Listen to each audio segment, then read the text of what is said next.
Chapter 1. A Fellow Traveler. I believe that a well-known anecdote exists to the effect that a young writer, determined to make the commencement of his story forcible and original enough to catch and rivet the attention of the most blasé of editors, penned the following sentence. "Hell," said the Duchess. Strangely enough, this tale of mine opens in much the same fashion. Only the lady who gave utterance to the exclamation was not a duchess. It was a day in early June. I had been transacting some business in Paris, and was returning by the morning service to London, where I was still sharing rooms with my old friend, the Belgian ex-detective, Hercule Poirot. The Calais express was singularly empty. In fact, my own compartment held only one other traveler. I had made a somewhat hurried departure from the hotel, and was busy assuring myself that I had duly collected all my traps when the train started. Up till then I had hardly noticed my companion, but I was now violently recalled to the fact of her existence. Jumping up from her seat, she let down the window and stuck her head out, withdrawing it a moment later with the brief and forcible ejaculation, "Hell!" Now I am old-fashioned. A woman, I consider, should be womanly. I have no patience with the modern neurotic girl who jazzes from morning to night, smokes like a chimney, and uses language which would make a Billingsgate fishwoman blush. I looked up now, frowning slightly, into a pretty, impudent face, surmounted by a rakish little red hat. A thick cluster of black curls hid each ear. I judged that she was little more than 17, but her face was covered with powder, and her lips were quite impossibly scarlet. Nothing abashed, she returned my glance and executed an expressive grimace. "Dear me, we've shocked the kind gentleman," she observed to an imaginary audience. "I apologize for my language. Most unladylike and all that, but oh Lord, there's reason enough for it. Do you know I've lost my only sister?" "Really?" I said politely. "How unfortunate." "He disapproves," remarked the lady. "He disapproves utterly of me and my sister, which last is unfair because he hasn't seen her." I opened my mouth, but she forestalled me.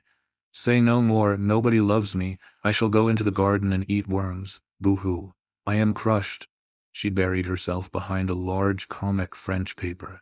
In a minute or two I saw her eyes stealthily peeping at me over the top.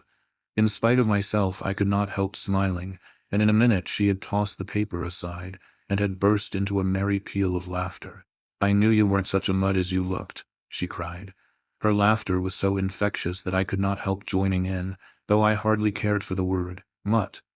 The girl was certainly all that I most disliked, but that was no reason why I should make myself ridiculous by my attitude. I prepared to unbend. After all, she was decidedly pretty. "There, now we're friends," declared the minx. "Say you're sorry about my sister. I am desolated." "That's a good boy. Let me finish. I was going to add that, although I am desolated, I can manage to put up with her absence very well." I made a little bow, but this most unaccountable of damsels frowned and shook her head. "Cut it out. I prefer the dignified disapproval stunt." "Oh, your face. Not one of us," it said. "And you were right there, though, mind you, it's pretty hard to tell nowadays. It's not everyone who can distinguish between a demi and a duchess. There now, I believe I've shocked you again. You've been dug out of the backwoods, you have. Not that I mind that. We could do with a few more of your sort. I just hate a fellow who gets fresh. It makes me mad." She shook her head vigorously. "What do you like when you're mad?" I inquired with a smile. "A regular little devil, don't care what I say or what I do either. I nearly did a chap in once. Yes, really. He'd have deserved it too. Italian blood I've got. I shall get into trouble one of these days." "Well," I begged, "don't get mad with me." "I shan't. I like you did the first moment I set eyes on you, but you looked so disapproving that I never thought we should make friends." "Well, we have. Tell me something about yourself." "I'm an actress." "No, not the kind you're thinking of, lunching at the Savoy covered with jewelry, and with their photograph in every paper saying how much they love Madame So-and-so's face cream. I've been on the board since I was a kid of 6, tumbling." "I beg your pardon," I said, puzzled. "Haven't you seen Child Acrobats?" "Oh, I understand. I'm American-born, but I've spent most of my life in England. We got a new show now. My sister and I sort of song and dance, and a bit of patter, and a dash of the old business thrown in. It's quite a new idea, and it hits them every time. There's to be money in it."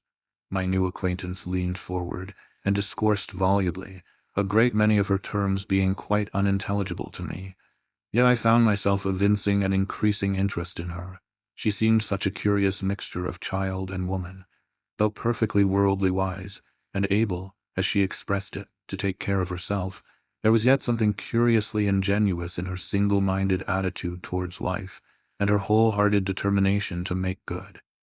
This glimpse of a world unknown to me was not without its charm, and I enjoyed seeing her vivid little face light up as she talked.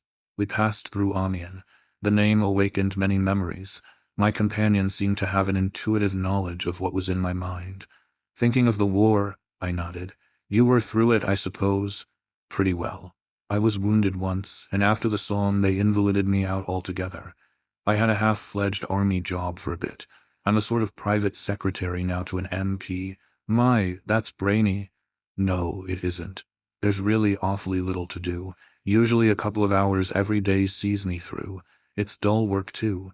In fact, I don't know what I should do if I hadn't got something to fall back upon." "Don't say you collect bugs." "No. I share rooms with a very interesting man. He's a Belgian, an ex-detective. He's set up as a private detective in London, and he's doing extraordinarily well. He's really a very marvelous little man. Time and again he has proved to be right where the official police have failed." My companion listened with widening eyes. "Isn't that interesting now? I just adore crime. I go to all the mysteries on the movies. And when there's a murder on, I just devour the papers." "Do you remember the Styles case?" I asked. "Let me see, was that the old lady who was poisoned? Somewhere down in Essex?" I nodded. "That was Poirot's first big case. Undoubtedly, but for him, the murderer would have escaped scot-free. It was a most wonderful bit of detective work." Warming to my subject, I ran over the heads of the affair, working up to the triumphant and unexpected denouement. The girl listened spellbound. In fact, we were so absorbed that the train drew into Calais station before we realized it. "My goodness gracious me," cried my companion. "Where's my powder puff?" She proceeded to bedaub her face liberally, and then applied a stick of lip salve to her lips, observing the effect in a small pocket glass, and betraying not the faintest sign of self-consciousness. "I say," I hesitated. "I dare say it's cheek on my part, but why do all that sort of thing?" The girl paused in her operations and stared at me with undisguised surprise. "It isn't as though you weren't so pretty that you can afford to do without it," I said stammeringly. "My dear boy, I've got to do it. All the girls do. Think I want to look like a little frump-up from the country." She took one last look in the mirror, smiled approval, and put it and her vanity box away in her bag. "That's better. Keeping up appearances is a bit of a fag, I grant, but if a girl respects herself, it's up to her not to let herself get slack." To this essentially moral sentiment, I had no reply. A point of view makes a great difference. I secured a couple of porters, and we alighted on the platform. My companion held out her hand. "Goodbye, and I'll mind my language better in future." "Oh, but surely you'll let me look after you on the boat?" "May it be on the boat. I've got to see whether that sister of mine got aboard after all anywhere. But thanks all the same." "Oh, but we're going to meet again, surely." I hesitated. "I want to meet your sister." We both laughed. "That's real nice of you. I'll tell her what you say, but I don't fancy we'll meet again. You've been very good to me on the journey, especially after I cheeked you as I did. But what your face expressed first thing is quite true. I'm not your kind. And that brings trouble, I know that well enough." Her face changed. For the moment all the light-hearted gaiety died out of it. It looked angry, revengeful. "So goodbye," she finished in a lighter tone. "Aren't you even going to tell me your name?" I cried as she turned away. She looked over her shoulder. A dimple appeared in each cheek. She was like a lovely picture by Greuze. "Cinderella," she said, and laughed. But little did I think when, and how I should see Cinderella again. Chapter 2. An Appeal for Help. It was 5 minutes past 9 when I entered our joint sitting room for breakfast on the following morning. My friend Poirot, exact to the minute as usual, was just tapping the shell of his second egg. He beamed upon me as I entered. "You have slept well, yes. You have recovered from the crossing so terrible. It is a marvel, almost you are exact this morning." Pardon, but your tie is not symmetrical. Permit that I rearrange him. Elsewhere I have described Hercule Poirot. An extraordinary little man. Height 5 feet 4 inches, egg-shaped head carried a little to one side, eyes that shone green when he was excited, stiff military moustache, air of dignity immense. He was neat and dandified in appearance. For neatness of any kind, he had an absolute passion. To see an ornament set crooked, or a speck of dust, or a slight disarray in one's attire, was torture to the little man until he could ease his feelings by remedying the matter. Order and method were his gods. He had a certain disdain for tangible evidence, such as footprints and cigarette ash, and would maintain that, taken by themselves, they would never enable a detective to solve a problem. Then he would tap his egg-shaped head with absurd complacency and remark with great satisfaction, "The true work, it is done from within. The little gray cells, remember always the little gray cells, mon ami." I slipped into my seat and remarked idly, in answer to Poirot's greeting, that an hour's sea passage from Calais to Dover could hardly be dignified by the epithet terrible. Poirot waved his egg-spoon in vigorous refutation of my remark. "Du tout, if for an hour one experiences sensations and emotions of the most terrible, one has lived many hours. Does not one of your English poets say that time is counted, not by hours, but by heartbeats?" I fancied Browning was referring to something more romantic than seasickness, though, because he was an Englishman, an islander to whom La Manche was nothing. Oh, you English! With new slaughters it is different. Figure to yourself that a lady of my acquaintance at the beginning of the war fled to Ostend. There she had a terrible crisis of the nerves. Impossible to escape further except by crossing the sea. And she had a horror, mais une horreur, of the sea. What was she to do? Daily les Boches were drawing nearer. Imagine to yourself the terrible situation. What did she do? I inquired curiously. Fortunately her husband was homme pratique. He was also very calm. The crises of the nerves, they affected him not. Il l'a emporté simplement. Naturally, when she reached England she was prostrate, but she still breathed. Poirot shook his head seriously. I composed my face as best I could. Suddenly he stiffened and pointed a dramatic finger at the toast rack. "Ah, par exemple, c'est trop fort," he cried. "What is it?" "This piece of toast. You remark him not?" He whipped the offender out of the rack and held it up for me to examine. "Is it square? No. Is it a triangle? Again no. Is it even round? No. Is it of any shape remotely pleasing to the eye? What symmetry have we here? None. It's cut from a cottage loaf," I explained soothingly. Poirot threw me a withering glance. "What an intelligence has my friend Hastings!" he exclaimed sarcastically. "Comprehend you not that I have forbidden such a loaf haphazard and shapeless, that no baker should permit himself to bake?" I endeavored to distract his mind. "Anything interesting come by the post?" Poirot shook his head with a dissatisfied air. "I have not yet examined my letters, but nothing of interest arrives nowadays. The great criminals, the criminals of method, they do not exist. The cases I have been employed upon lately were banal to the last degree. In verity, I am reduced to recovering lost lapdogs for fashionable ladies. The last problem that presented any interest was that intricate little affair of the Yardley diamond, and that was, how many months ago, my friend?" He shook his head despondently, and I roared with laughter. "Cheer up, Poirot, the luck will change. Open your letters. For all you know, there may be a great case looming on the horizon." Poirot smiled, and taking up the neat little letter opener with which he opened his correspondence, he slit the tops of the several envelopes that lay by his plate. "A bill, another bill. It is that I grow extravagant in my old age. Aha, a note from Jap." "Yes," pricked up my ears. The Scotland Yard inspector had more than once introduced us to an interesting case. He merely thanks me, in his fashion, for a little point in the Aberystwyth case on which I was able to set him right. I am delighted to have been of service to him. "How does he thank you?" I asked curiously, for I knew my Jap. "He is kind enough to say that I am a wonderful sport for my age, and that he was glad to have had the chance of letting me in on the case." This was so typical of Jap that I could not forbear a chuckle. Poirot continued to read his correspondence placidly. "A suggestion that I should give a lecture to our local Boy Scouts. The Countess of Forfenac will be obliged if I will call and see her. Another lapdog without doubt. And now for the last. Ah, I looked up, quick to notice the change of tone.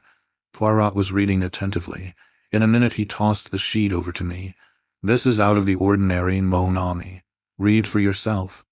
The letter was written on a foreign type of paper, in a bold, characteristic hand. Villa Geneviève, Merlinville-sur-Mer, France, dear sir.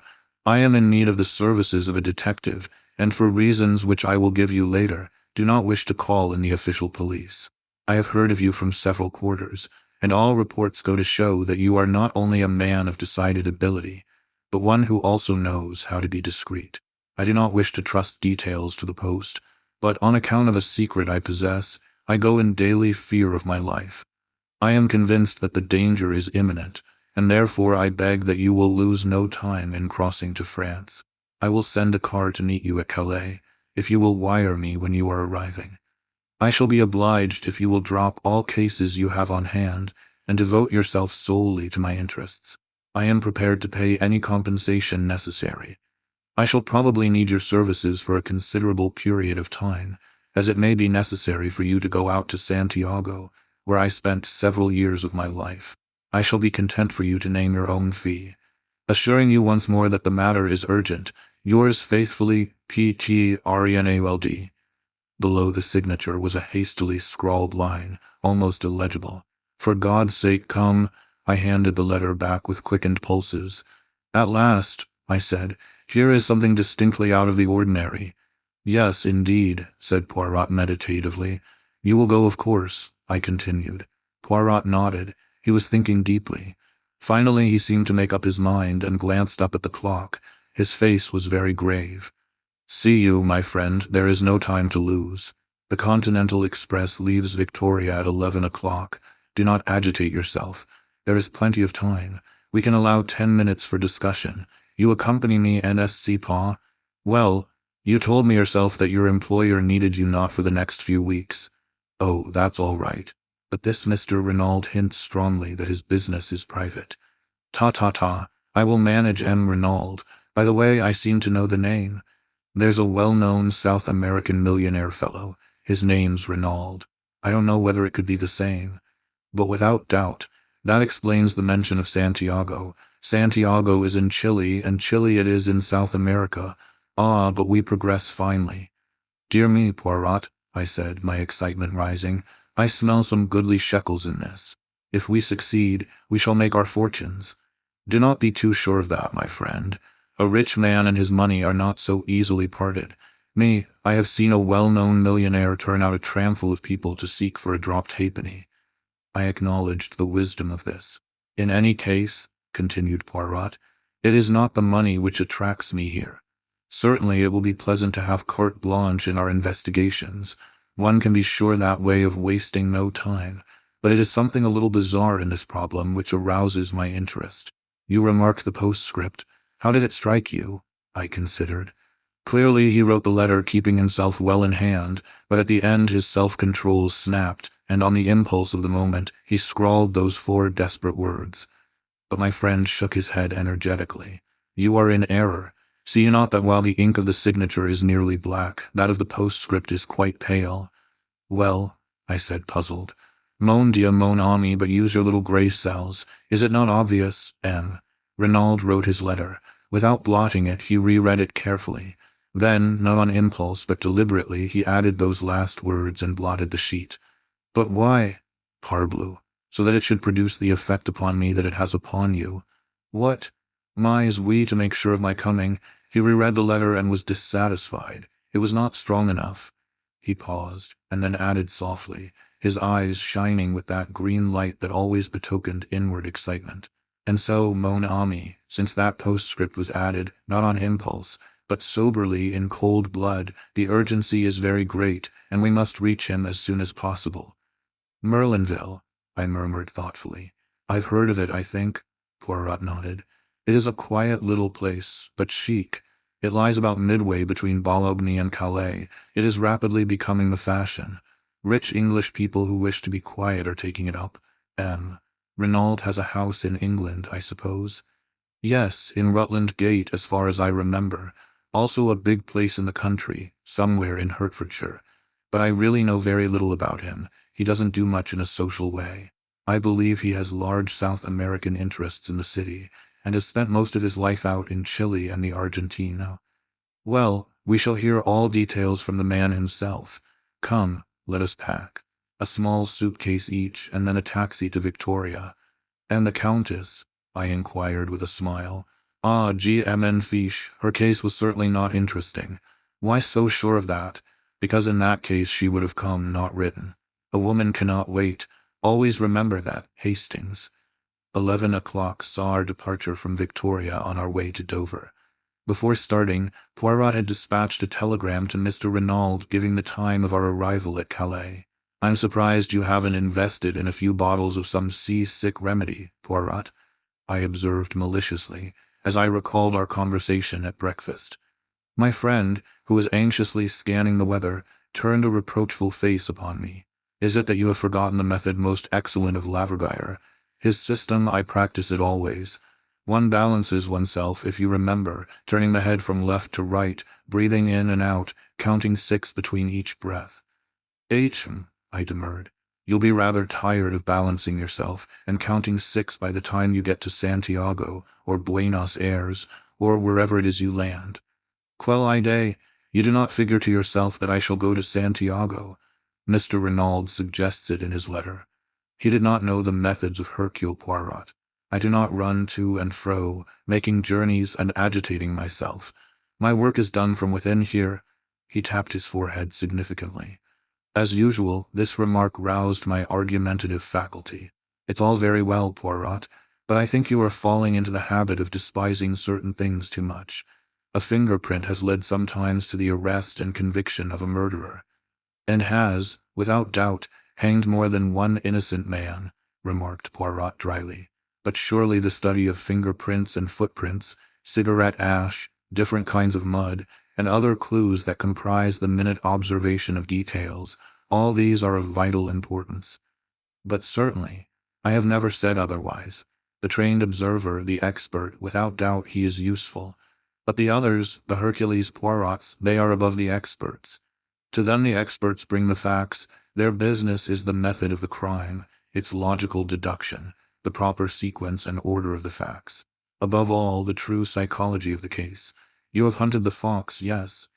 I have hunted a bit now and again, I said, rather bewildered by this abrupt change of subject.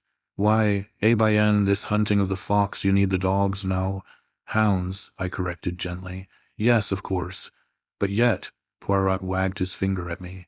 You did not descend from your horse and run along the ground smelling with your nose and uttering loud ow-ows. In spite of myself, I laughed immoderately. Poirot nodded in a satisfied manner. So, you leave the work of the hounds to the hounds. Yet you demand that I, Hercule Poirot, should make myself ridiculous by lying down, possibly on damp grass, to study hypothetical footprints, and should scoop up cigarette ash when I do not know one kind from the other. Remember the Plymouth Express mystery. The good Jap departed to make a survey of the railway line. When he returned, I, without having moved from my apartments, was able to tell him exactly what he had found. So you are of the opinion that Jap wasted his time? Not at all, since his evidence confirmed my theory. But I should have wasted my time if I had gone. It is the same with so-called experts. Remember the handwriting testimony in the Cavendish case. One counsel's questioning brings out testimony as to the resemblances, the defense brings evidence to show dissimilarity. All the language is very technical, and the result, what we all knew in the first place. The writing was very like that of John Cavendish, and the psychological mind is faced with the question why? Because it was actually his, or because someone wished us to think it was his. I answered that question, mon ami, and answered it correctly. And Poirot, having effectually silenced, if not convinced me, leaned back with a satisfied air. On the boat, I knew better than to disturb my friend's solitude. The weather was gorgeous, and the sea as smooth as the proverbial mill-pond, so I was hardly surprised to hear that Laverdiere's method had once more justified itself when a smiling Poirot joined me on disembarking at Calais. A disappointment was in store for us, as no car had been sent to meet us, but Poirot put this down to his telegram having been delayed in transit. "Since it is carte blanche, we will hire a car," he said cheerfully, and a few minutes later saw us creaking and jolting along, in the most ramshackle of automobiles that ever plied for hire, in the direction of Merlinville. My spirits were at their highest. "What gorgeous air!" I exclaimed. "This promises to be a delightful trip. For you, yes. For me, I have work to do, remember, at our journey's end." "Bah," I said cheerfully. "You will discover all, ensure this Mr. Renaud's safety, run the would-be assassins to earth, and all will finish in a blaze of glory." "You are sanguine, my friend." "Yes, I feel absolutely assured of success. Are you not the one and only Hercule Poirot?" But my little friend did not rise to the bait. He was observing me gravely. "You are what the Scotch people call fey, Hastings. It presages disaster." "Nonsense. At any rate, you do not share my feelings." "No, but I am afraid." "Afraid of what?" "I do not know, but I have a premonition, a je ne sais quoi." He spoke so gravely that I was impressed in spite of myself. "I have a feeling," he said slowly, "that this is going to be a big affair, a long, troublesome problem that will not be easy to work out." I would have questioned him further, but we were just coming into the little town of Merlinville, and we slowed up to inquire the way to the Villa Geneviève.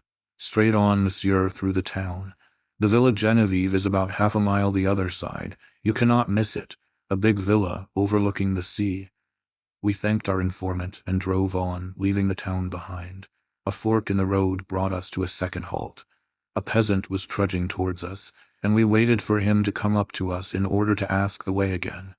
There was a tiny villa standing right by the road, but it was too small and dilapidated to be the one we wanted. As we waited, the gate of it swung open and a girl came out. The peasant was passing us now, and the driver leaned forward from his seat and asked for direction. "The Villa Geneviève, just a few steps up this road to the right, monsieur. You could see it if it were not for the curve." The chauffeur thanked him and started the car again. My eyes were fascinated by the girl who still stood, with one hand on the gate, watching us. I am an admirer of beauty, and here was one whom nobody could have passed without remark. Very tall, with the proportions of a young goddess, her uncovered golden head gleaming in the sunlight, I swore to myself that she was one of the most beautiful girls I had ever seen. As we swung up the rough road, I turned my head to look after her.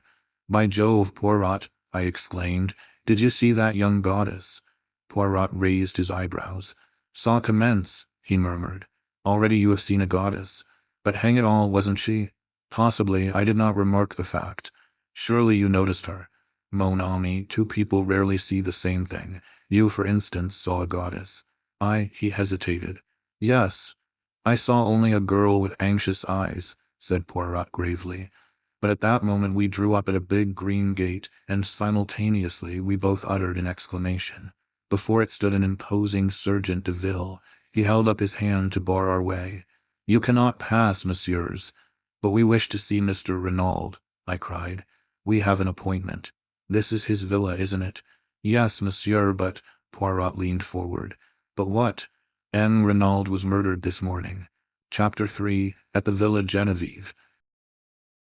In a moment Poirot had leapt from the car, his eyes blazing with excitement. He caught the man by the shoulder. "What is that you say? Murdered? When? How?" The Sergeant de Ville drew himself up. "I cannot answer any questions, monsieur." "True, I comprehend." Poirot reflected for a minute. "The commissary of police, he is without doubt within—" "Yes, monsieur." Poirot took out a card and scribbled a few words on it.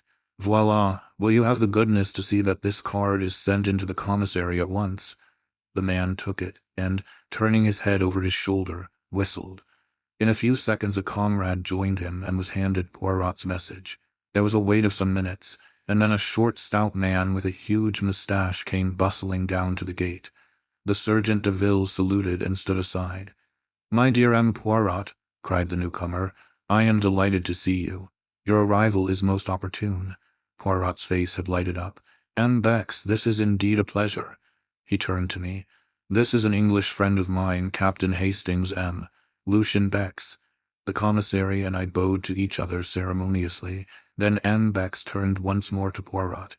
"Mon vieux, I have not seen you since 1909, that time in Ostend. I heard that you had left the force." "So I have. I run a private business in London."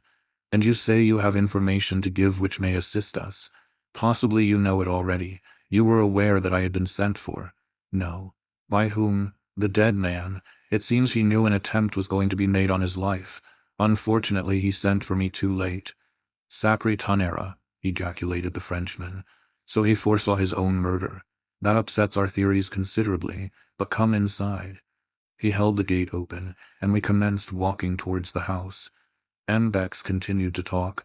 The examining magistrate, M. Hotet, must hear of this at once. He has just finished examining the scene of the crime and is about to begin his interrogations. A charming man. You will like him. Most sympathetic. Original in his methods, but an excellent judge. When was the crime committed? Asked Poirot. The body was discovered this morning about 9 o'clock. Madame Renaud's evidence, and that of the doctors, goes to show that the death must have occurred about 2 a.m., but enter, I pray of you. We had arrived at the steps which led up to the front door of the villa. In the hall another Sergeant de Ville was sitting. He rose at sight of the commissary. "Where is M. Hotet now?" inquired the latter. "In the salon, monsieur." M. Bex opened a door to the left of the hall, and we passed in. M. Hotet and his clerk were sitting at a big round table. They looked up as we entered. The commissary introduced us, and explained our presence. M. Hotet, the judged instruction, was a tall, gaunt man, with piercing dark eyes, and a neatly cut grey beard, which he had a habit of caressing as he talked. Standing by the mantelpiece was an elderly man, with slightly stooping shoulders, who was introduced to us as Dr. Durand. "Most extraordinary," remarked M. Hotet, as the commissary finished speaking. "You have the letter here, monsieur." Poirot handed it to him, and the magistrate read it. He speaks of a secret. What a pity he was not more explicit. We are much indebted to you, M. Poirot. I hope you will do us the honor of assisting us in our investigations. Or are you obliged to return to London? M. le Juge, I propose to remain. I did not arrive in time to prevent my client's death, but I feel myself bound in honor to discover the assassin. The magistrate bowed. These sentiments do you honor. Also, without doubt, Madame Renauld will wish to retain your services. We are expecting M. Giraud from the Sûreté in Paris any moment, and I am sure that you and he will be able to give each other mutual assistance in your investigations. In the meantime, I hope that you will do me the honor to be present at my interrogations, and I need hardly say that if there is any assistance you require, it is at your disposal. I thank you, monsieur. You will comprehend that at present I am completely in the dark. I know nothing whatever. M. Hotet nodded to the commissary, and the latter took up the tale. This morning, the old servant Francis, on descending to start her work, found the front door ajar. Feeling a momentary alarm as to burglars, she looked into the dining room, but seeing the silver was safe, she thought no more about it, concluding that her master had, without doubt, risen early and gone for a stroll. Pardon, monsieur, for interrupting, but was that a common practice of his? No, it was not, but old Francis has the common idea as regards the English, that they are mad, and liable to do the most unaccountable things at any moment. Going to call her mistress as usual, a younger maid, Leonie, was horrified to discover her gagged and bound, and almost at the same moment news was brought that M. Renaud's body had been discovered, stone dead, stabbed in the back. Where? That is one of the most extraordinary features of the case. M. Poirot, the body was lying face downwards in an open grave. What? Yes. The pit was freshly dug, just a few yards outside the boundary of the villa grounds. And he had been dead. How long? Dr. Durand answered this. I examined the body this morning at 10 o'clock. Death must have taken place at least 7, and possibly 10 hours previously. That fixes it at between midnight and 3 a.m. Exactly. And Madame Renaud's evidence places it at after 2 a.m., which narrows the field still further. Death must have been instantaneous, and naturally could not have been self-inflicted.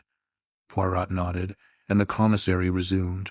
Madame Renauld was hastily freed from the cords that bound her by the horrified servants.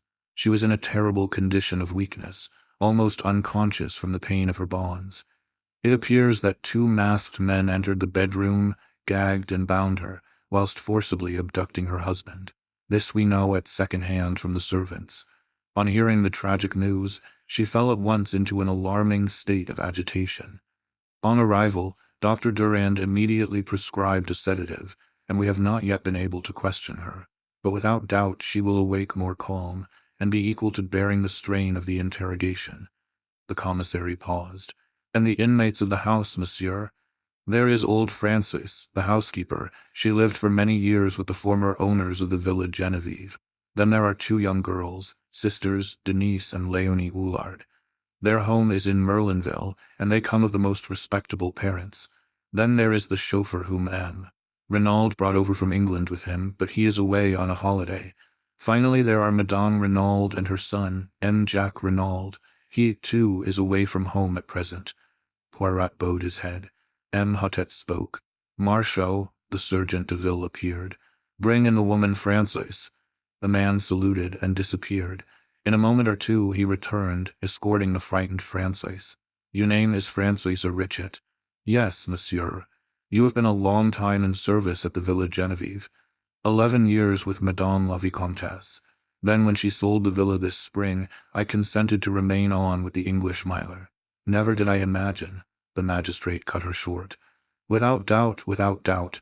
Now, Frances, in this matter of the front door, whose business was it to fasten it at night? Mine, monsieur. Always I saw to it myself.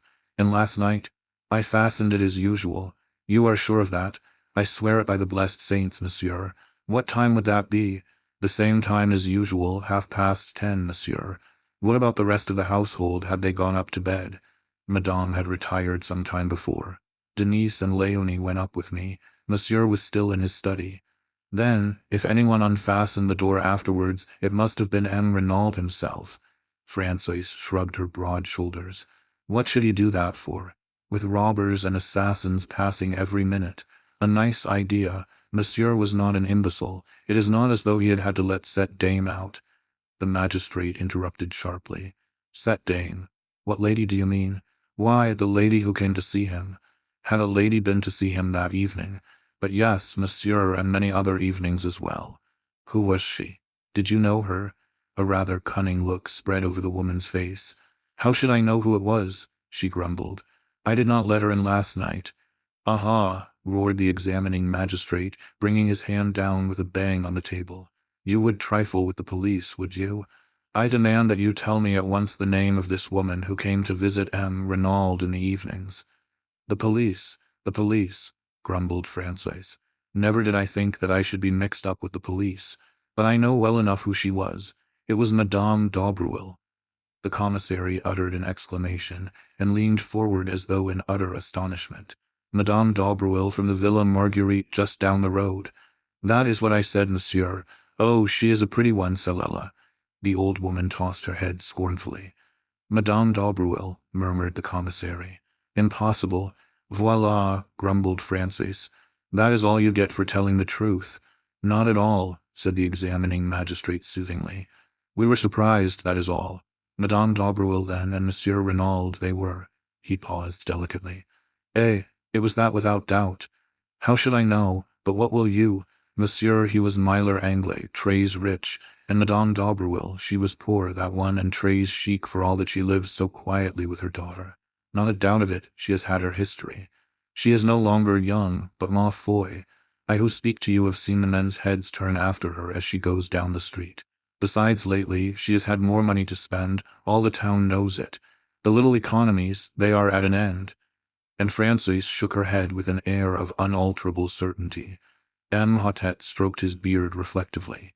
And Madame Renauld, he asked at length, how did she take this friendship? Frances shrugged her shoulders. She was always most amiable, most polite. One would say that she suspected nothing. But all the same, is it not so the heart suffers, monsieur? Day by day I have watched Madame grow paler and thinner. She was not the same woman who arrived here a month ago. Monsieur, too, has changed. He also has had his worries. One could see that he was on the brink of a crisis of the nerves. And who could wonder, with an affair conducted such a fashion? No reticence, no discretion. Style Anglais, without doubt. I bounded indignantly in my seat, but the examining magistrate was continuing his questions, undistracted by side issues. You say that M. Renauld had not to let Madame Daubreuil out. Had she left then? Yes, monsieur. I heard them come out of the study and go to the door. Monsieur said good night and shut the door after her. What time was that? About 25 minutes after 10, monsieur. Do you know when Renauld went to bed? I heard him come up about 10 minutes after we did. The stair creaks so that one hears everyone who goes up and down. And that is all. You heard no sound of disturbance during the night? Nothing whatever, monsieur.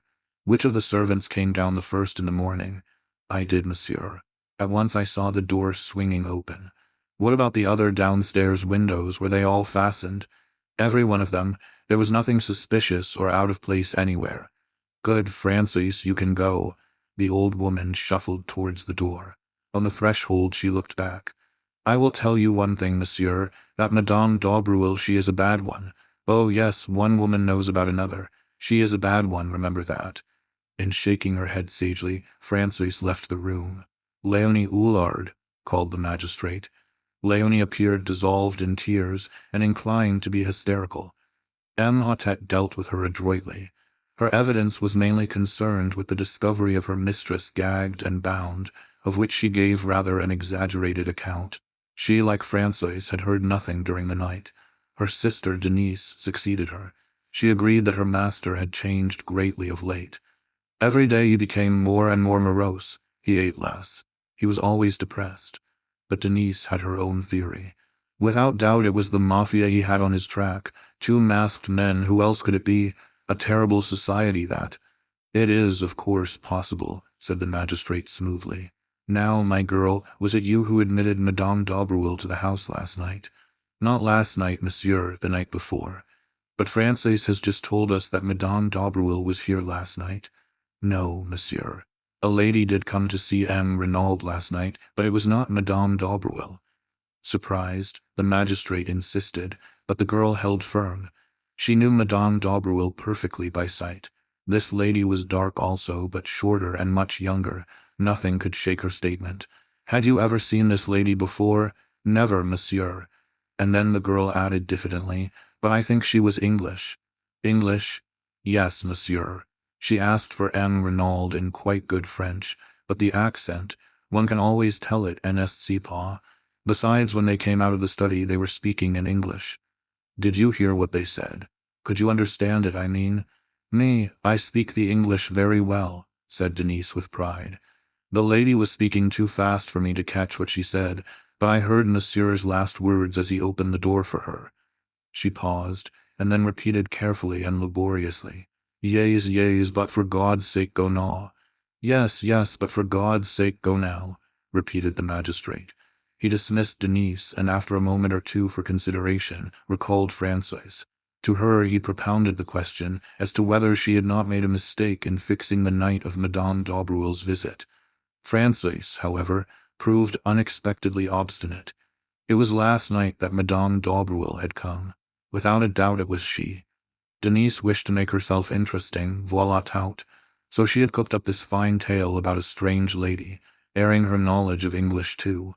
Probably monsieur had never spoken that sentence in English at all, and even if he had, it proved nothing, for Madame Daubreuil spoke English perfectly, and generally used that language when talking to and Madame Renauld. You see, Jack, the son of monsieur, was usually here, and he spoke the French very badly. The magistrate did not insist. Instead he inquired about the chauffeur, and learned that only yesterday Renauld had declared that he was not likely to use the car, and that masters might just as well take a holiday. A perplexed frown was beginning to gather between Poirot's eyes. What is it? I whispered. He shook his head impatiently, and asked a question. Pardon, Bex, but without doubt Renauld could drive the car himself. The commissary looked over at Francis, and the old woman replied promptly, No, monsieur did not drive himself. Poirot's frown deepened. I wish you would tell me what is worrying you, I said impatiently. See you not? In his letter Renauld speaks of sending the car for me to Calais. Perhaps he meant a hired car, I suggested. Doubtless that is so, but why hire a car when you have one of your own? Why choose yesterday to send away the chauffeur on a holiday, suddenly, at a moment's notice? Was it that for some reason he wanted him out of the way before we arrived? Chapter 4. The letter signed Bella. Francois had left the room. The magistrate was drumming thoughtfully on the table. Bex, he said at length, here we have directly conflicting testimony. Which are we to believe, Francois or Denise? Denise, said the commissary decidedly. It was she who let the visitor in. Francois is old and obstinate, and has evidently taken a dislike to Madame Daubreuil. Besides, our own knowledge tends to show that Renauld was entangled with another woman. Tynes, cried Hotet, we have forgotten to inform Poirot of that. He searched amongst the papers on the table, and finally handed the one he was in search of to my friend. This letter, Poirot, we found in the pocket of the dead man's overcoat. Poirot took it and unfolded it. It was somewhat worn and crumbled, and was written in English in a rather unformed hand. My dearest one, why have you not written for so long? You do love me still, don't you? Your letters lately have been so different, cold and strange, and now this long silence. It makes me afraid, if you were to stop loving me. But that's impossible. What a silly kid I am, always imagining things. But if you did stop loving me, I don't know what I should do. Kill myself, perhaps. I couldn't live without you. Sometimes I fancy another woman is coming between us. Let her look out, that's all, and you too. I'd as soon kill you as let her have you, I mean it. But there, I'm writing high-flown nonsense. You love me, and I love you. Yes, love you, love you, love you. Your own adoring Bella. There was no address or date. Poirot handed it back with a grave face. And the assumption is, le juge. The examining magistrate shrugged his shoulders. Obviously, Renauld was entangled with this Englishwoman, Bella. He comes over here, meets Madame Daubreuil, and starts an intrigue with her. He cools off to the other, and she instantly suspects something. This letter contains a distinct threat. Poirot, at first sight, the case seemed simplicity itself. Jealousy, the fact that Renauld was stabbed in the back, seemed to point distinctly to its being a woman's crime. Poirot nodded. The stab in the back, yes, but not the grave. That was laborious work, hard work. No woman dug that grave, monsieur. That was a man's doing. The commissary exclaimed excitedly. Yes, you are right. We did not think of that. As I said, continued Hotet, at first sight the case seemed simple, but the masked men, and the letter you received from Renauld complicate matters. Here we seem to have an entirely different set of circumstances, with no relationship between the two. As regards the letter written to yourself, do you think it is possible that it referred in any way to this Bella and her threats? Poirot shook his head. Hardly. A man like Renauld, who has led an adventurous life in out-of-the-way places, would not be likely to ask for protection against a woman. The examining magistrate nodded his head emphatically. My view exactly. Then we must look for the explanation of the letter. In Santiago, finished the commissary. I shall cable without delay to the police in that city, requesting full details of the murdered man's life out there, his love affairs, his business transactions, his friendships, and any enmities he may have incurred. It will be strange if, after that, we do not hold a clue to his mysterious murder. The commissary looked round for approval. Excellent, said Poirot appreciatively. His wife, too, may be able to give us a pointer, added the magistrate. You have found no other letters from this Bella amongst Renaud's effects? Asked Poirot. No. Of course, one of our first proceedings was to search through his private papers in the study. We found nothing of interest, however. All seemed square and above board. The only thing at all out of the ordinary was his will. Here it is. Poirot ran through the document. So, a legacy of £1,000 to Mr. Stonor. Who is he, by the way? Renaud's secretary. He remained in England, but was over here once or twice for a weekend. And everything else left unconditionally to his beloved wife, Alois. Simply drawn up but perfectly legal. Witnessed by the two servants, Denise and Francois. Nothing so very unusual about that. He handed it back. Perhaps, began Bex, you did not notice. The date, twinkled Poirot. But yes, I noticed it. A fortnight ago. Possibly it marks his first intimation of danger. Many rich men die intestate through never considering the likelihood of their demise. But it is dangerous to draw conclusions prematurely. It points, however, to his having a real liking and fondness for his wife, in spite of his amorous intrigues. Yes, said Imhotep doubtfully. "But it is possibly a little unfair on his son, since it leaves him entirely dependent on his mother. If she were to marry again, and her second husband obtained an ascendancy over her, this boy might never touch a penny of his father's money." Poirot shrugged his shoulders. "Man is a vain animal, M." Renauld figured to himself, without doubt, that his widow would never marry again. As to the son, it may have been a wise precaution to leave the money in his mother's hands. The sons of rich men are proverbially wild. It may be as you say. Now, M. Poirot, you would without doubt like to visit the scene of the crime. I am sorry that the body has been removed, but of course photographs have been taken from every conceivable angle, and will be at your disposal as soon as they are available. I thank you, monsieur, for all your courtesy. The commissary rose. Come with me, messieurs. He opened the door and bowed ceremoniously to Poirot to precede him. Poirot, with equal politeness, drew back and bowed to the commissary. Monsieur, monsieur. At last they got out into the hall. That room there, it is the study, Hein? Asked Poirot suddenly, nodding towards the door opposite. Yes, you would like to see it. He threw the door open as he spoke, and we entered. The room which Renauld had chosen for his own particular use was small, but furnished with great taste and comfort. A business-like writing desk, with many pigeonholes, stood in the window. 2 large leather-covered armchairs faced the fireplace, and between them was a round table covered with the latest books and magazines. Bookshelves lined 2 of the walls, and at the end of the room opposite the window there was a handsome oak sideboard with a tantalus on top. The curtains and portiere were of a soft, dull green, and the carpet matched them in tone. Poirot stood a moment taking in the room, then he stepped forward, passed his hand lightly over the backs of the leather chairs, picked up a magazine from the table, and drew a finger gingerly over the surface of the oak sideboard. His face expressed complete approval. "No dust?" I asked with a smile. He beamed on me, appreciative of my knowledge of his peculiarities. "Not a particle, mon ami, and for once perhaps it is a pity." His sharp, bird-like eyes darted here and there. "Ah," he remarked suddenly with an intonation of relief. "The hearthrug is crooked," and he bent down to straighten it. Suddenly he uttered an exclamation and rose. In his hand he held a small fragment of paper. "In France, as in England," he remarked, "the domestics omit to sweep under the mats." Bex took the fragment from him, and I came closer to examine it. "You recognize it, Hastings?" I shook my head, puzzled, and yet that particular shade of pink paper was very familiar. The commissary's mental processes were quicker than mine. "A fragment of a cheque," he exclaimed. The piece of paper was roughly about 2 inches square. On it was written in ink the word Duveen. "Bien," said Bex. "This cheque was payable to or drawn by one named Duveen."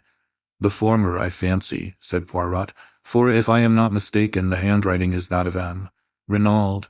That was soon established, by comparing it with a memorandum from the desk. "Dear me," murmured the commissary with a crestfallen air, "I really cannot imagine how I came to overlook this." Poirot laughed. "The moral of that is, always look under the mats. My friend Hastings here will tell you that anything in the least crooked is a torment to me. As soon as I saw that the hearthrug was out of the straight, I said to myself, 'Tines.' The leg of the chair caught it in being pushed back. Possibly there may be something beneath it which the good Francois overlooked. Francois, or Denise, or Leonie, whoever did this room. Since there is no dust, the room must have been done this morning. I reconstruct the incident like this.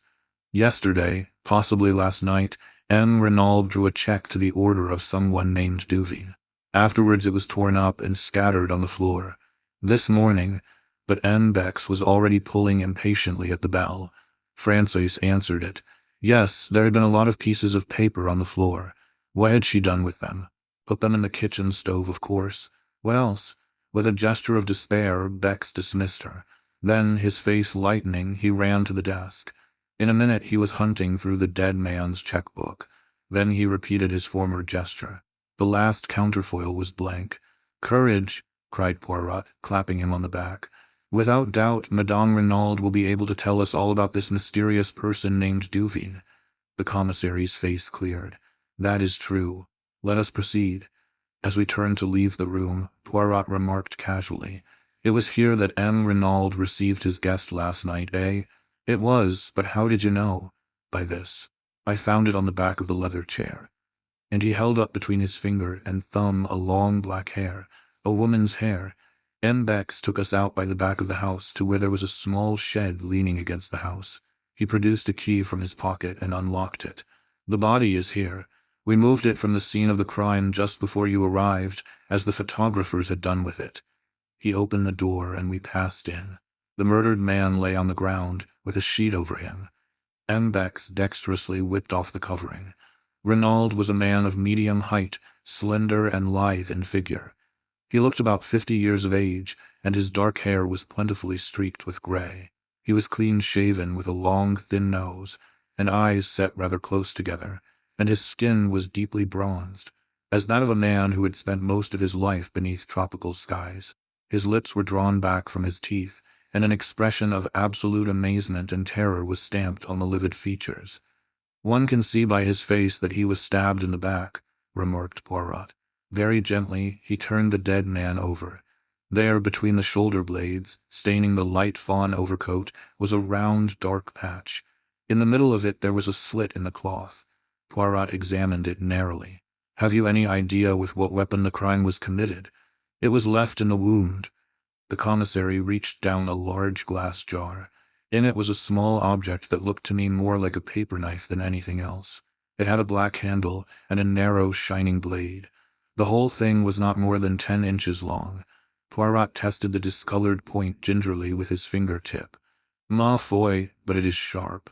A nice, easy little tool for murder."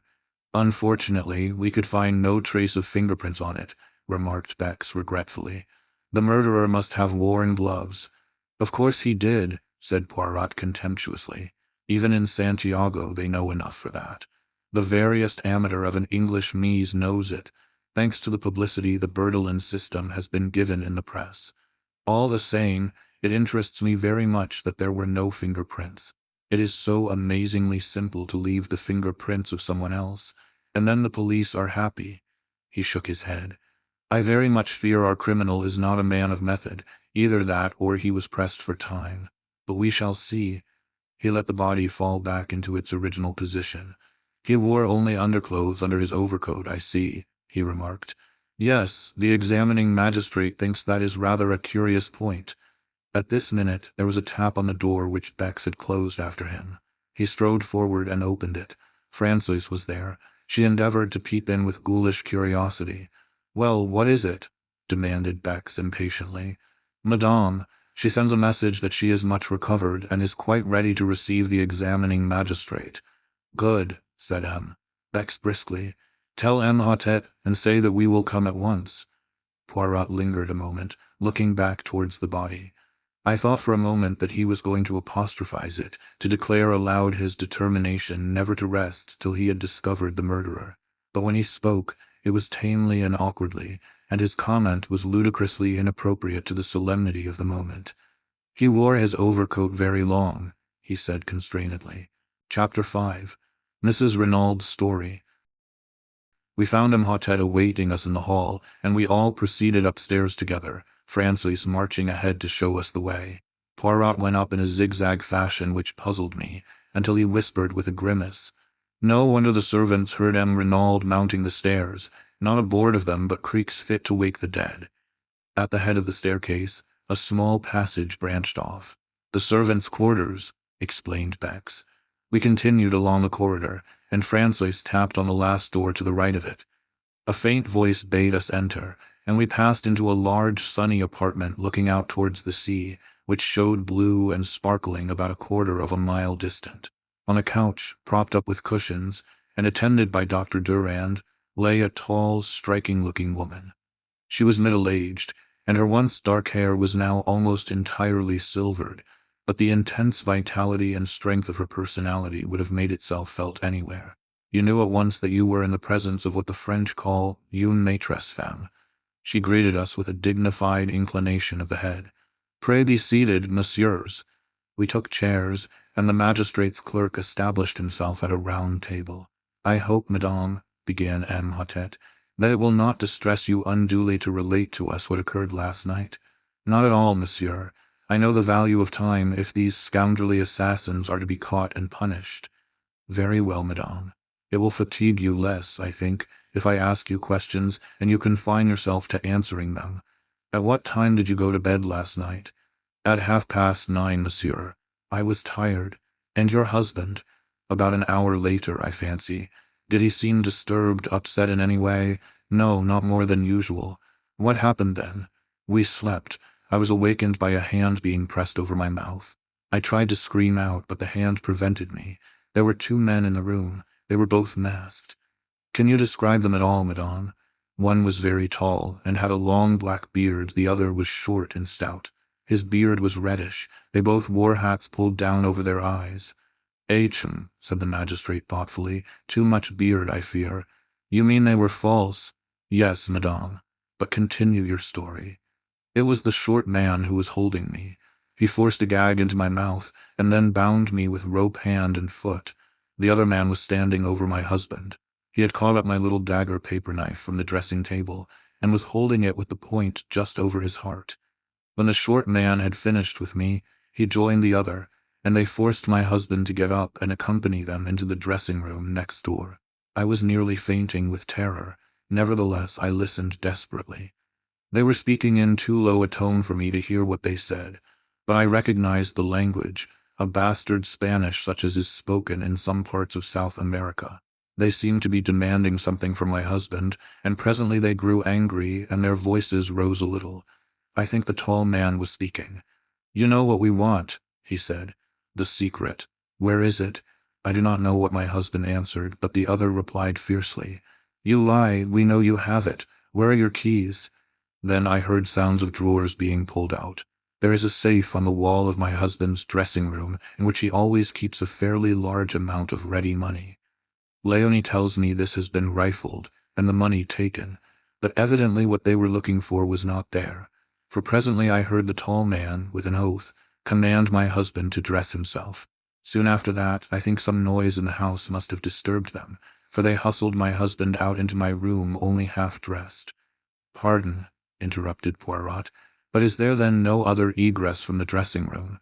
No, monsieur, there is only the communicating door into my room. They hurried my husband through, the short man in front, and the tall man behind him with the dagger still in his hand. Paul tried to break away to come to me. I saw his agonized eyes. He turned to his captors.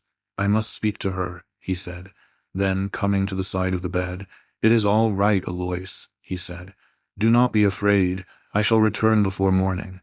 But although he tried to make his voice confident, I could see the terror in his eyes. Then they hustled him out of the door, the tall man saying, One sound, and you are a dead man, remember. After that, continued Mrs. Renauld, I must have fainted. The next thing I recollect is Léonie rubbing my wrists and giving me brandy. Madame Renauld, said the magistrate, had you any idea what it was for which the assassins were searching? None whatever, monsieur. Had you any knowledge that your husband feared something? Yes.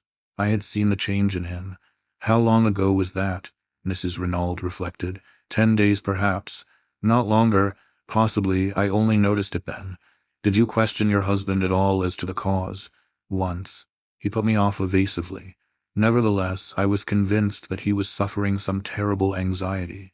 However, since he evidently wished to conceal the fact from me, I tried to pretend that I had noticed nothing. Were you aware that he had called in the services of a detective? A detective? Exclaimed Mrs. Renauld, very much surprised. Yes, this gentleman, M. Hercule Poirot. Poirot bowed. He arrived today in response to a summons from your husband. And taking the letter written by M. Renauld from his pocket, he handed it to the lady. She read it with apparently genuine astonishment. I had no idea of this. Evidently he was fully cognizant of the danger.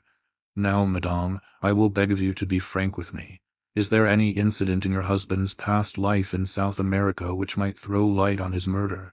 Mrs. Renauld reflected deeply, but at last shook her head. I can think of none. Certainly my husband had many enemies, people he had got the better of in some way or another, but I can think of no one distinctive case. I do not say there is no such incident, only that I am not aware of it. The examining magistrate stroked his beard disconsolately. And you can fix the time of this outrage. Yes, I distinctly remember hearing the clock on the mantelpiece strike 2.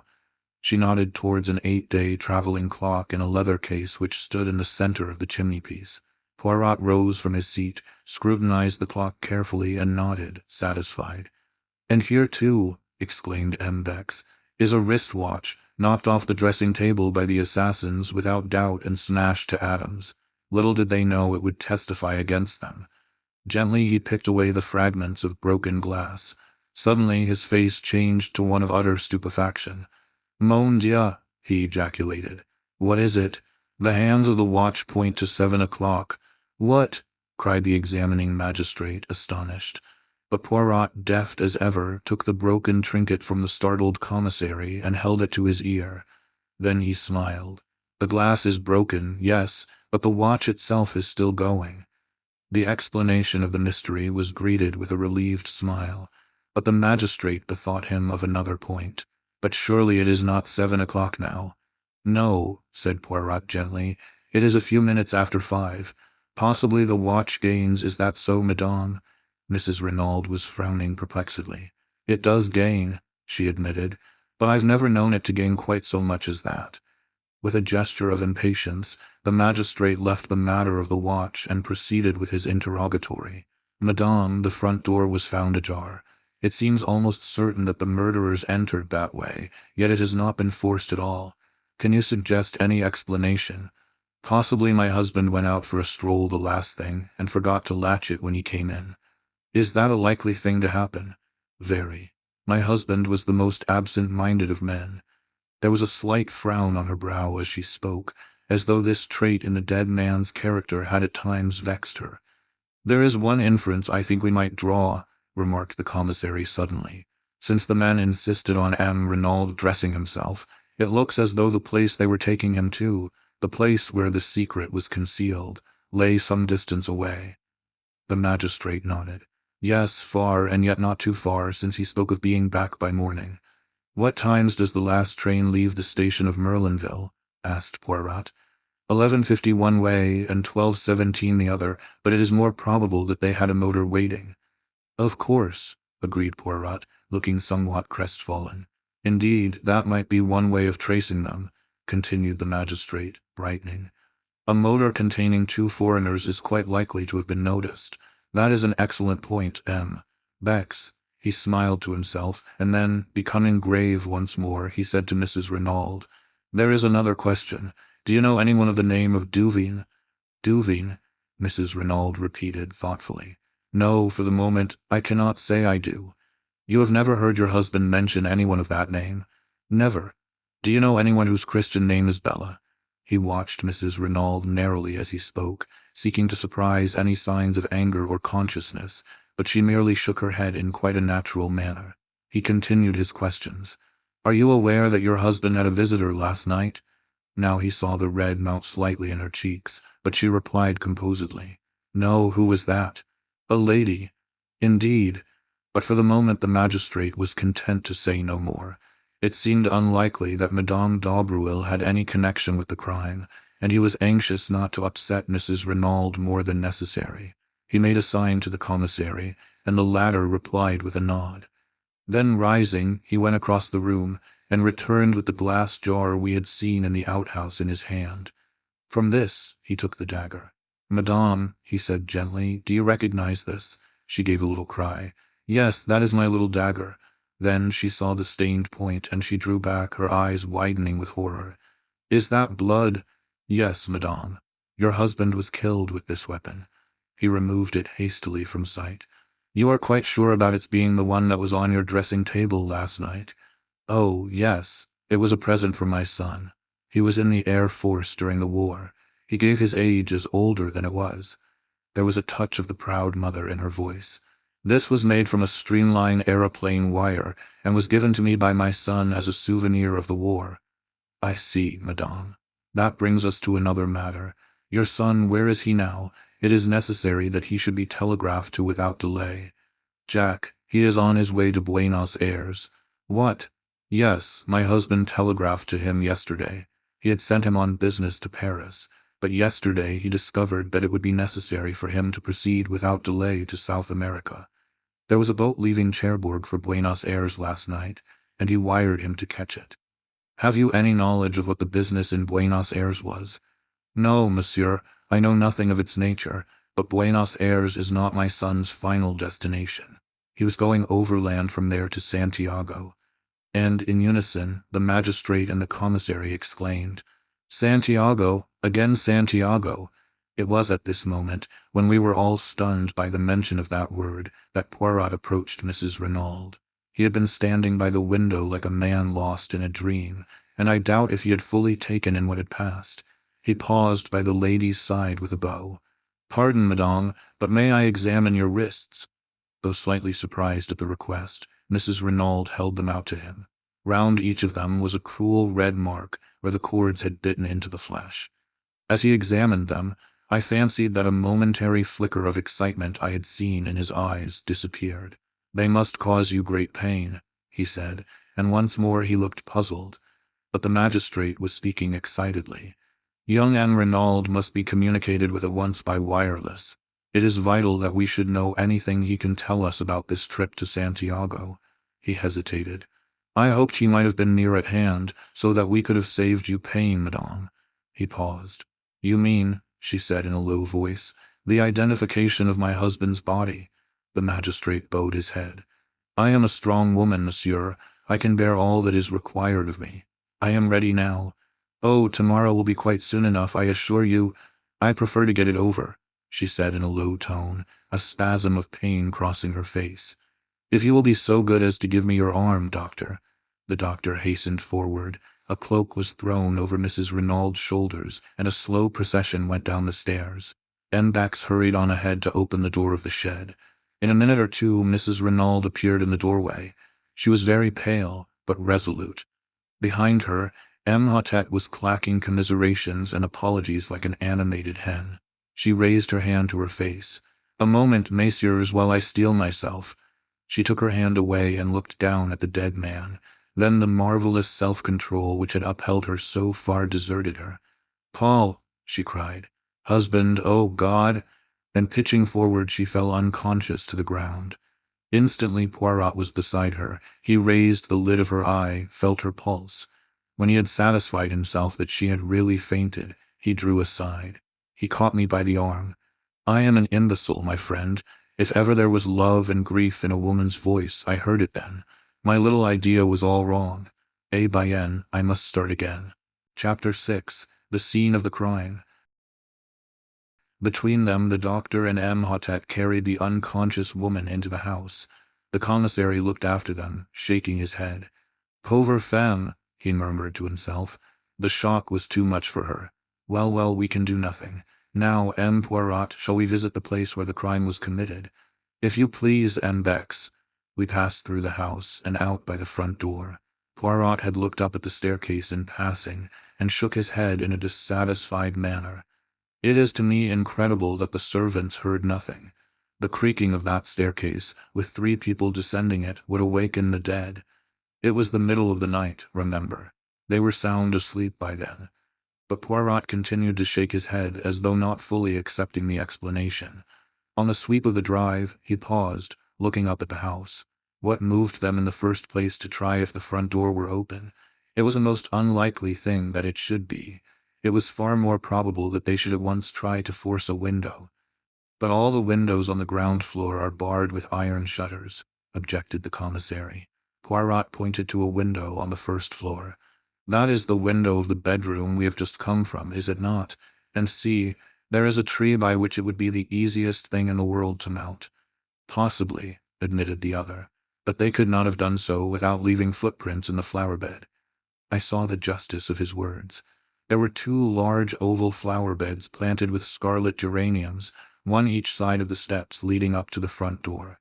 The tree in question had its roots actually at the back of the bed itself, and it would have been impossible to reach it without stepping on the bed.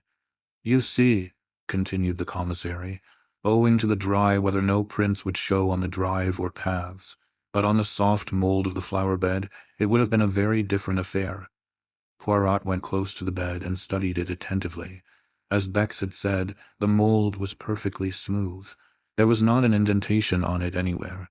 Poirot nodded, as though convinced, and we turned away, but he suddenly darted off and began examining the other flower bed. Bex, he called. See here are plenty of traces for you. The commissary joined him, and smiled. My dear M. Poirot, those are without doubt the footprints of the gardener's large hobnailed boots. In any case, it would have no importance, since this side we have no tree, and consequently no means of gaining access to the upper story. True, said Poirot, evidently crestfallen. So you think these footprints are of no importance? Not the least in the world. Then, to my utter astonishment, Poirot pronounced these words. I do not agree with you. I have a little idea that these footprints are the most important things we have seen yet. Beck said nothing, merely shrugged his shoulders. He was far too courteous to utter his real opinion. Shall we proceed? He asked instead. Certainly, I can investigate this matter of the footprints later, said Poirot cheerfully. Instead of following the drive down to the gate, Bex turned up a path that branched off at right angles. It led up a slight incline, round to the right of the house, and was bordered on either side by a kind of shrubbery. Suddenly it emerged into a little clearing from which one obtained a view of the sea. A seat had been placed here, and not far from it was a rather ramshackle shed. A few steps further on, a neat line of small bushes marked the boundary of the villa grounds. Bex pushed his way through these, and we found ourselves on a wide stretch of open downs. I looked round and saw something that filled me with astonishment. Why, this is a golf course, I cried. Bex nodded.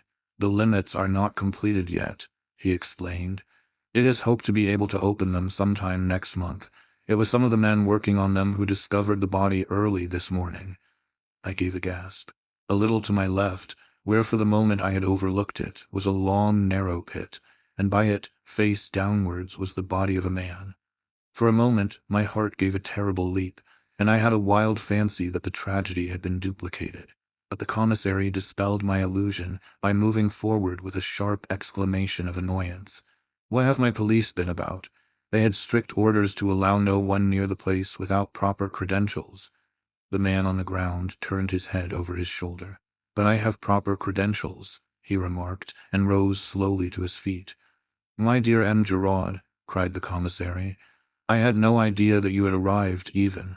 The examining magistrate has been awaiting you with the utmost impatience. As he spoke, I was scanning the newcomer with the keenest curiosity. The famous detective from the Paris Sûreté was familiar to me by name, and I was extremely interested to see him in the flesh.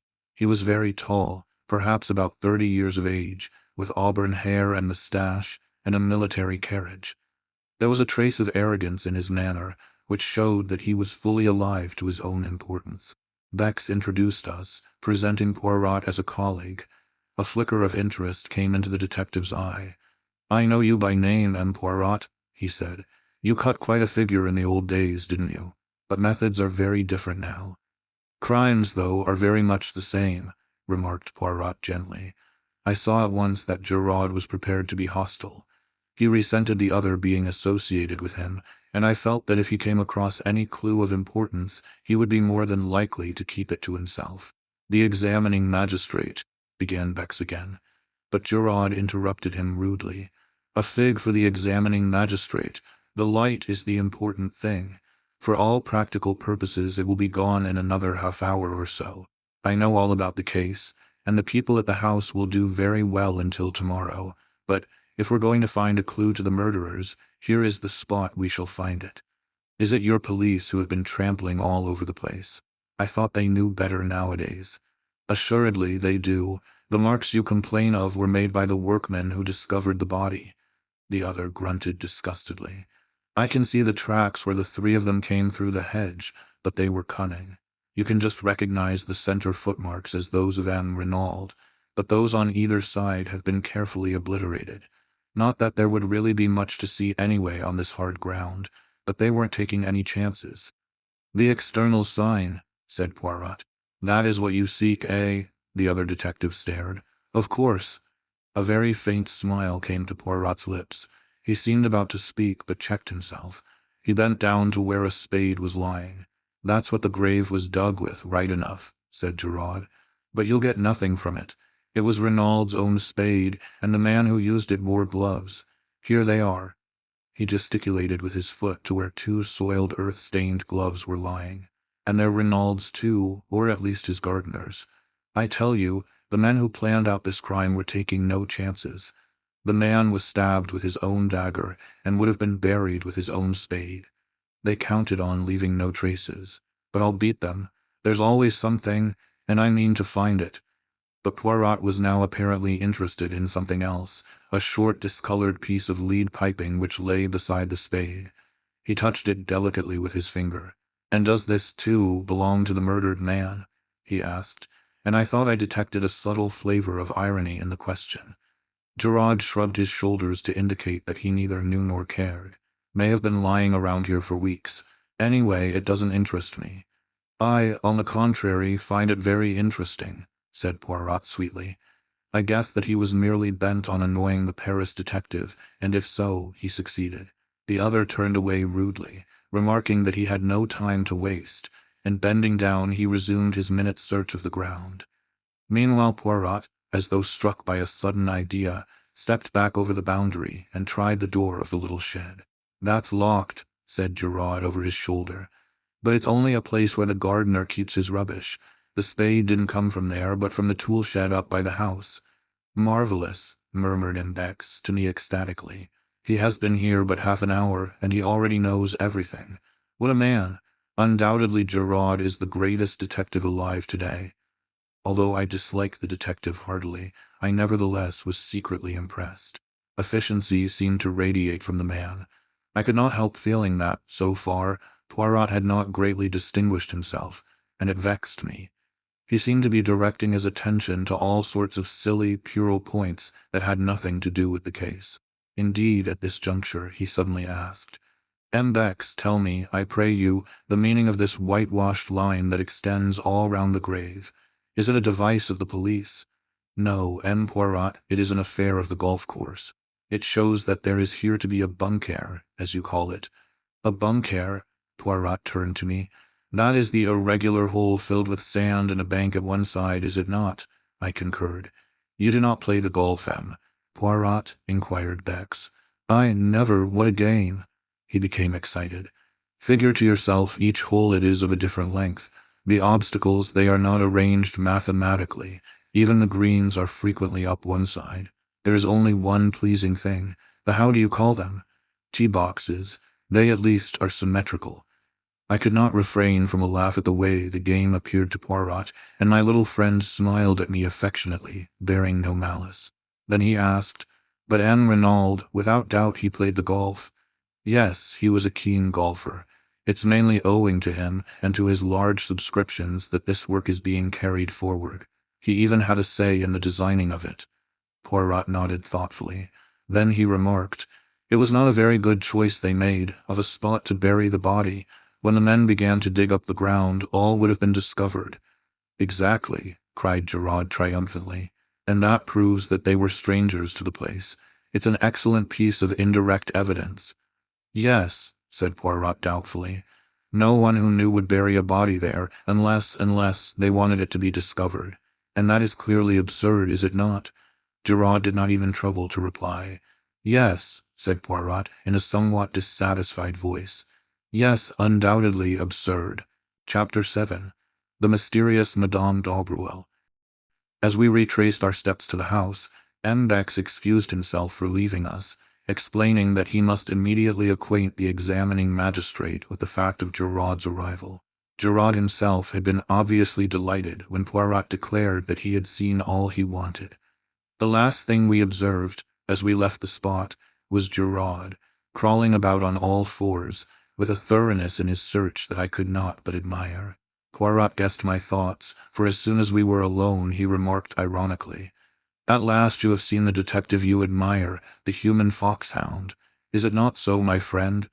"At any rate, he's doing something," I said with asperity. "If there's anything to find, he'll find it. Now you—" Bien, I also have found something, a piece of lead piping." "Nonsense, Poirot, you know very well that's got nothing to do with it. I meant little things. traces that may lead us infallibly to the murderers. Mon ami, a clue of 2 feet long is every bit as valuable as one measuring 2 millimeters, but it is the romantic idea that all important clues must be infinitesimal. As to the piece of lead piping having nothing to do with the crime, you say that because Giraud told you so. No, as I was about to interpose a question. We will say no more. Leave Giraud to his search and me to my ideas. The case seems straightforward enough, and yet, mon ami, I am not satisfied. And do you know why? Because of the wrist watch that is 2 hours fast. And then there are several curious little points that do not seem to fit in. For instance, if the object of the murderers was revenge, why did they not stab Renauld in his sleep and have done with it? They wanted the secret, I reminded him. Poirot brushed a speck of dust from his sleeve with a dissatisfied air. Well, where is this secret? Presumably some distance away, since they wish him to dress himself. Yet he is found murdered close at hand, almost within earshot of the house.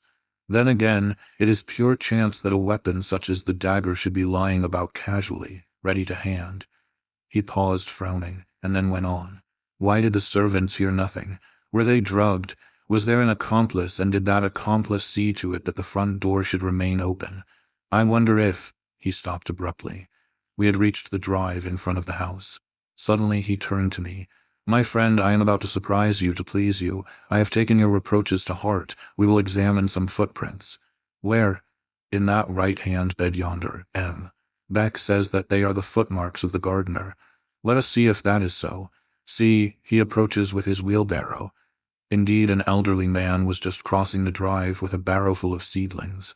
Poirot called to him, and he set down the barrow and came hobbling towards us. You are going to ask him for one of his boots to compare with the footmarks? I asked breathlessly. My faith in Poirot revived a little. Since he said the footprints in this right-hand bed were important, presumably they were. Exactly, said Poirot, but won't he think it very odd? He will not think about it at all.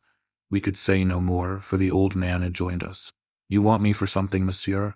Yes, you have been gardener here a long time, haven't you? 24 years, monsieur. And your name is? Auguste, monsieur. I was admiring these magnificent geraniums. They are truly superb. They have been planted long. Some time, monsieur. But of course, to keep the beds looking smart, one must keep bedding out a few new plants, and remove those that are over, besides keeping the old blooms well picked off. You put in some new plants yesterday, didn't you? Those in the middle there, and in the other bed also. Monsieur has a sharp eye. It takes always a day or so for them to pick up. Yes, I put 10 new plants in each bed last night. As monsieur doubtless knows, one should not put in plants when the sun is hot. Auguste was charmed with Poirot's interest, and was quite inclined to be garrulous. That is a splendid specimen there, said Poirot, pointing. Might I perhaps have a cutting of it? But certainly, monsieur. The old fellow stepped into the bed, and carefully took a slip from the plant Poirot had admired. Poirot was profuse in his thanks, and Auguste departed to his barrow. You see, said Poirot with a smile, as he bent over the bed to examine the indentation of the gardener's hobnailed boot. It is quite simple. I did not realize that the foot would be inside the boot. You do not use your excellent mental capacities sufficiently. Well, what of the footmark? I examined the bed carefully. All the footmarks in the bed were made by the same boot, I said at length after a careful study. You think so? Eh bien, I agree with you, said Poirot. He seemed quite uninterested, and as though he were thinking of something else. At any rate, I remarked, you will have one bee less in your bonnet now. Mon Dieu, but what an idiom. What does it mean? What I meant was that now you will give up your interest in these footmarks. But to my surprise, Poirot shook his head. No, no, mon ami. At last I am on the right track. I am still in the dark, but, as I hinted just now to M. Bex, these footmarks are the most important and interesting things in the case. That poor Giraud, I should not be surprised if he took no notice of them whatever. At that moment, the front door opened, and M. Hotet and the commissary came down the steps. Ah, M. Poirot, we were coming to look for you, said the magistrate. It is getting late, but I wish to pay a visit to Madame Daubreuil. Without doubt, she will be very much upset by M. Renaud's death, and we may be fortunate enough to get a clue from her. the secret that he did not confide to his wife. It is possible that he may have told it to the woman whose love held him enslaved. We know where our Samsons are weak, don't we? I admired the picturesqueness of Hotet's language. I suspected that the examining magistrate was by now thoroughly enjoying his part in the mysterious drama. "Is Giraud not going to accompany us?" asked Poirot. Giraud has shown clearly that he prefers to conduct the case in his own way," said Hotet dryly.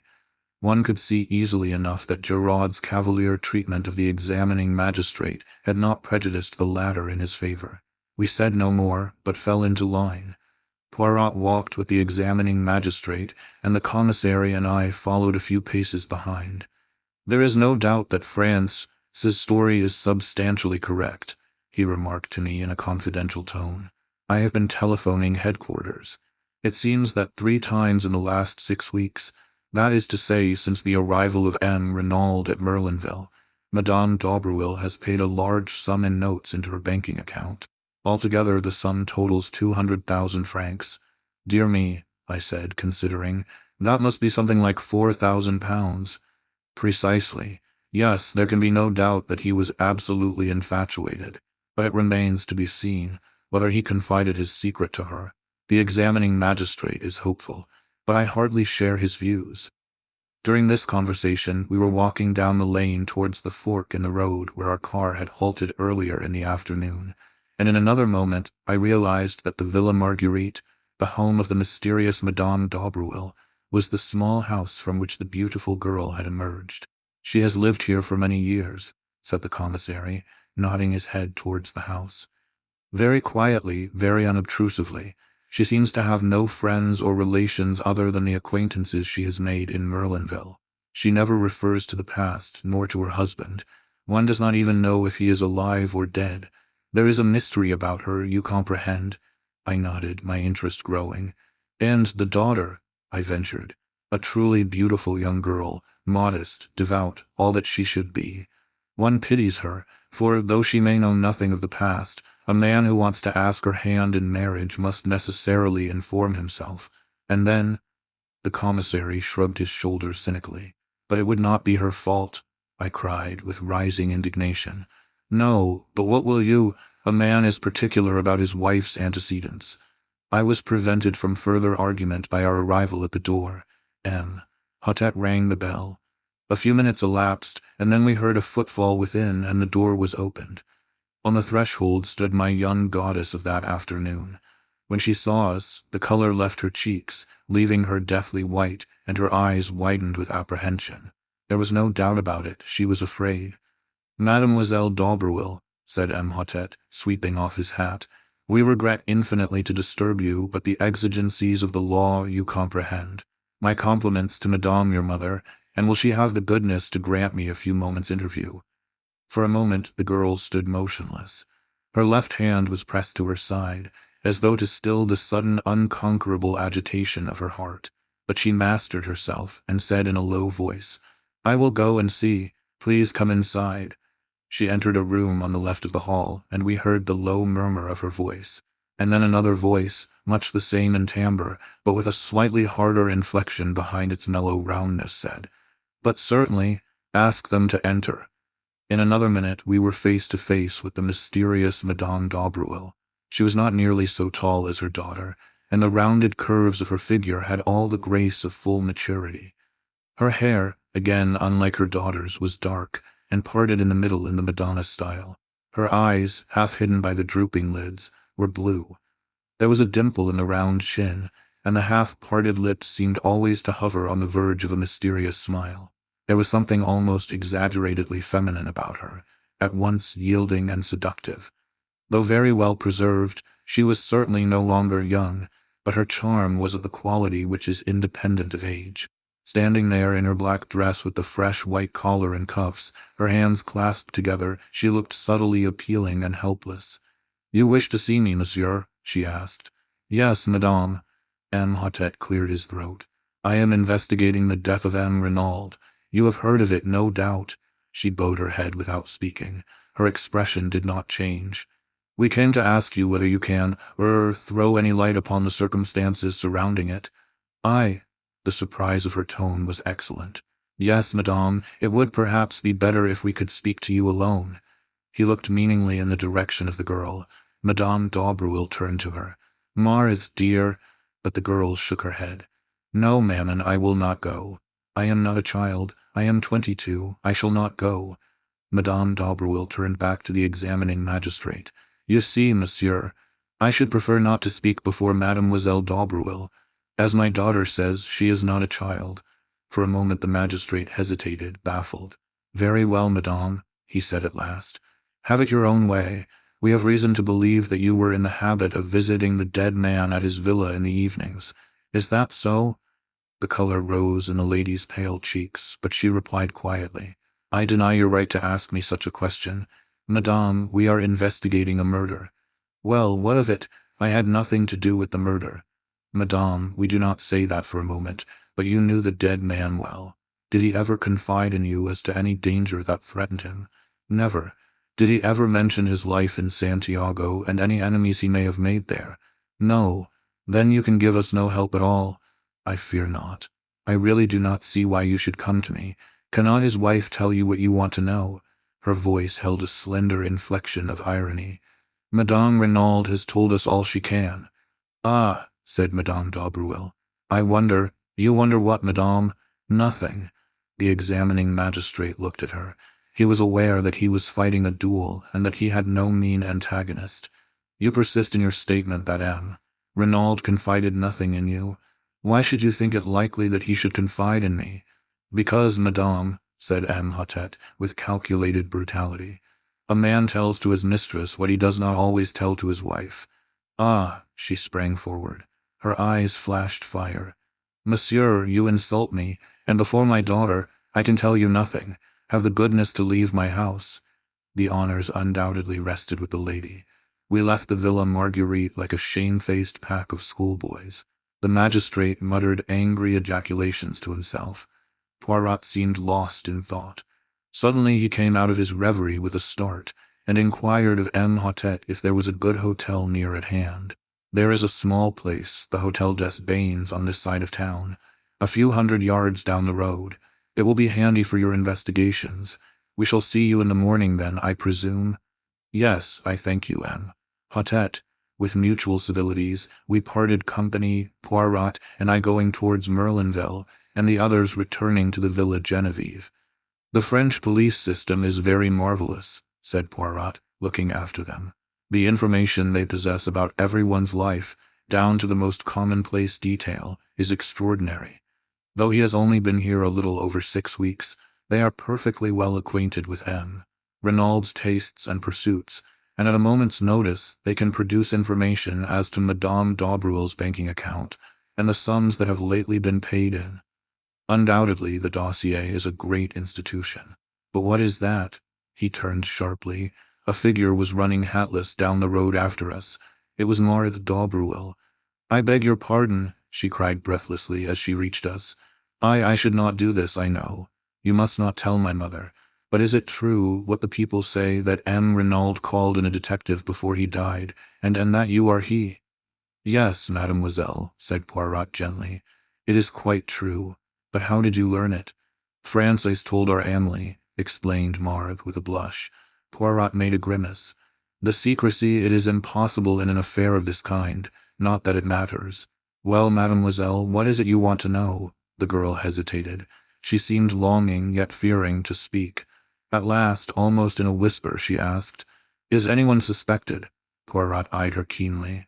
Then he replied evasively, Suspicion is in the air at present, mademoiselle. Yes, I know, but anyone in particular? Why do you want to know? The girl seemed frightened by the question. All at once Poirot's words about her earlier in the day recurred to me. The girl with the anxious eyes.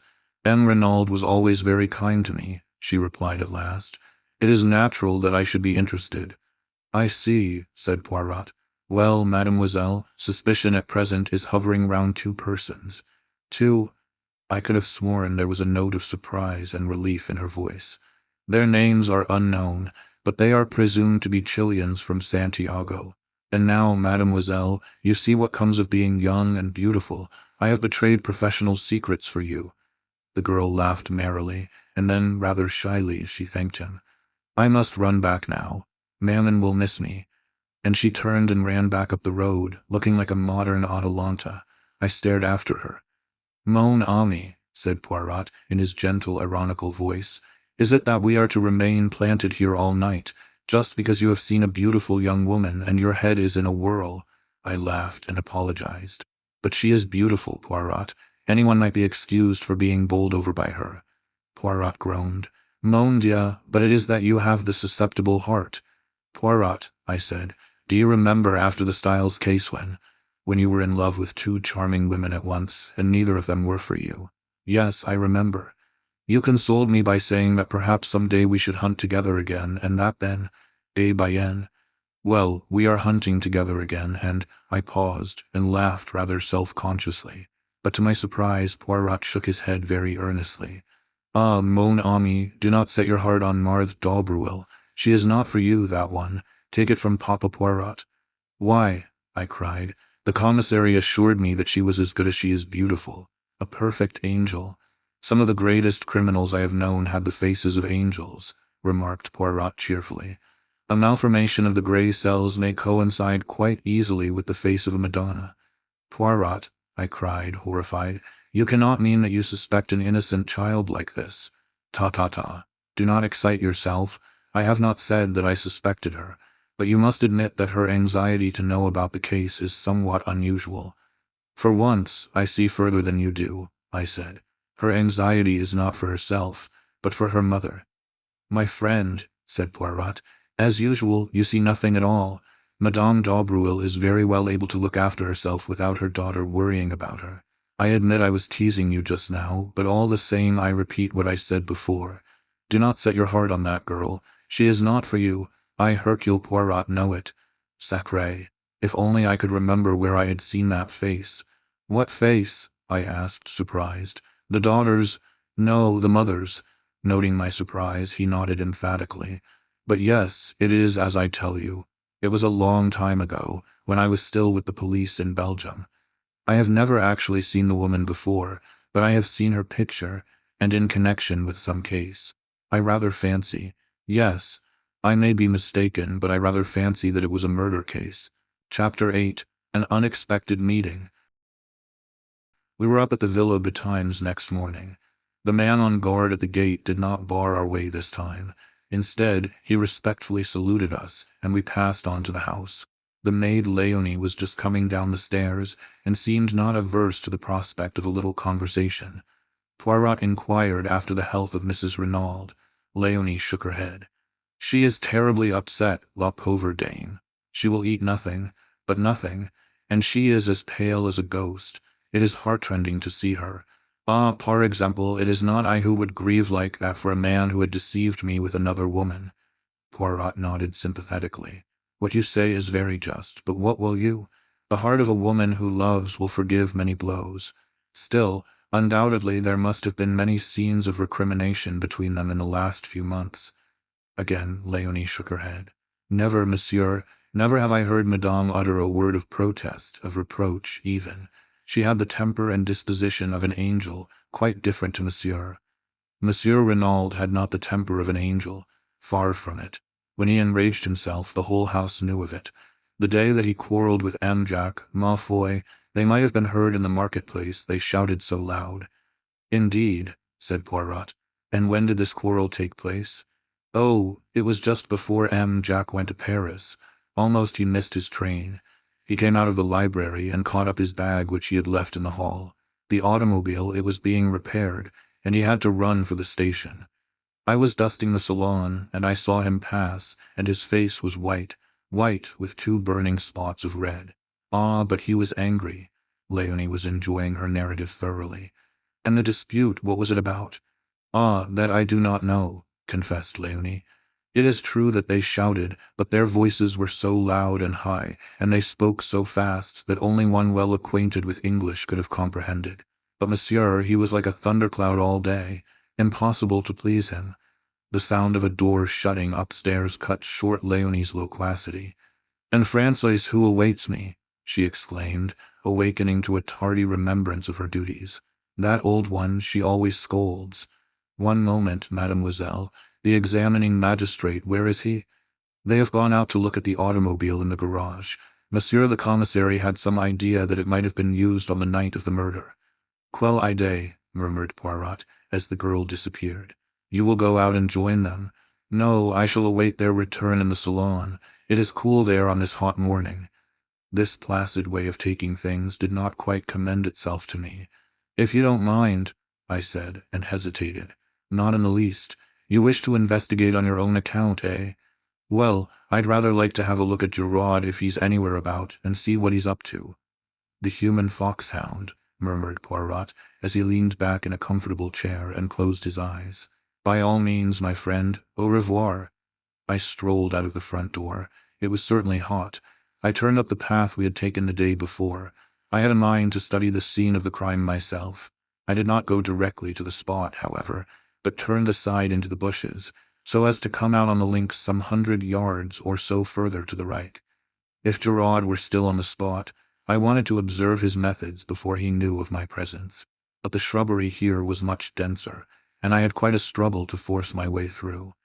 When I emerged at last on the course, it was quite unexpectedly, and with such vigor that I cannoned heavily into a young lady who had been standing with her back to the plantation.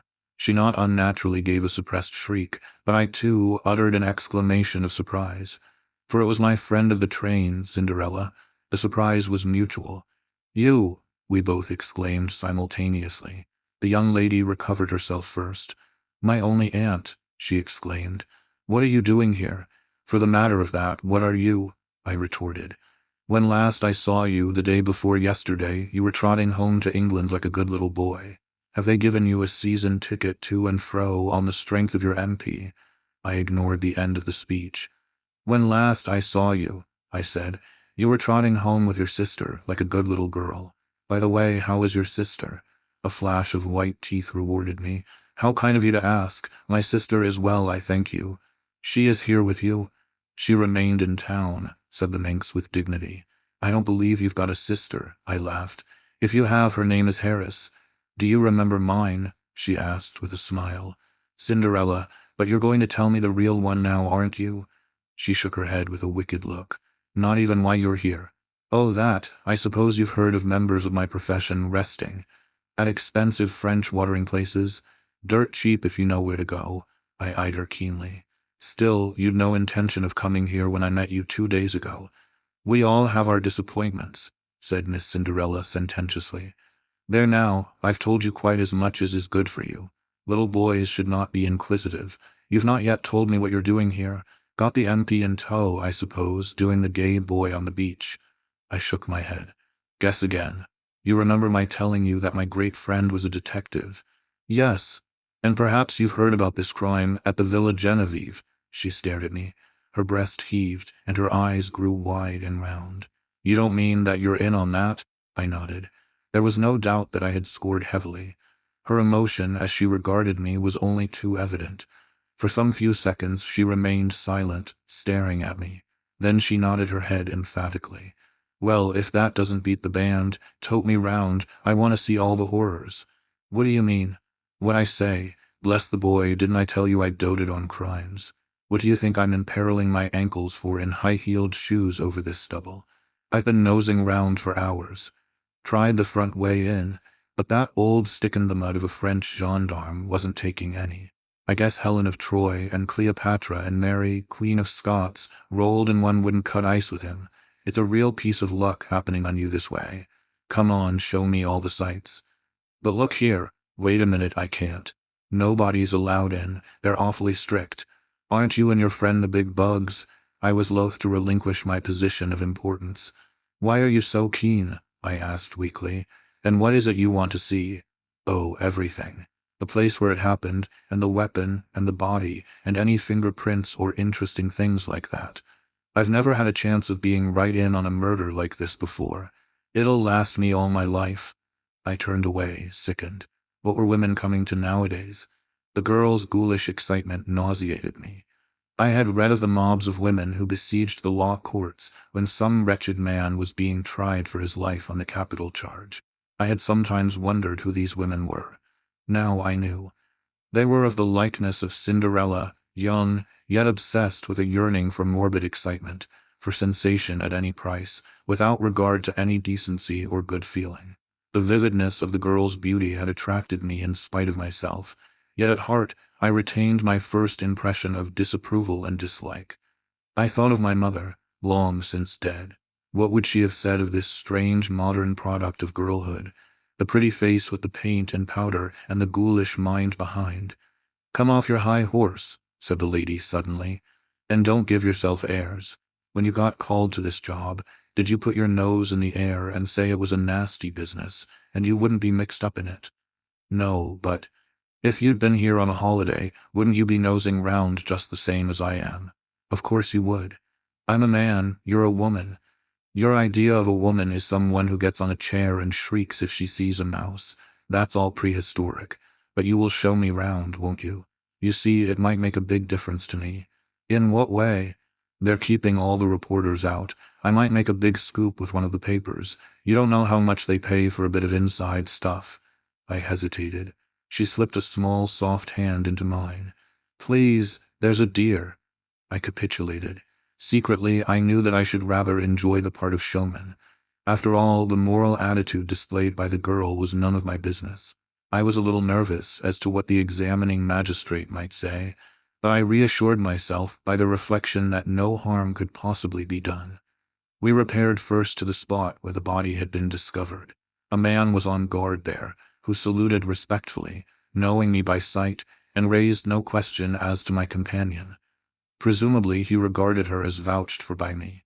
I explained to Cinderella just how the discovery had been made, and she listened attentively, sometimes putting an intelligent question.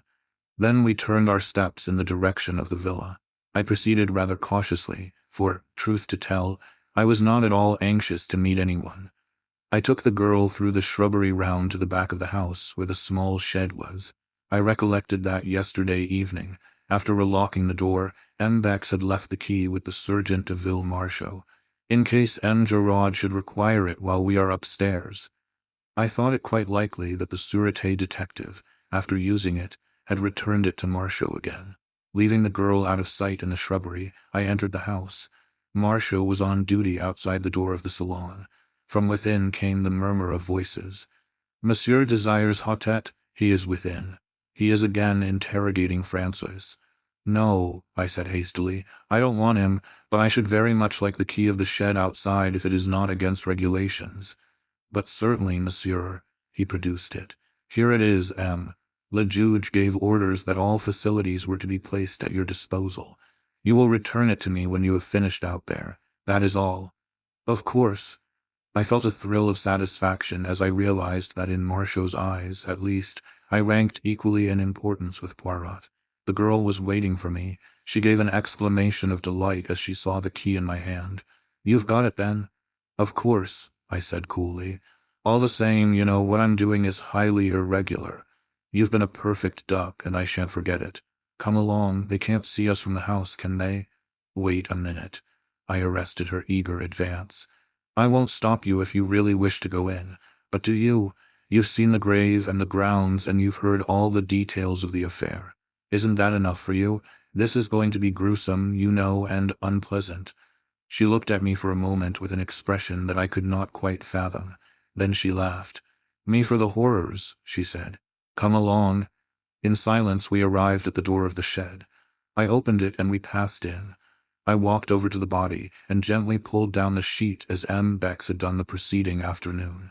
A little gasping sound escaped from the girl's lips, and I turned and looked at her. There was horror on her face now, and those debonair high spirits of hers were quenched utterly. She had not chosen to listen to my advice, and she was punished now for her disregard of it. I felt singularly merciless towards her. She should go through with it now. I turned the corpse gently over. "You see," I said, "he was stabbed in the back." Her voice was almost soundless. "With what?" I nodded towards the glass jar. "That dagger." Suddenly the girl reeled and then sank down in a heap. I sprang to her assistance. "You are faint. Come out of here. It has been too much for you." "Water," she murmured. "Quick, water." I left her and rushed into the house. Fortunately, none of the servants were about, and I was able to secure a glass of water unobserved and add a few drops of brandy from a pocket flask. In a few minutes I was back again. The girl was lying as I had left her, but a few sips of the brandy and water revived her in a marvelous manner. "Take me out of here, oh, quickly, quickly," she cried, shuddering. Supporting her with my arm, I led her out into the air, and she pulled the door to behind her. Then she drew a deep breath. "That's better. Oh, it was horrible. Why did you ever let me go in?" I felt this to be so feminine that I could not forbear a smile. Secretly, I was not dissatisfied with her collapse. It proved that she was not quite so callous as I had thought her. After all, she was little more than a child, and her curiosity had probably been of the unthinking order. "I did my best to stop you, you know," I said gently. "I suppose you did. Well, goodbye. Look here, you can't start off like that all alone. You're not fit for it. I insist on accompanying you back to Merlinville." "Nonsense. I'm quite all right now. Supposing you felt faint again? No, I shall come with you." But this she combated with a good deal of energy. In the end, however, I prevailed so far as to be allowed to accompany her to the outskirts of the town. We retraced our steps over our former route, passing the grave again, and making a detour onto the road. Where the first straggling line of shops began, she stopped and held out her hand. "Goodbye, and thank you ever so much for coming with me. Are you sure you're all right now?" "Quite, thanks. I hope you won't get into any trouble over showing me things." I disclaimed the idea lightly. "Well, goodbye. Au revoir," I corrected. "If you're staying here, we shall meet again." She flashed a smile at me. "That's so, au revoir then. Wait a second, you haven't told me your address." "Oh, I'm staying at the Hotel du Fer. It's a little place, but quite good. Come and look me up tomorrow." "I will," I said, with perhaps rather unnecessary empressement. I watched her out of sight, then turned and retraced my steps to the villa. I remembered that I had not relocked the door of the shed. Fortunately, no one had noticed the oversight, and turning the key, I removed it and returned it to the Sergeant de Ville. And as I did so, it came upon me suddenly that though Cinderella had given me her address, I still did not know her name. Chapter 9. M. Giraud finds some clues. In the salon, I found the examining magistrate busily interrogating the old gardener Auguste. Poirot and the commissary, who were both present, greeted me respectively with a smile and a polite bow. I slipped quietly into a seat. Imhotep was painstaking and meticulous in the extreme, but did not succeed in eliciting anything of importance. The gardening gloves Auguste admitted to be his. He wore them when handling a certain species of primula plant which was poisonous to some people. He could not say when he had worn them last. Certainly he had not missed them. Where were they kept? Sometimes in one place, sometimes in another. The spade was usually to be found in the small tool shed. Was it locked? Of course it was locked. Where was the key kept? Parbleu, it was in the door, of course. There was nothing of value to steal. Who would have expected a party of bandits, of assassins? Such things did not happen in Madame la Vicomtesse's time. Imhotep signifying that he had finished with him, the old man withdrew, grumbling to the last. Remembering Poirot's unaccountable insistence on the footprints in the flower beds, I scrutinized him narrowly as he gave his evidence. Either he had nothing to do with the crime, or he was a consummate actor. Suddenly, just as he was going out of the door, an idea struck me. "Pardon, Imhotep," I cried, "but will you permit me to ask him one question?" "But certainly, monsieur." Thus encouraged, I turned to Auguste. "Where do you keep your boots?" "Sac à papier," growled the old man. "On my feet, where else?" "But when you go to bed at night?" "Under my bed." "But who cleans them?" "Nobody. Why should they be cleaned? Is it that I promenade myself on the front like a young man? On Sunday I wear the Sunday boots, bien entendu, but otherwise." He shrugged his shoulders. I shook my head, discouraged. "Well, well," said the magistrate, "we do not advance very much. Undoubtedly we are held up until we get the return cable from Santiago. Has anyone seen Giraud? In verity that one lacks politeness. I have a very good mind to send for him, and you will not have to send far, M. le Juge." The quiet voice startled us. Giraud was standing outside, looking in through the open window. He leaped lightly into the room and advanced to the table. "Here I am, M. le Juge, at your service. Accept my excuses for not presenting myself sooner."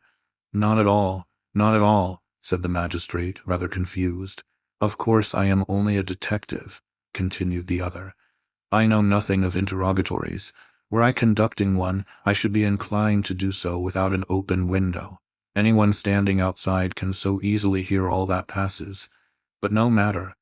Imhotep flushed angrily. There was evidently going to be no love lost between the examining magistrate and the detective in charge of the case.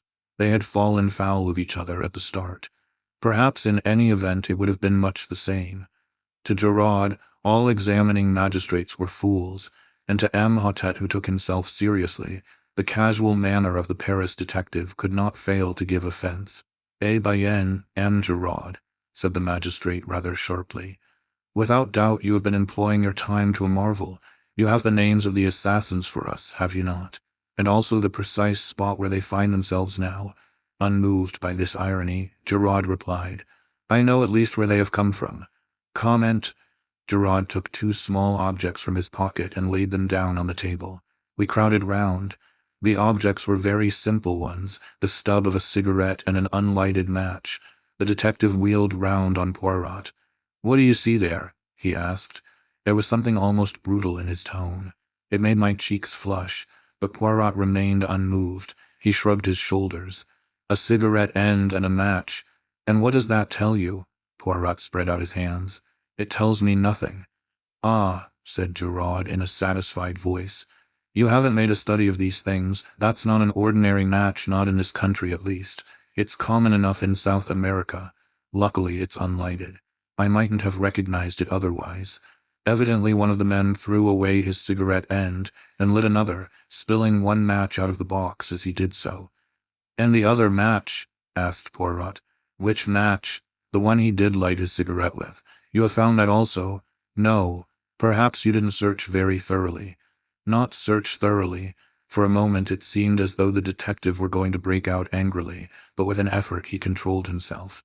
"I see you love a joke, M. Poirot. But in any case, match or no match, the cigarette end would be sufficient. It is a South American cigarette with licorice pectoral paper." Poirot bowed.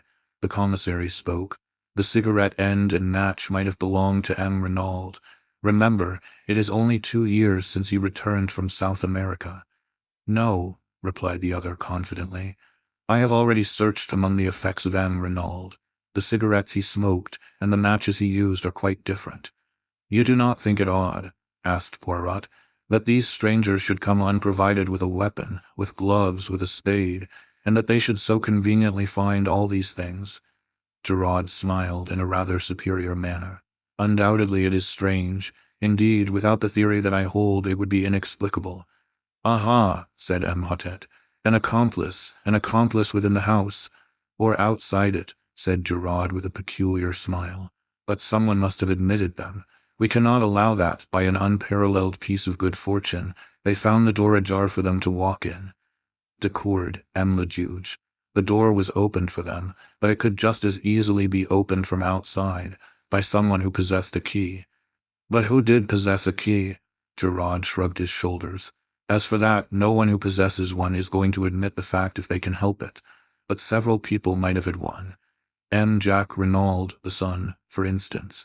It is true that he is on his way to South America, but he might have lost the key or had it stolen from him.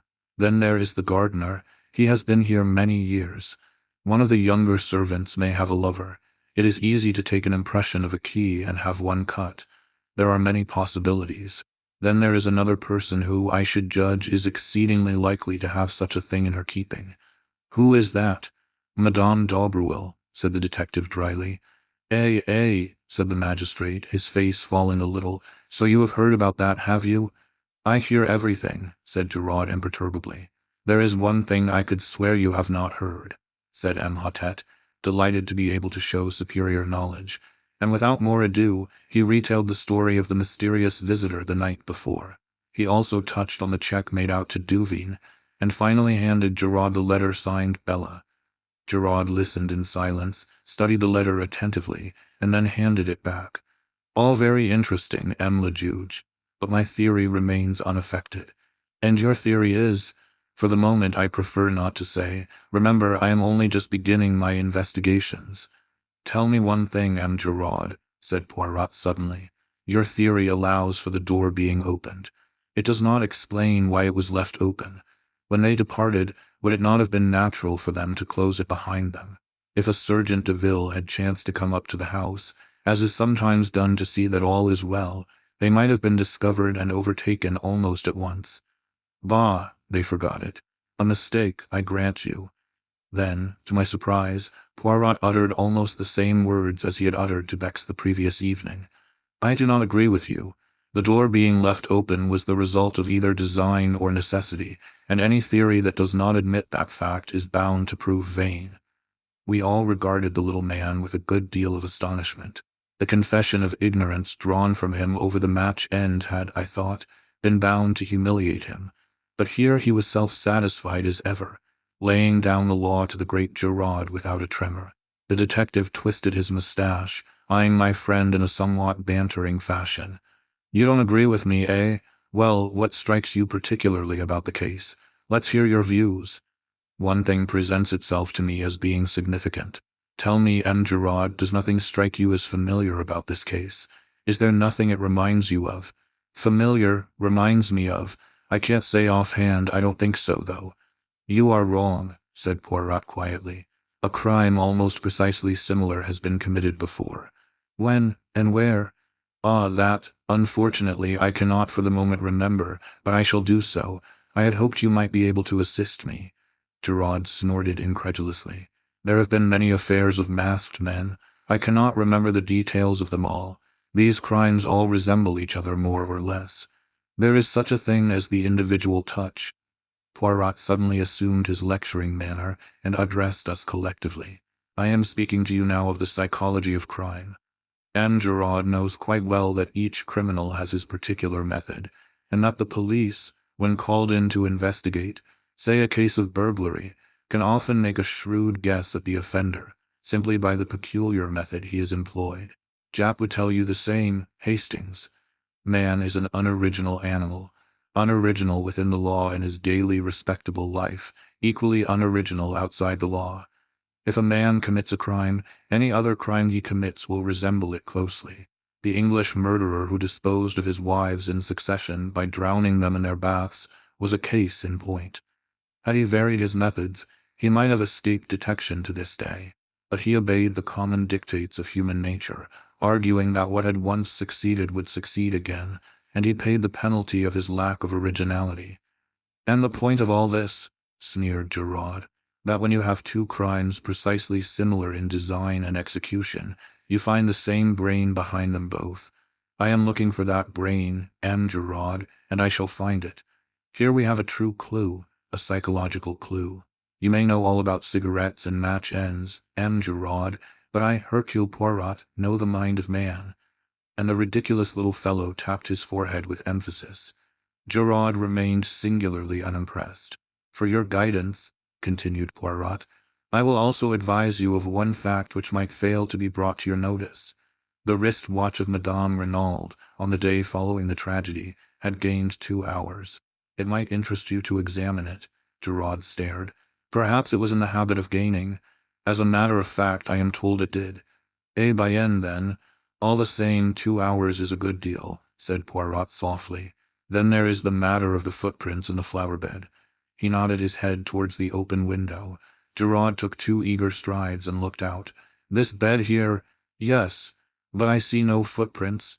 "No," said Poirot, straightening a little pile of books on a table. "There are none." For a moment an almost murderous rage obscured Giraud's face. He took 2 strides towards his tormentor, but at that moment the salon door was opened, and Marchot announced, "M. Stonor, the secretary, has just arrived from England. May he enter?" Chapter 10. Gabriel Stonor. The man who entered the room was a striking figure. Very tall, with a well-knit athletic frame and a deeply bronzed face and neck, he dominated the assembly. Even Giraud seemed anemic beside him. When I knew him better, I realized that Gabriel Stonor was quite an unusual personality. English by birth, he had knocked about all over the world. He had shot big game in Africa, traveled in Korea, ranched in California, and traded in the South Sea Islands. He had been secretary to a New York railway magnate, and had spent a year encamped in the desert with a friendly tribe of Arabs. His unerring eye picked out Imhotep. "The examining magistrate in charge of the case? Pleased to meet you, M. Le Juge, this is a terrible business. How's Mrs. Renauld? Is she bearing up fairly well? It must have been an awful shock to her." "Terrible, terrible," said Imhotep. "Permit me to introduce M. Bex, our commissary of police, M. Giraud of the Sûreté. This gentleman is M. Hercule Poirot. M. Renauld sent for him, but he arrived too late to do anything to avert the tragedy. A friend of M. Poirot's Captain Hastings." Stonor looked at Poirot with some interest. "Sent for you, did he? You did not know, then, that M. Renauld contemplated calling in a detective?" interposed M. Bex. "No, I didn't. But it doesn't surprise me a bit." "Why?" "Because the old man was rattled. I don't know what it was all about. He didn't confide in me. We weren't on those terms, but rattled he was, and badly." Said Imhotep. "But you have no notion of the cause." "That's what I said, sir. You will pardon me, M. Stonor, but we must begin with a few formalities. Your name?" "Gabriel Stonor." "How long ago was it that you became secretary to M. Renauld?" "About 2 years ago, when he first arrived from South America. I met him through a mutual friend, and he offered me the post. A thundering good boss he was, too." "Did he talk to you much about his life in South America?" "Yes, a good bit." "Do you know if he was ever in Santiago?" "Several times, I believe. He never mentioned any special incident that occurred there, anything that might have provoked some vendetta against him?" "Never." "Did he speak of any secret that he had acquired while sojourning there?" "No." "Did he ever say anything at all about a secret?" "Not that I can remember. But for all that, there was a mystery about him. I've never heard him speak of his boyhood, for instance, or of any incident prior to his arrival in South America. He was a French-Canadian by birth, I believe, but I've never heard him speak of his life in Canada. He could shut up like a clam if he liked. So, as far as you know, he had no enemies, and you can give us no clue as to any secret to obtain possession of which he might have been murdered." "That's so. M. Stonor, have you ever heard the name of Duveen in connection with M. Renauld?" Duveen. He tried the name over thoughtfully. "I don't think I have, and yet it seems familiar." "Do you know a lady, a friend of M. Renaud's, whose Christian name is Bella?" Again Mr. Stonor shook his head. "Bella Duveen? Is that the full name? It's curious. I'm sure I know it, but for the moment I can't remember in what connection." The magistrate coughed. "You understand, M. Stonor, the case is like this. There must be no reservations. You might perhaps, through a feeling of consideration for Madame Renauld, for whom, I gather, you have a great esteem and affection, you might, enfin," said M. Hotep, getting rather tied up in his sentence. "There must absolutely be no reservations." Stonor stared at him, a dawning light of comprehension in his eyes. "I don't quite get you," he said gently.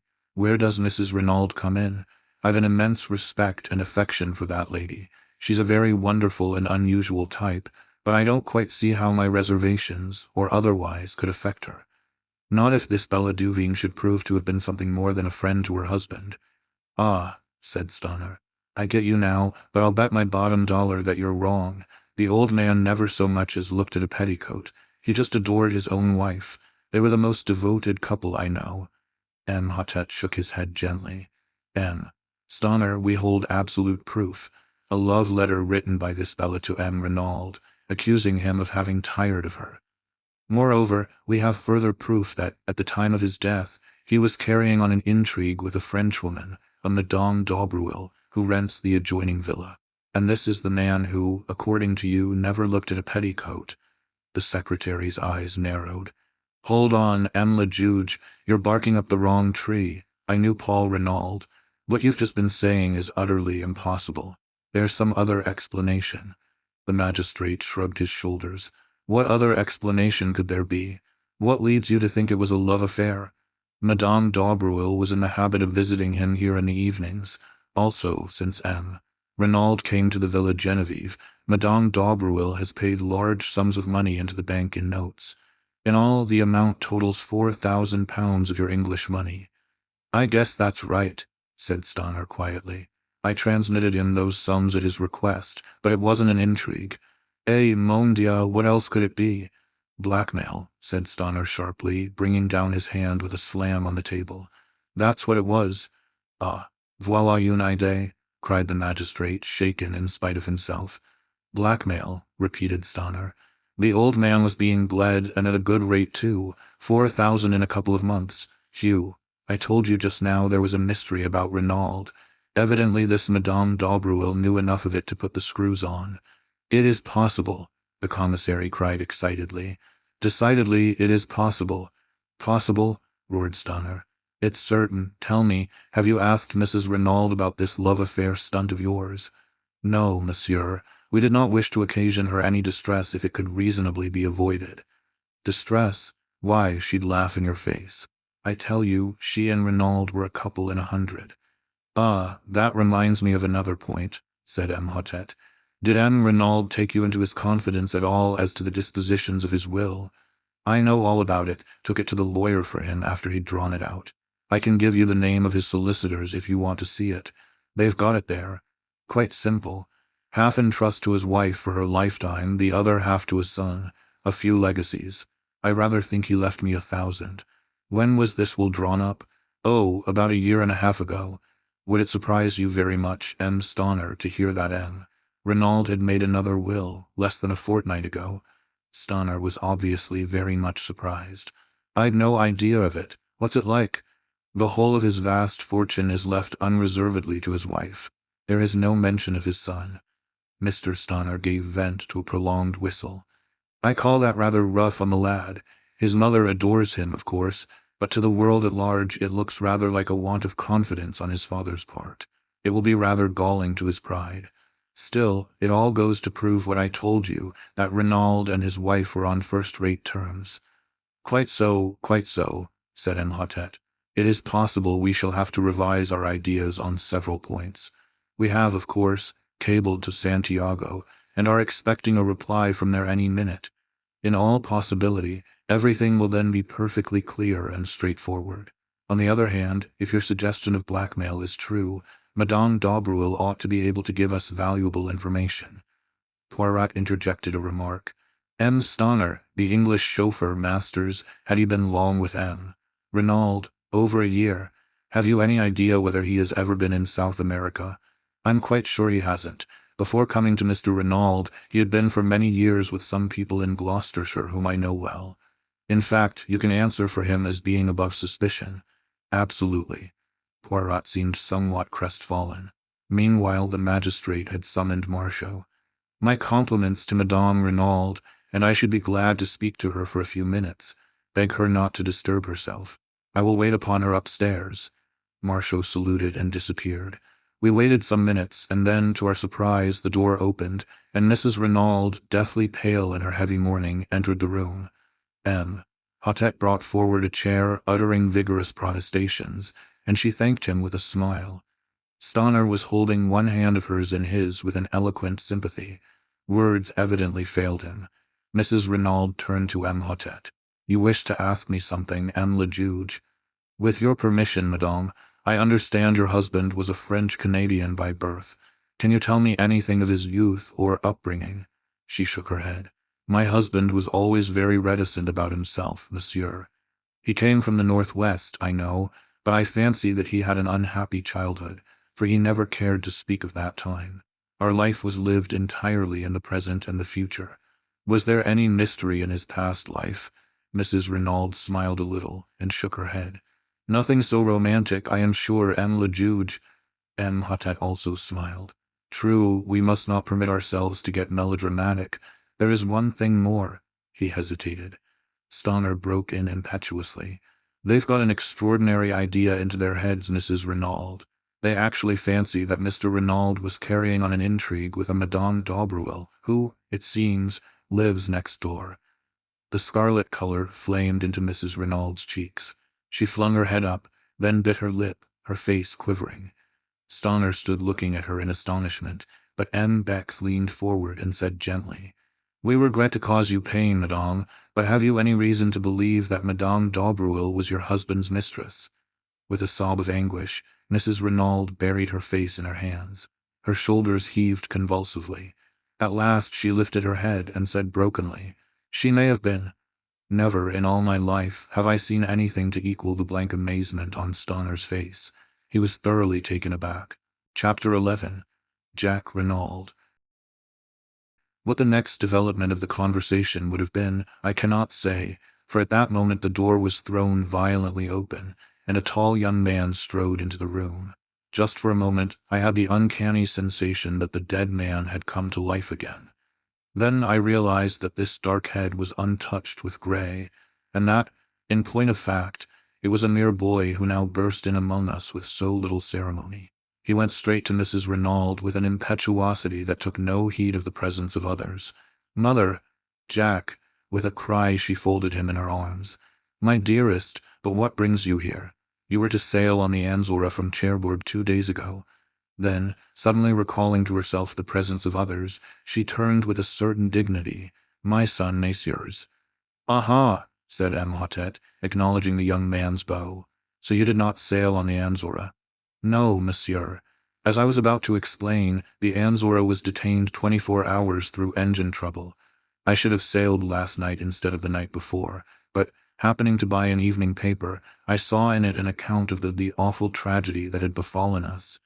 His voice broke, and the tears came into his eyes. "My poor father, my poor, poor father." Staring at him like one in a dream, Mrs. Renauld repeated, "So you did not sail?" And then, with a gesture of infinite weariness, she murmured as though to herself, "After all, it does not matter now." "Sit down, M. Renauld, I beg of you," said Imhotep, indicating a chair. "My sympathy for you is profound. It must have been a terrible shock to you to learn the news as you did. However, it is most fortunate that you were prevented from sailing. I am in hopes that you may be able to give us just the information we need to clear up this mystery. I am at your disposal, M. le Juge. Ask me any questions you please. To begin with, I understand that this journey was being undertaken at your father's request." "Quite so, M. le Juge. I received a telegram bidding me to proceed without delay to Buenos Aires, and from thence via the Andes to Valparaiso and on to Santiago." "Ah, and the object of this journey?" "I have no idea, M. le Juge." "What?" "Number C, here is the telegram." The magistrate took it and read it aloud. "Proceed immediately Cherbourg, embark Anzora sailing tonight Buenos Aires, ultimate destination Santiago. Further instructions will await you Buenos Aires. Do not fail. Matter is of utmost importance. Renauld." "And there had been no previous correspondence on the matter?" Jack Renauld shook his head. "That is the only intimation of any kind. I knew, of course, that my father, having lived so long out there, had necessarily many interests in South America, but he had never mooted any suggestion of sending me out. You have, of course, been a good deal in South America, M. Renauld. I was there as a child, but I was educated in England and spent most of my holidays in that country, so I really know far less of South America than might be supposed. You see, the war broke out when I was 17. You served in the English Flying Corps, did you not?"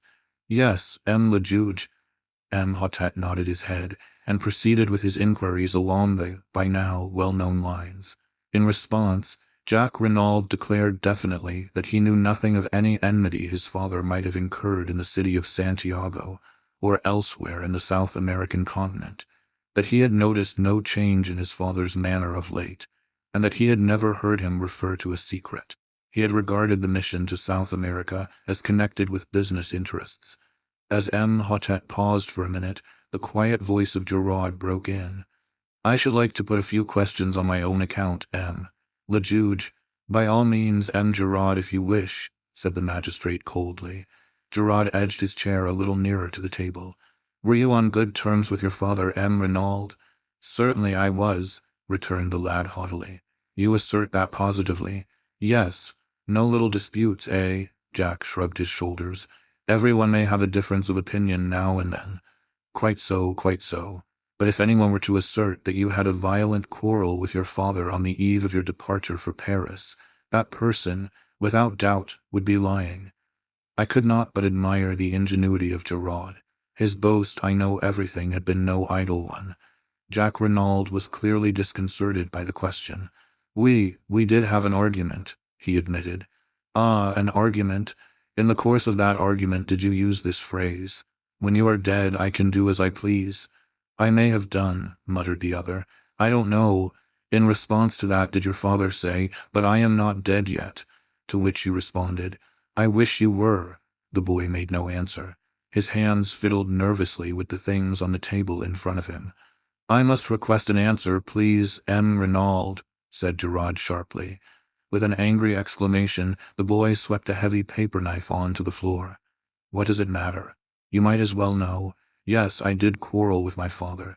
I dare say I said all those things. I was so angry I cannot even remember what I said. I was furious. I could almost have killed him at that moment. There, make the most of that." He leant back in his chair, flushed and defiant.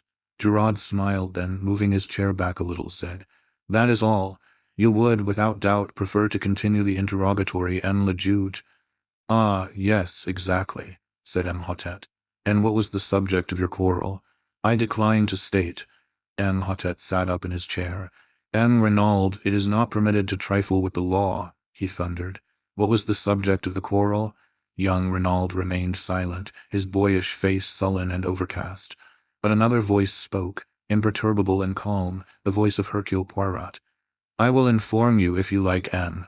le Juge. You know—" "Certainly I know. The subject of the quarrel was Mademoiselle Marthe Daubreuil." Renauld sprang round, startled. The magistrate leaned forward. "Is this so, monsieur?" Jack Renauld bowed his head. "Yes," he admitted. "I love Mademoiselle Daubreuil, and I wish to marry her. When I informed my father of the fact, he flew at once into a violent rage. Naturally, I could not stand hearing the girl I loved insulted, and I too lost my temper." Hotette looked across at Mrs. Renauld. "You were aware of this attachment, madame?" "I feared it," she replied simply. "Mother," cried the boy, "you too, Marthe is as good as she is beautiful. What can you have against her?" "I have nothing against Mademoiselle Daubreuil in any way, but I should prefer you to marry an Englishwoman, or if a Frenchwoman, not one who has a mother of doubtful antecedents." Her rancor against the older woman showed plainly in her voice, and I could well understand that it must have been a bitter blow to her when her only son showed signs of falling in love with the daughter of her rival. Mrs. Renauld continued, addressing the magistrate. "I ought, perhaps, to have spoken to my husband on the subject, but I hoped that it was only a boy and girl flirtation which would blow over all the quicker if no notice was taken of it. I blame myself now for my silence, but my husband, as I told you, had seemed so anxious and careworn, different altogether from his normal self, that I was chiefly concerned not to give him any additional worry." Hotette nodded. "When you informed your father of your intentions towards Mademoiselle Daubreuil," he resumed, "he was surprised. He seemed completely taken aback. Then he ordered me peremptorily to dismiss any such idea from my mind. He would never give his consent to such a marriage. Nettled, I demanded what he had against Mademoiselle Daubreuil. To that he could give no satisfactory reply, but spoke in slighting terms of the mystery surrounding the lives of the mother and daughter. I answered that I was marrying Marthe, and not her antecedents, but he shouted me down with a peremptory refusal to discuss the matter in any way. The whole thing must be given up. The injustice and high-handedness of it all maddened me, especially since he himself always seemed to go out of his way to be attentive to the Daubreuils, and was always suggesting that they should be asked to the house. I lost my head, and we quarreled in earnest. My father reminded me that I was entirely dependent on him, and it must have been in answer to that I made the remark about doing as I pleased after his death. Poirot interrupted with a quick question. "You were aware, then, of the terms of your father's will?" "I knew that he had left half his fortune to me, the other half in trust for my mother to come to me at her death," replied the lad. "Proceed with your story," said the magistrate. After that we shouted at each other in sheer rage, until I suddenly realized that I was in danger of missing my train to Paris. I had to run for the station, still in a white heat of fury. However, once well away, I calmed down. I wrote to Marthe, telling her what had happened, and her reply soothed me still further. She pointed out to me that we had only to be steadfast, and any opposition was bound to give way at last. Our affection for each other must be tried and proved, and when my parents realized that it was no light infatuation on my part, they would doubtless relent towards us. Of course, to her, I had not dwelt on my father's principal objection to the match. I soon saw that I should do my cause no good by violence. My father wrote me several letters to Paris, affectionate in tone, and which did not refer to our disagreement or its cause, and I replied in the same strain. "You can produce those letters, eh?" said Giraud. "I did not keep them." "No matter," said the detective. Renauld looked at him for a moment, but the magistrate was continuing his questions. "To pass to another matter, are you acquainted with the name of Duveen, M.?" "Renauld, Duveen," said Jack. "Duveen." He leant forward and slowly picked up the paper knife he had swept from the table. As he lifted his head, his eyes met the watching ones of Giraud. "Duveen. No, I can't say I am. Will you read this letter, M. Renauld, and tell me if you have any idea as to who the person was who addressed it to your father?" Jack Renauld took the letter and read it through, the color mounting in his face as he did so. "Addressed to my father?" The emotion and indignation in his tones were evident. "Yes, we found it in the pocket of his coat." "Does—" he hesitated, throwing the merest fraction of a glance towards his mother. The magistrate understood. "As yet, no. Can you give us any clue as to the writer?" "I have no idea whatsoever." M. Hotep sighed. "A most mysterious case. Ah, well, I suppose we can now rule out the letter altogether. What do you think, M. Giraud? It does not seem to lead us anywhere." "It certainly does not," agreed the detective with emphasis. "And yet," sighed the magistrate, "it promised at the beginning to be such a beautiful and simple case." He caught Mrs. Renaud's eye and blushed in immediate confusion. "Ah, yes," he coughed, turning over the papers on the table. "Let me see, where were we? Oh, the weapon. I fear this may give you pain, M. Renauld. I understand it was a present from you to your mother. Very sad, very distressing." Jack Renauld leaned forward. His face, which had flushed during the perusal of the letter, was now deadly white. "Do you mean that it was with an aeroplane wire paper cutter that my father was killed? But it's impossible, a little thing like that. Alas, M. Renauld, it is only too true, an ideal little tool, I fear, sharp and easy to handle. Where is it? Can I see it? Is it still in the body?" "Oh no, it had been removed." "You would like to see it, to make sure. It would be as well, perhaps, though Madame has already identified it. Still, M. Bex, might I trouble you?" "Certainly, M. le Juge, I will fetch it immediately." "Would it not be better to take M. Renauld to the shed?" suggested Giraud smoothly. "Without doubt he would wish to see his father's body." The boy made a shivering gesture of negation, and the magistrate, always disposed to cross Giraud whenever possible, replied, "But no, not at present. M. Bex will be so kind as to bring it to us here." The commissary left the room. Stonor crossed to Jack and wrung him by the hand. Poirot had risen and was adjusting a pair of candlesticks that struck his trained eye as being a shade askew.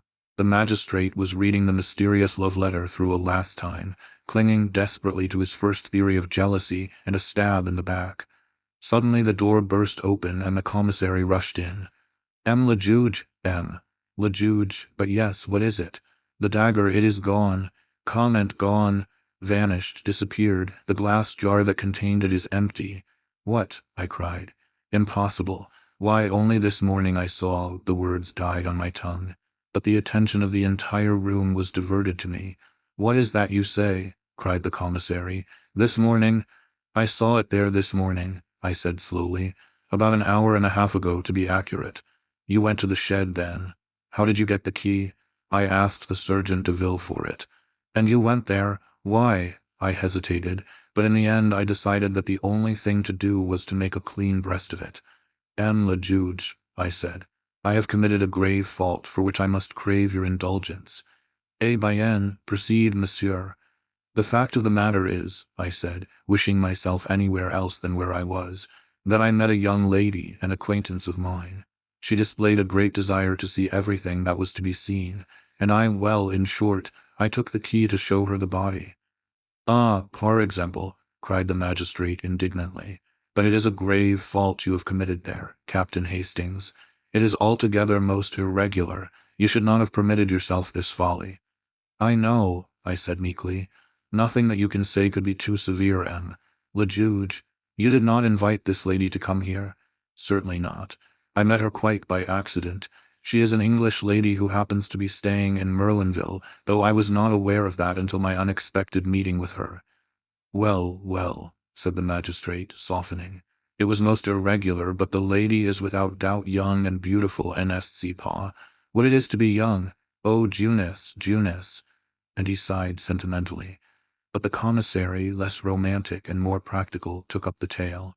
"But did not you reclose and lock the door when you departed?" "That's just it," I said slowly. "That's what I blame myself for so terribly. My friend was upset at the sight. She nearly fainted. I got her some brandy and water, and afterwards insisted on accompanying her back to town. In the excitement, I forgot to relock the door. I only did so when I got back to the villa. Then, for 20 minutes at least," said the commissary slowly. He stopped. "Exactly," I said. 20 minutes, mused the commissary. "It is deplorable," said Imhotep, his sternness of manner returning. "Without precedent." Suddenly another voice spoke. "You find it deplorable, M. Le Juge?" asked Giraud. "Certainly I do." "Eh bien, I find it admirable," said the other imperturbably. This unexpected ally quite bewildered me. "Admirable, M. Giraud?" asked the magistrate, studying him cautiously out of the corner of his eye. "Precisely." "And why?" "Because we know now that the assassin, or an accomplice of the assassin, has been near the villa only an hour ago. It will be strange if, with that knowledge, we do not shortly lay hands upon him." There was a note of menace in his voice. He continued, "He risked a good deal to gain possession of that dagger. Perhaps he feared that fingerprints might be discovered on it." Poirot turned to Bex. "You said there were none." Giraud shrugged his shoulders. "Perhaps he could not be sure." Poirot looked at him. "You are wrong, M. Giraud. The assassin wore gloves, so he must have been sure. I do not say it was the assassin himself. It may have been an accomplice who was not aware of that fact." "Ils sont mal renseignés, les accomplices," muttered Poirot, but he said no more. The magistrate's clerk was gathering up the papers on the table. Imhotep addressed us. "Our work here is finished. Perhaps, M. Renauld, you will listen whilst your evidence is read over to you. I have purposely kept all the proceedings as informal as possible. I have been called original in my methods, but I maintain that there is much to be said for originality. The case is now in the clever hands of the renowned M. Giraud. He will without doubt distinguish himself. Indeed, I wonder that he has not already laid his hands upon the murderers. Madame, again let me assure you of my heartfelt sympathy. Messieurs, I wish you all good day." And, accompanied by his clerk and the commissary, he took his departure. Poirot tugged out that large turnip of a watch of his and observed the time. "Let us return to the hotel for lunch, my friend," he said, "and you shall recount to me in full the indiscretions of this morning. No one is observing us. We need make no adieus." We went quietly out of the room. The examining magistrate had just driven off in his car. I was going down the steps when Poirot's voice arrested me. "One little moment, my friend." Dexterously, he whipped out his yard measure, and proceeded, quite solemnly, to measure an overcoat hanging in the hall from the collar to the hem. I had not seen it hanging there before, and guessed that it belonged to either Mr. Stonor or Jack Renauld. Then, with a little satisfied grunt, Poirot returned the measure to his pocket, and followed me out into the open air. Chapter 12. Poirot elucidates certain points. "Why did you measure that overcoat?" I asked, with some curiosity, as we walked down the hot white road at a leisurely pace. "Parbleu, to see how long it was," replied my friend imperturbably. I was vexed. Poirot's incurable habit of making a mystery out of nothing never failed to irritate me. I relapsed into silence, and followed a train of thought of my own. Although I had not noticed them specially at the time, certain words Mrs. Renauld had addressed to her son now recurred to me, fraught with a new significance. "So you did not sail," she had said, and then it added, "After all, it does not matter now." What had she meant by that? The words were enigmatical, significant. Was it possible that she knew more than we supposed? She had denied all knowledge of the mysterious mission with which her husband was to have entrusted his son. But was she really less ignorant than she pretended? Could she enlighten us if she chose, and was her silence part of a carefully thought-out and preconceived plan?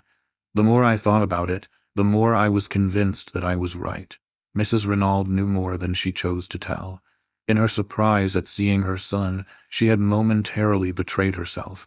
I felt convinced that she knew, if not the assassins, at least the motive for the assassination. But some very powerful considerations must keep her silent. "You think profoundly, my friend," remarked Poirot, breaking in upon my reflections. "What is it that intrigues you so?" I told him, sure of my ground, though feeling expectant that he would ridicule my suspicions. But to my surprise he nodded thoughtfully. "You are quite right, Hastings. From the beginning I have been sure that she was keeping something back. At first I suspected her, if not of inspiring, at least of conniving at the crime." "You suspected her?" I cried. "But certainly, she benefits enormously. In fact, by this new will, she is the only person to benefit. So, from the start, she was singled out for attention. You may have noticed that I took an early opportunity of examining her wrists. I wished to see whether there was any possibility that she had gagged and bound herself. Bien, I saw at once that there was no fake. The cords had actually been drawn so tight as to cut into the flesh. That ruled out the possibility of her having committed the crime single-handed.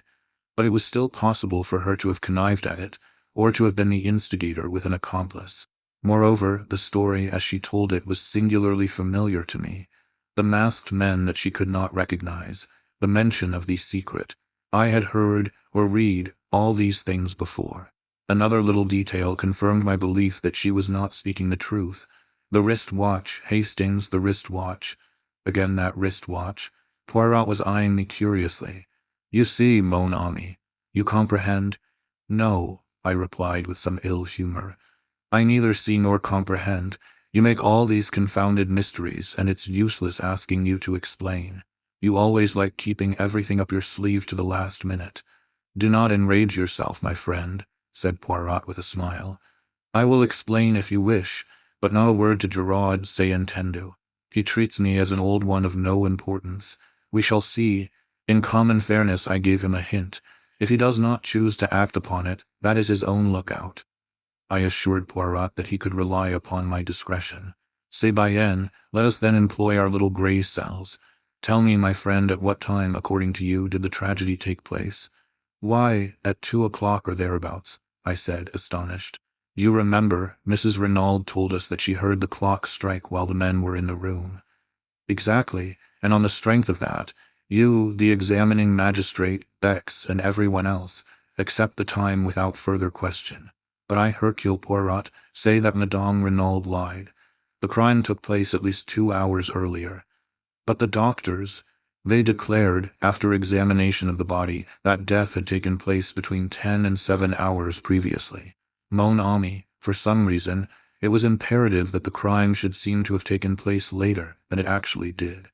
You have read of a smashed watch or clock recording the exact hour of a crime, so that the time should not rest on Mrs. Renauld's testimony alone. Someone moved on the hands of that wrist watch to 2 o'clock, and then dashed it violently to the ground. But, as is often the case, they defeated their own object. The glass was smashed, but the mechanism of the watch was uninjured. It was a most disastrous maneuver on their part, for it at once drew my attention to 2 points. First, that Madame Renauld was lying. Secondly, that there must be some vital reason for the postponement of the time. But what reason could there be? Ah, that is the question. There we have the whole mystery. As yet I cannot explain it. There is only one idea that presents itself to me as having a possible connection, and that is, the last train left Merlinville at 17 minutes past 12. I followed it out slowly. So that, the crime apparently taking place some 2 hours later, anyone leaving by that train would have an unimpeachable alibi. Perfect, Hastings, you have it. I sprang up. But we must inquire at the station. Surely they cannot have failed to notice 2 foreigners who left by that train. We must go there at once. You think so, Hastings? Of course, let us go there now. Poirot restrained my ardor with a light touch upon the arm. Go by all means if you wish, mon ami, but if you go, I should not ask for particulars of 2 foreigners. I stared, and he said rather impatiently, La, you do not believe all that rigmarole, do you? The masked men and all the rest of cette histoire-là. His words took me so much aback that I hardly knew how to respond. He went on serenely, You heard me say to Giraud, did you not, that all the details of this crime were familiar to me? Bien, that presupposes one of two things. Either the brain that planned the first crime also planned this one, or else an account read of a cause célèbre unconsciously remained in our assassin's memory and prompted the details. I shall be able to pronounce definitely on that after. He broke off. I was revolving sundry matters in my mind. But Mr. Renaud's letter, it distinctly mentions a secret in Santiago. Undoubtedly there was a secret in M. Renaud's life, there can be no doubt of that. On the other hand, the word Santiago, to my mind, is a red herring, dragged continually across the track to put us off the scent. It is possible that it was used in the same way on M. Renauld, to keep him from directing his suspicions into a quarter nearer at hand. Oh, be assured, Hastings, the danger that threatened him was not in Santiago, it was near at hand, in France. He spoke so gravely, and with such assurance that I could not fail to be convinced. But I essayed one final objection. And the match and cigarette end found near the body, what of them? A light of pure enjoyment lit up Poirot's face. Planted, deliberately planted there for Giraud or one of his tribe to find. Ah, he is smart, Giraud, he can do his tricks. So can a good retriever dog. He comes in so pleased with himself. For hours he has crawled on his stomach. See what I have found, he says, and then again to me. What do you see here? Me, I answer, with profound and deep truth. Nothing. And Giraud, the great Giraud, he laughs, he thinks to himself, oh, that he is imbecile, this old one. But we shall see. But my mind had reverted to the main facts. Then all this story of the masked men is false. What really happened? Poirot shrugged his shoulders. One person could tell us Madame Renauld, but she will not speak. Threats and entreaties would not move her. A remarkable woman, that, Hastings. I recognized as soon as I saw her that I had to deal with a woman of unusual character. At first, as I told you, I was inclined to suspect her of being concerned in the crime. Afterwards I altered my opinion. What made you do that? Her spontaneous and genuine grief at the sight of her husband's body. I could swear that the agony in that cry of hers was genuine. Yes, I said thoughtfully, one cannot mistake these things. I beg your pardon, my friend, one can always be mistaken. Regard a great actress. Does not her acting of grief carry you away and impress you with its reality? No, however strong my own impression and belief, I needed other evidence before I allowed myself to be satisfied. The great criminal can be a great actor. I base my certainty in this case, not upon my own impression, but upon the undeniable fact that Mrs. Renauld actually fainted. I turned up her eyelids and felt her pulse. There was no deception. The swoon was genuine. Therefore I was satisfied that her anguish was real and not assumed. Besides, a small additional point not without interest, it was unnecessary for Mrs. Renauld to exhibit unrestrained grief. She had had one paroxysm on learning of her husband's death, and there would be no need for her to simulate another such a violent one on beholding his body. No, Mrs. Renauld was not her husband's murderess. But why has she lied? She lied about the wristwatch, she lied about the masked men, she lied about a third thing. Tell me, Hastings, what is your explanation of the open door? Well, I said, rather embarrassed, I suppose it was an oversight. They forgot to shut it. Poirot shook his head and sighed. That is the explanation of Giraud. It does not satisfy me. There is a meaning behind that open door which for a moment I cannot fathom. I have an idea, I cried suddenly. Et la bonne heure, let us hear it. Listen. We are agreed that Mrs. Renaud's story is a fabrication.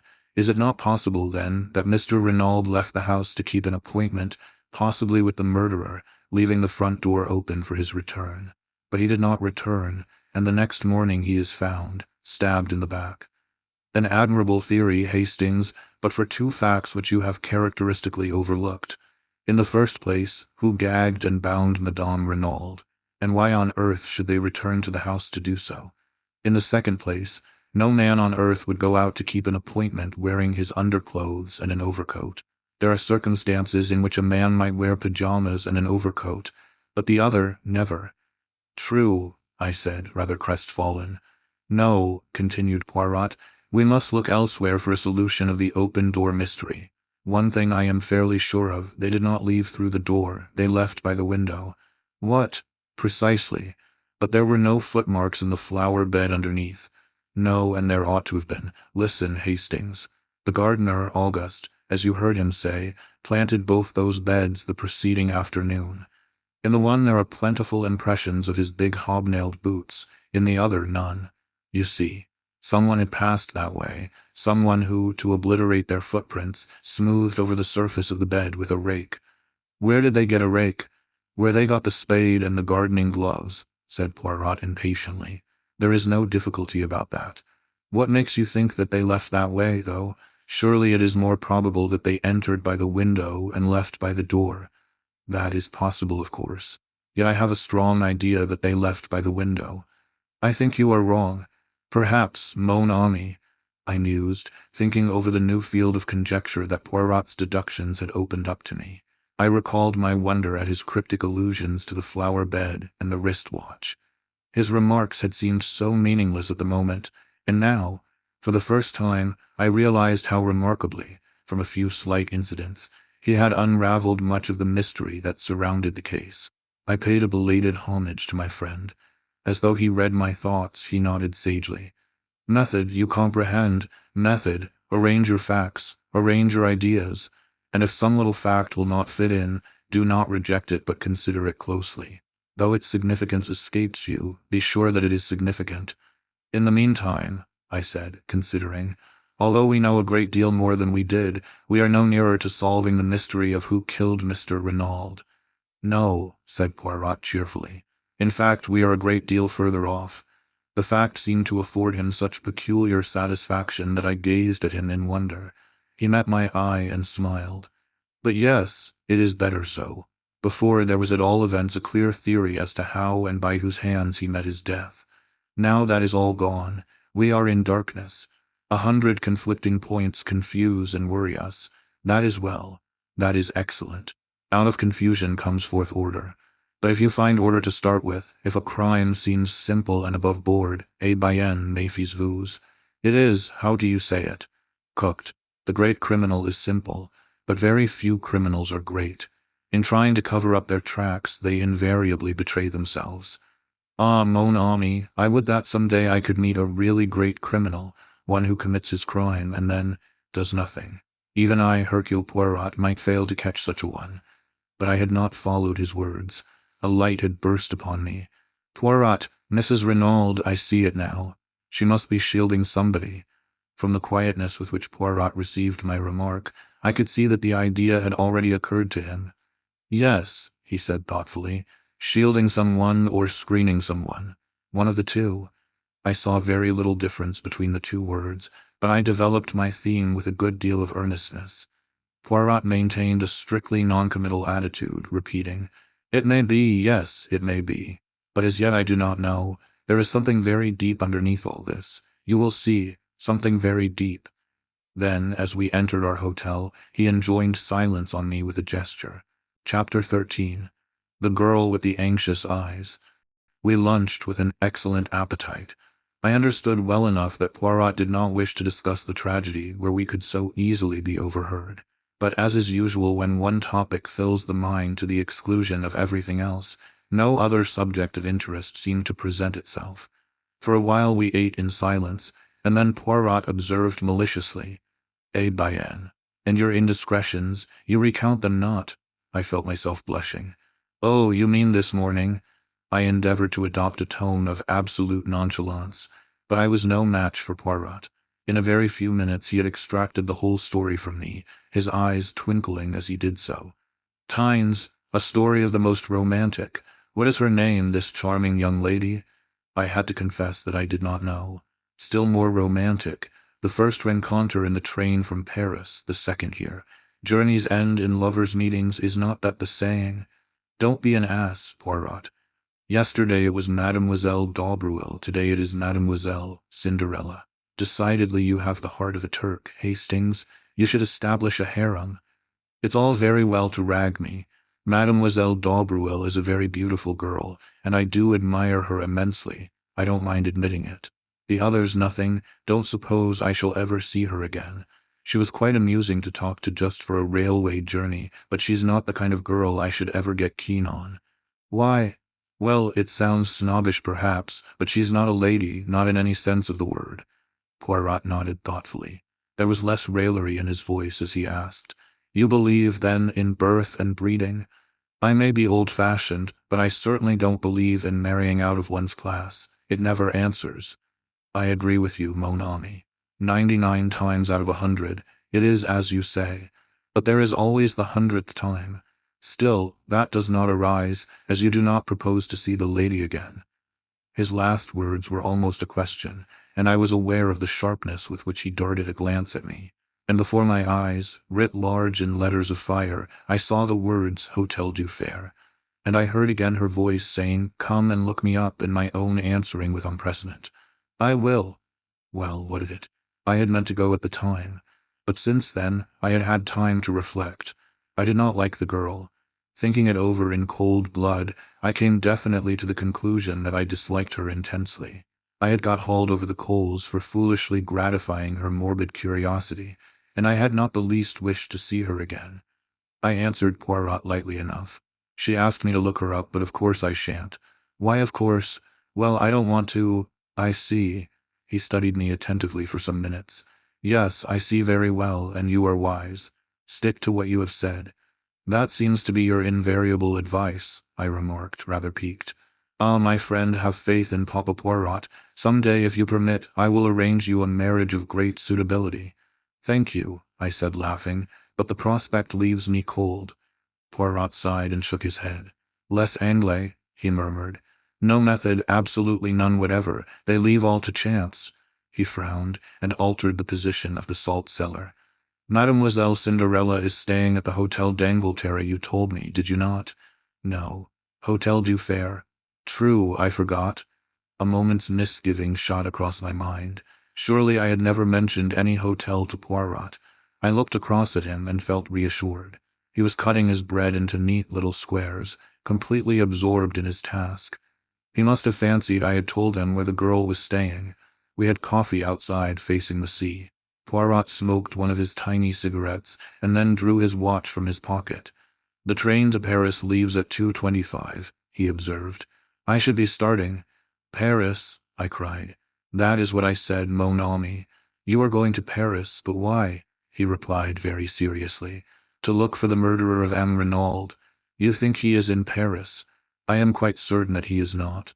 Nevertheless, it is there that I must look for him. You do not understand, but I will explain it all to you in good time.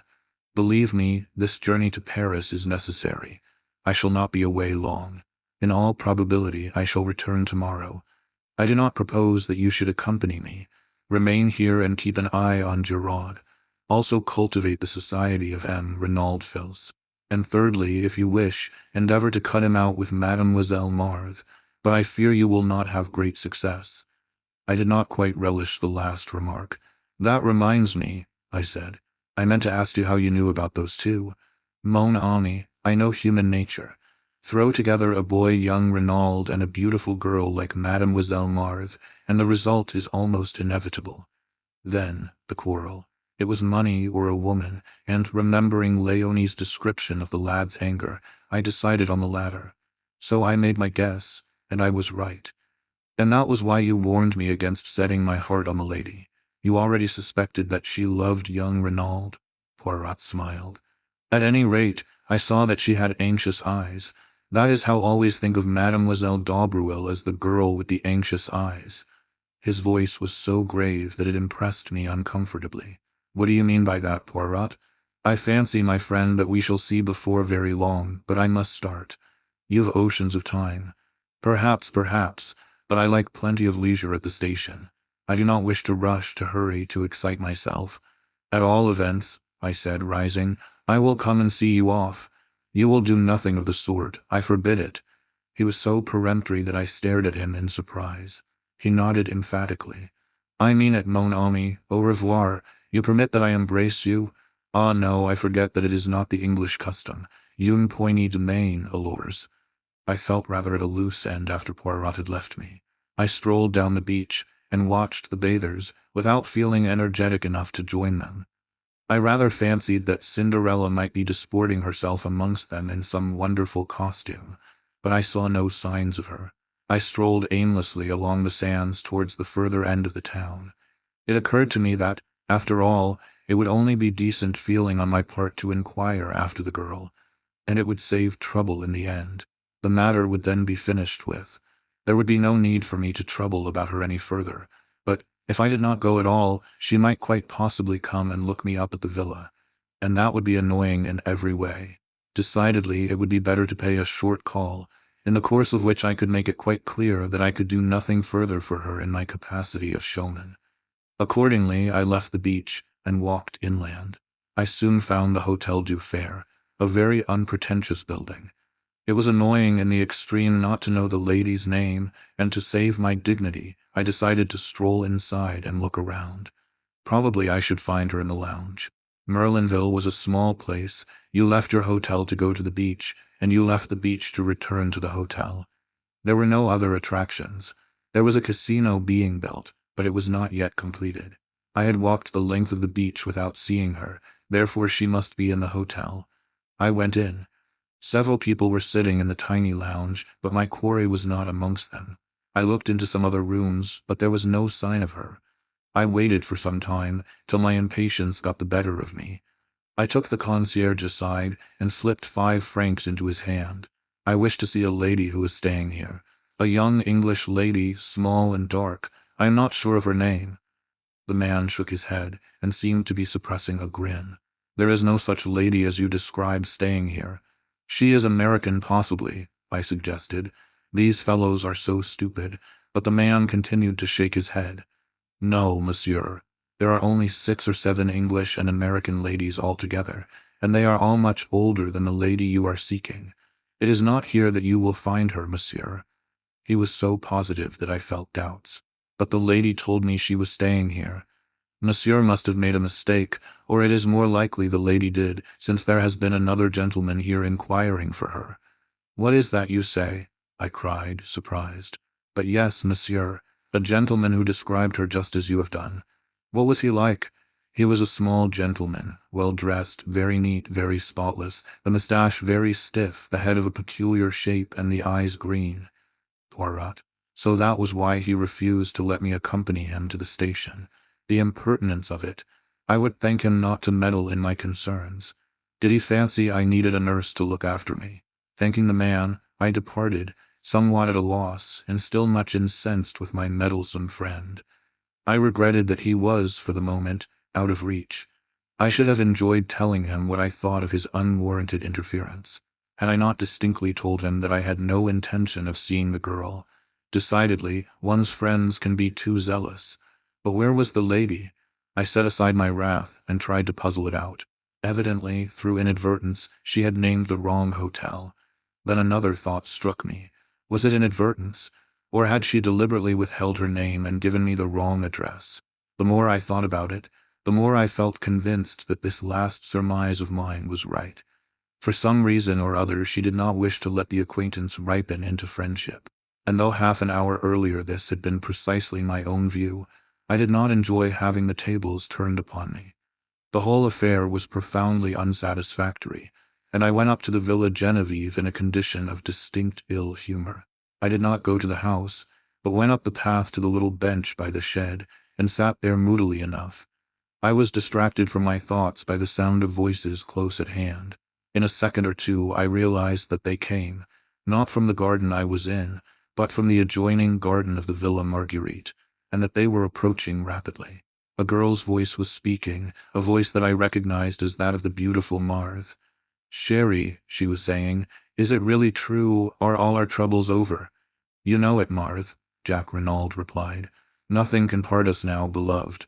The last obstacle to our union is removed. Nothing can take you from me." "Nothing," the girl murmured. "Oh, Jack, Jack, I am afraid." I had moved to depart, realizing that I was quite unintentionally eavesdropping. As I rose to my feet, I caught sight of them through a gap in the hedge. They stood together facing me, the man's arm round the girl, his eyes looking into hers. They were a splendid-looking couple, the dark, well-knit boy and the fair young goddess. They seemed made for each other as they stood there. happy in spite of the terrible tragedy that overshadowed their young lives.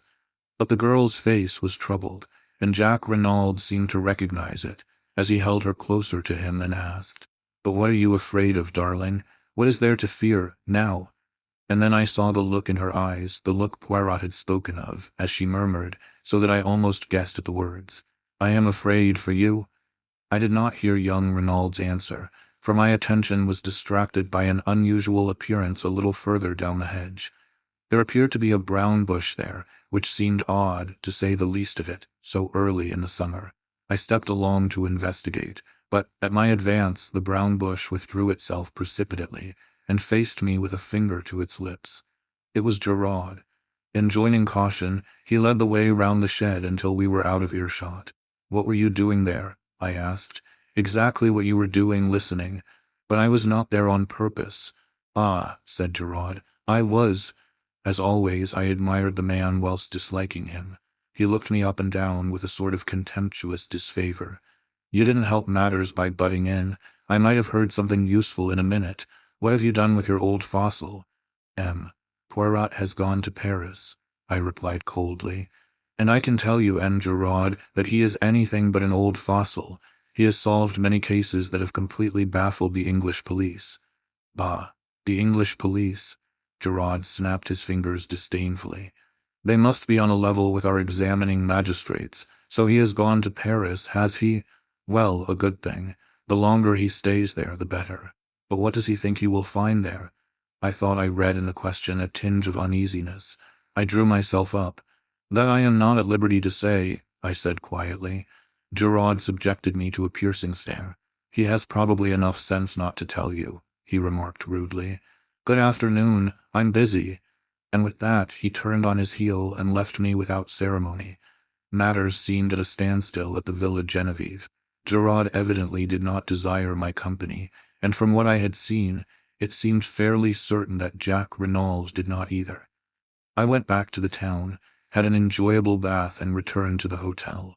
I turned in early, wondering whether the following day would bring forth anything of interest.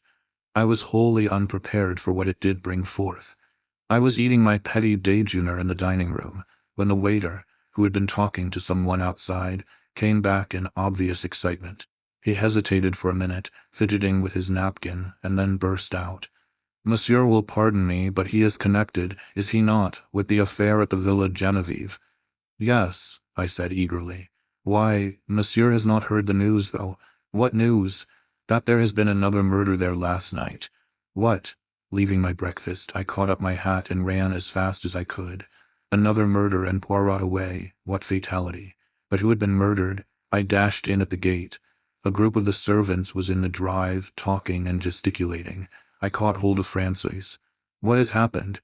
"Oh, monsieur, another death. It is terrible. There is a curse upon the house." "But yes, I say it, a curse. They should send for the curé to bring some holy water. Never will I sleep another night under that roof. It might be my turn, who knows?" She crossed herself. "Yes," I cried, "but who has been killed?" "Do I know, me? A man, a stranger. They found him up there in the shed, not 100 yards from where they found poor monsieur. And that is not all. He is stabbed to the heart with the same dagger." Chapter 14. The Second Body. Waiting for no more, I turned and ran up the path to the shed. The two men on guard there stood aside to let me pass, and filled with excitement, I entered. The light was dim. The place was a mere rough wooden erection to keep old pots and tools in. I had entered impetuously, but on the threshold I checked myself, fascinated by the spectacle before me. Giraud was on his hands and knees, a pocket torch in his hand with which he was examining every inch of the ground. He looked up with a frown at my entrance. Then his face relaxed a little in a sort of good-humored contempt. "Ah, c'est à l'anglais, enter then. Let us see what you can make of this affair." Rather stung by his tone, I stooped my head and passed in. "There he is," said Giraud, flashing his torch to the far corner. I stepped across. The dead man lay straight upon his back. He was of medium height, swarthy of complexion, and possibly about 50 years of age. He was neatly dressed in a dark blue suit, well cut and probably made by an expensive tailor, but not new. His face was terribly convulsed, and on his left side, just over the heart, the hilt of a dagger stood up, black and shining. I recognized it. It was the same dagger I had seen reposing in the glass jar the preceding morning. "I'm expecting the doctor any minute," explained Giraud. "Although we hardly need him, there's no doubt what the man died of. He was stabbed to the heart, and death must have been pretty well instantaneous." "When was it done?" "Last night." Giraud shook his head. "Hardly. I don't lay down the law on medical evidence, but the man's been dead well over 12 hours. When do you say you last saw that dagger?" "About 10 o'clock yesterday morning." "Then I should be inclined to fix the crime as being done not long after that. But people were passing and repassing this shed continually." Giraud laughed disagreeably. "You progress to a marvel. Who told you he was killed in the shed?" "Well," I felt flustered. I assumed it." "Oh, what a fine detective. Look at him, mon petit. Does a man stabbed to the heart fall like that, neatly with his feet together and his arms to his side? No, again does a man lie down on his back and permit himself to be stabbed without raising a hand to defend himself. It is absurd, is it not? But see here, and here." He flashed the torch along the ground. I saw curious irregular marks in the soft dirt. "He was dragged here after he was dead, half dragged, half carried by two people. Their tracks do not show on the hard ground outside, and here they have been careful to obliterate them. But one of the two was a woman, my young friend." "A woman?" "Yes. But if the tracks are obliterated, how do you know?" "Because, blurred as they are, the prints of the woman's shoe are unmistakable. Also, by this," and leaning forward, he drew something from the handle of the dagger and held it up for me to see. It was a woman's long black hair, similar to the one Poirot had taken from the armchair in the library. With a slightly ironic smile, he wound it round the dagger again. "We will leave things as they are as much as possible," he explained. "It pleases the examining magistrate. Bien, do you notice anything else?" I was forced to shake my head. "Look at his hands." I did. The nails were broken and discolored, and the skin was hard. It hardly enlightened me as much as I should have liked it to have done. I looked up at Giraud. "They are not the hands of a gentleman," he said, answering my look. "On the contrary, his clothes are those of a well-to-do man. That is curious, is it not?" "Very curious," I agreed. "And none of his clothing is marked. What do we learn from that? This man was trying to pass himself off as other than he was. He was masquerading. Why? Did he fear something? Was he trying to escape by disguising himself? As yet we do not know, but one thing we do know. He was as anxious to conceal his identity as we are to discover it." He looked down at the body again. "As before, there are no fingerprints on the handle of the dagger. The murderer again wore gloves." "You think, then, that the murderer was the same in both cases?" I asked eagerly. Giraud became inscrutable. "Never mind what I think. We shall see. Marchot." The Sergeant de Ville appeared at the doorway. "Monsieur, why is Madame Renauld not here? I sent for her a quarter of an hour ago." "She is coming up the path now, monsieur, and her son with her." "Good. I only want one at a time, though." Marchot saluted and disappeared again. A moment later he reappeared with Mrs. Renauld. "Here is Madame." Giraud came forward with a curt bow. "This way, Madame."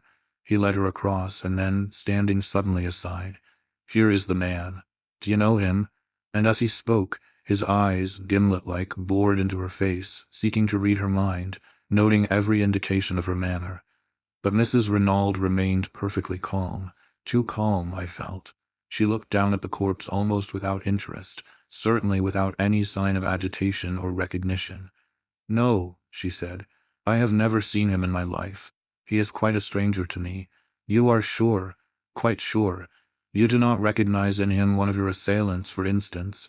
"No," she seemed to hesitate, as though struck by the idea. "No, I do not think so. Of course they wore beards, false ones the examining magistrate thought, but still, no." Now she seemed to make her mind up definitely. "I am sure neither of the two was this man." "Very well, Madame. That is all, then." She stepped out with head erect, the sun flashing on the silver threads in her hair. Jack Renauld succeeded her. He, too, failed to identify the man in a completely natural manner.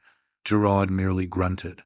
Whether he was pleased or chagrined I could not tell. He merely called to Marchot, "You have got the other there." "Yes, monsieur." "Bring her in, then." The other was Madame Daubreuil. She came indignantly, protesting with vehemence. I object, monsieur. This is an outrage. What have I to do with all this? Madame, said Giraud brutally, I am investigating not one murder but 2 murders. For all I know, you may have committed them both. How dare you? She cried. How dare you insult me by such a wild accusation? It is infamous. Infamous, is it? What about this? Stooping, he again detached the hair and held it up. Do you see this, madame? He advanced towards her. You permit that I see whether it matches. With a cry she started backwards, white to the lips. It is false, I swear it. I know nothing of the crime of either crime. Anyone who says I do lies. Ah, mon Dieu, what shall I do? Calm yourself, madame, said Giraud coldly. No one has accused you as yet, but you will do well to answer my questions without more ado. Anything you wish, monsieur. Look at the dead man. Have you ever seen him before? Drawing nearer, a little of the color creeping back to her face, Madame Daubreuil looked down at the victim with a certain amount of interest and curiosity. Then she shook her head. I do not know him. It seemed impossible to doubt her, the words came so naturally. Giraud dismissed her with a nod of the head. You are letting her go? I asked in a low voice. Is that wise? Surely that black hair is from her head. I do not need teaching my business, said Giraud dryly. She is under surveillance. I have no wish to arrest her as yet. Then, frowning, he gazed down at the body. Should you say that was a Spanish type at all? He asked suddenly. I considered the face carefully. No, I said at last. I should put him down as a Frenchman most decidedly. Giraud gave a grunt of dissatisfaction. Same here. He stood there for a moment. Then with an imperative gesture he waved me aside, and once more on hands and knees he continued his search of the floor of the shed. He was marvelous. Nothing escaped him. Inch by inch he went over the floor, turning over pots, examining old sacks. He pounced on a bundle by the door, but it proved to be only a ragged coat and trousers, and he flung it down again with a snarl. 2 pairs of old gloves interested him, but in the end he shook his head and laid them aside. Then he went back to the pots, methodically turning them over one by one. In the end, he rose to his feet and shook his head thoughtfully. He seemed baffled and perplexed. I think he had forgotten my presence. But at that moment, a stir and bustle was heard outside, and our old friend, the examining magistrate, accompanied by his clerk and M. Bex, with the doctor behind him, came bustling in. But this is extraordinary, Mr. Giraud, cried Imhotep. Another crime. Ah, we have not got to the bottom of this case. There is some deep mystery here. But who is the victim this time? That is just what nobody can tell us, M. le Juge. He has not been identified. Where is the body? Asked the doctor. Giraud moved aside a little. There in the corner. He has been stabbed to the heart, as you see, and with the dagger that was stolen yesterday morning. I fancy that the murder followed hard upon the theft, but that is for you to say. You can handle the dagger freely. There are no fingerprints on it. The doctor knelt down by the dead man, and Giraud turned to the examining magistrate. A pretty little problem, is it not? But I shall solve it. And so no one can identify him, mused the magistrate. Could it possibly be one of the assassins? They may have fallen out among themselves. Giraud shook his head. The man is a Frenchman. I would take my oath of that. But at that moment they were interrupted by the doctor, who was sitting back on his heels with a perplexed expression. You say he was killed yesterday morning? I fix it by the theft of the dagger, explained Giraud. He may, of course, have been killed later in the day. Later in the day? Fiddlesticks.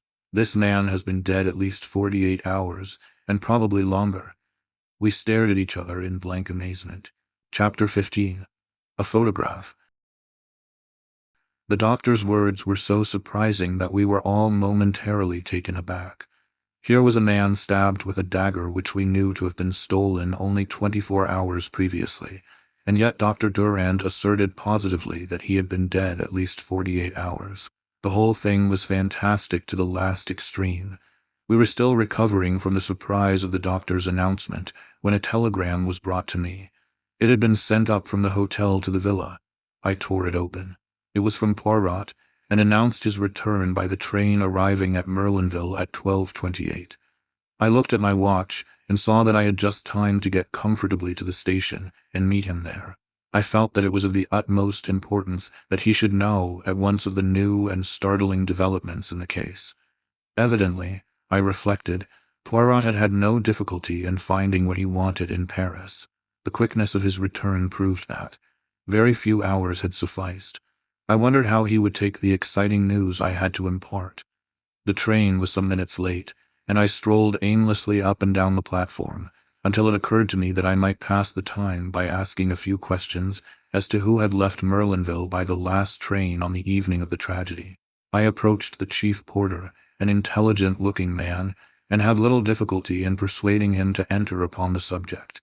It was a disgrace to the police, he hotly affirmed, that such brigands of assassins should be allowed to go about unpunished. I hinted that there was some possibility they might have left by the midnight train, but he negatived the idea decidedly. He would have noticed 2 foreigners, he was sure of it. Only about 20 people had left by the train, and he could not have failed to observe them. I do not know what put the idea into my head. Possibly it was the deep anxiety underlying Marthe Daubreuil's tones, but I asked suddenly, "Young M. Renauld, he did not leave by that train, did he?" "Ah, no, monsieur. To arrive and start off again within half an hour, it would not be amusing, that." I stared at the man, the significance of his words almost escaping me. Then I saw. "You mean," I said, my heart beating a little, "that M. Jacques Renauld arrived at Merlinville that evening?" "But yes, monsieur. By the last train arriving the other way, the 11:40. My brain whirled. That, then, was the reason of Marthe's poignant anxiety. Jacques Renauld had been in Merlinville on the night of the crime. But why had he not said so? Why, on the contrary, had he led us to believe that he had remained in Cherbourg? Remembering his frank, boyish countenance, I could hardly bring myself to believe that he had any connection with the crime. Yet why this silence on his part about so vital a matter? One thing was certain, Marthe had known all along. Hence her anxiety and her eager questioning of Poirot to know whether anyone were suspected. My cogitations were interrupted by the arrival of the train, and in another moment I was greeting Poirot. The little man was radiant. He beamed and vociferated, and forgetting my English reluctance, embraced me warmly on the platform. "Mon cher ami, I have succeeded, but succeeded to a marvel." "Indeed, I'm delighted to hear it. Have you heard the latest here?" "How would you that I should hear anything? There have been some developments, eh? The brave Giraud, he has made an arrest, or even arrests perhaps. Ah, but I will make him look foolish, that one. But where are you taking me, my friend? Do we not go to the hotel? It is necessary that I attend to my moustaches. They are deplorably limp from the heat of traveling. Also, without doubt, there is dust on my coat, and my tie that I must rearrange." I cut short his remonstrances. "My dear Poirot, never mind all that. We must go to the villa at once. There has been another murder." I have frequently been disappointed when fancying that I was giving news of importance to my friend. Either he has known it already, or he has dismissed it as irrelevant to the main issue, and in the latter case events have usually proved him justified. But this time I could not complain of missing my effect. Never have I seen a man so flabbergasted. His jaw dropped. All the jauntiness went out of his bearing. He stared at me open-mouthed. "What is that you say? Another murder? Ah, then I am all wrong. I have failed. Giraud may mock himself at me. He will have reason." "You did not expect it, then?" Not the least in the world. It demolishes my theory. It ruins everything. Ah, no." He stopped dead, thumping himself on the chest. "It is impossible. I cannot be wrong. The facts, taken methodically and in their proper order, admit of only one explanation. I must be right. I am right." "But then," he interrupted me, "wait, my friend. I must be right, therefore this new murder is impossible unless, oh wait, I implore you. Say no word." He was silent for a moment or two, then, resuming his normal manner, he said in a quiet, assured voice, "The victim is a man of middle age. His body was found in the locked shed near the scene of the crime, and had been dead at least 48 hours. And it is most probable that he was stabbed in a similar manner to M. Renauld, though not necessarily in the back. It was my turn to gape, and gape I did. In all my knowledge of Poirot, he had never done anything so amazing as this, and almost inevitably a doubt crossed my mind. "Poirot," I cried, "you're pulling my leg. You've heard all about it already." He turned his earnest gaze upon me reproachfully. Would I do such a thing? I assure you that I have heard nothing whatsoever. Did you not observe the shock your news was to me? But how on earth could you know all that? I was right then, but I knew it. The little gray cells, my friend, the little gray cells, they told me. Thus, and in no other way, could there have been a second death. Now tell me all. If we go round to the left here, we can take a short cut across the golf links which will bring us to the back of the Villa Geneviève much more quickly. As we walked, taking the way he had indicated, I recounted all I knew. Poirot listened attentively. The dagger was in the wound, you say? That is curious. You are sure it was the same one? Absolutely certain. That's what makes it so impossible. Nothing is impossible. There may have been 2 daggers. I raised my eyebrows. Surely that is in the highest degree unlikely. It would be a most extraordinary coincidence. You speak as usual without reflection, Hastings. In some cases, 2 identical weapons would be highly improbable. But not here. This particular weapon was a war souvenir which was made to Jack Renaud's orders. It is really highly unlikely, when you come to think of it, that he should have had only one made. Very probably he would have another for his own use. But nobody has mentioned such a thing, I objected. A hint of the lecturer crept into Poirot's tone. My friend, in working upon a case, one does not take into account only the things that are mentioned. There is no reason to mention many things which may be important. Equally, there is often an excellent reason for not mentioning them. You can take your choice of the 2 motives. I was silent, impressed in spite of myself. Another few minutes brought us to the famous shed. We found all our friends there, and after an interchange of polite amenities, Poirot began his task. Having watched Giraud at work, I was keenly interested. Poirot bestowed but a cursory glance on the surroundings. The only thing he examined was the ragged coat and trousers by the door. A disdainful smile rose to Giraud's lips, and as though noting it, Poirot flung the bundle down again. "Old clothes of the gardeners?" he queried. "Exactly," said Giraud. Poirot knelt down by the body. His fingers were rapid but methodical. He examined the texture of the clothes, and satisfied himself that there were no marks on them. The boots he subjected to special care, also the dirty and broken fingernails. Whilst examining the latter, he threw a quick question at Giraud. "You saw these?" "Yes, I saw them," replied the other. His face remained inscrutable. Suddenly Poirot stiffened. "Dr. Durand—" "Yes," the doctor came forward. "There is foam on the lips, you observed it. I didn't notice it, I must admit. But you observe it now?" "Oh, certainly." Poirot again shot a question at Giraud. "You noticed it without doubt?" The other did not reply. Poirot proceeded. The dagger had been withdrawn from the wound. It reposed in a glass jar by the side of the body. Poirot examined it, then he studied the wound closely. When he looked up, his eyes were excited, and shone with the green light I knew so well. "It is a strange wound, this. It has not bled. There is no stain on the clothes. The blade of the dagger is slightly discolored, that is all. What do you think, le docteur? I can only say that it is most abnormal. It is not abnormal at all. It is most simple. The man was stabbed after he was dead." And stilling the clamor of voices that arose with a wave of his hand, Poirot turned to Giraud and added, Giraud agrees with me, do you not, monsieur?"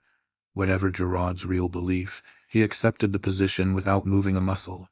Calmly and almost scornfully he replied, "Certainly I agree." The murmur of surprise and interest broke out again. "But what an idea!" cried Imhotep. "To stab a man after he is dead, barbaric, unheard of, some unappeasable hate, perhaps." "No, le juge," said Poirot. "I should fancy it was done quite cold-bloodedly, to create an impression." "What impression?" "The impression it nearly did create," returned Poirot oracularly. Bex had been thinking. "How then was the man killed?" "He was not killed. He died. He died, le juge, if I am not much mistaken, of an epileptic fit." This statement of Poirot's again aroused considerable excitement.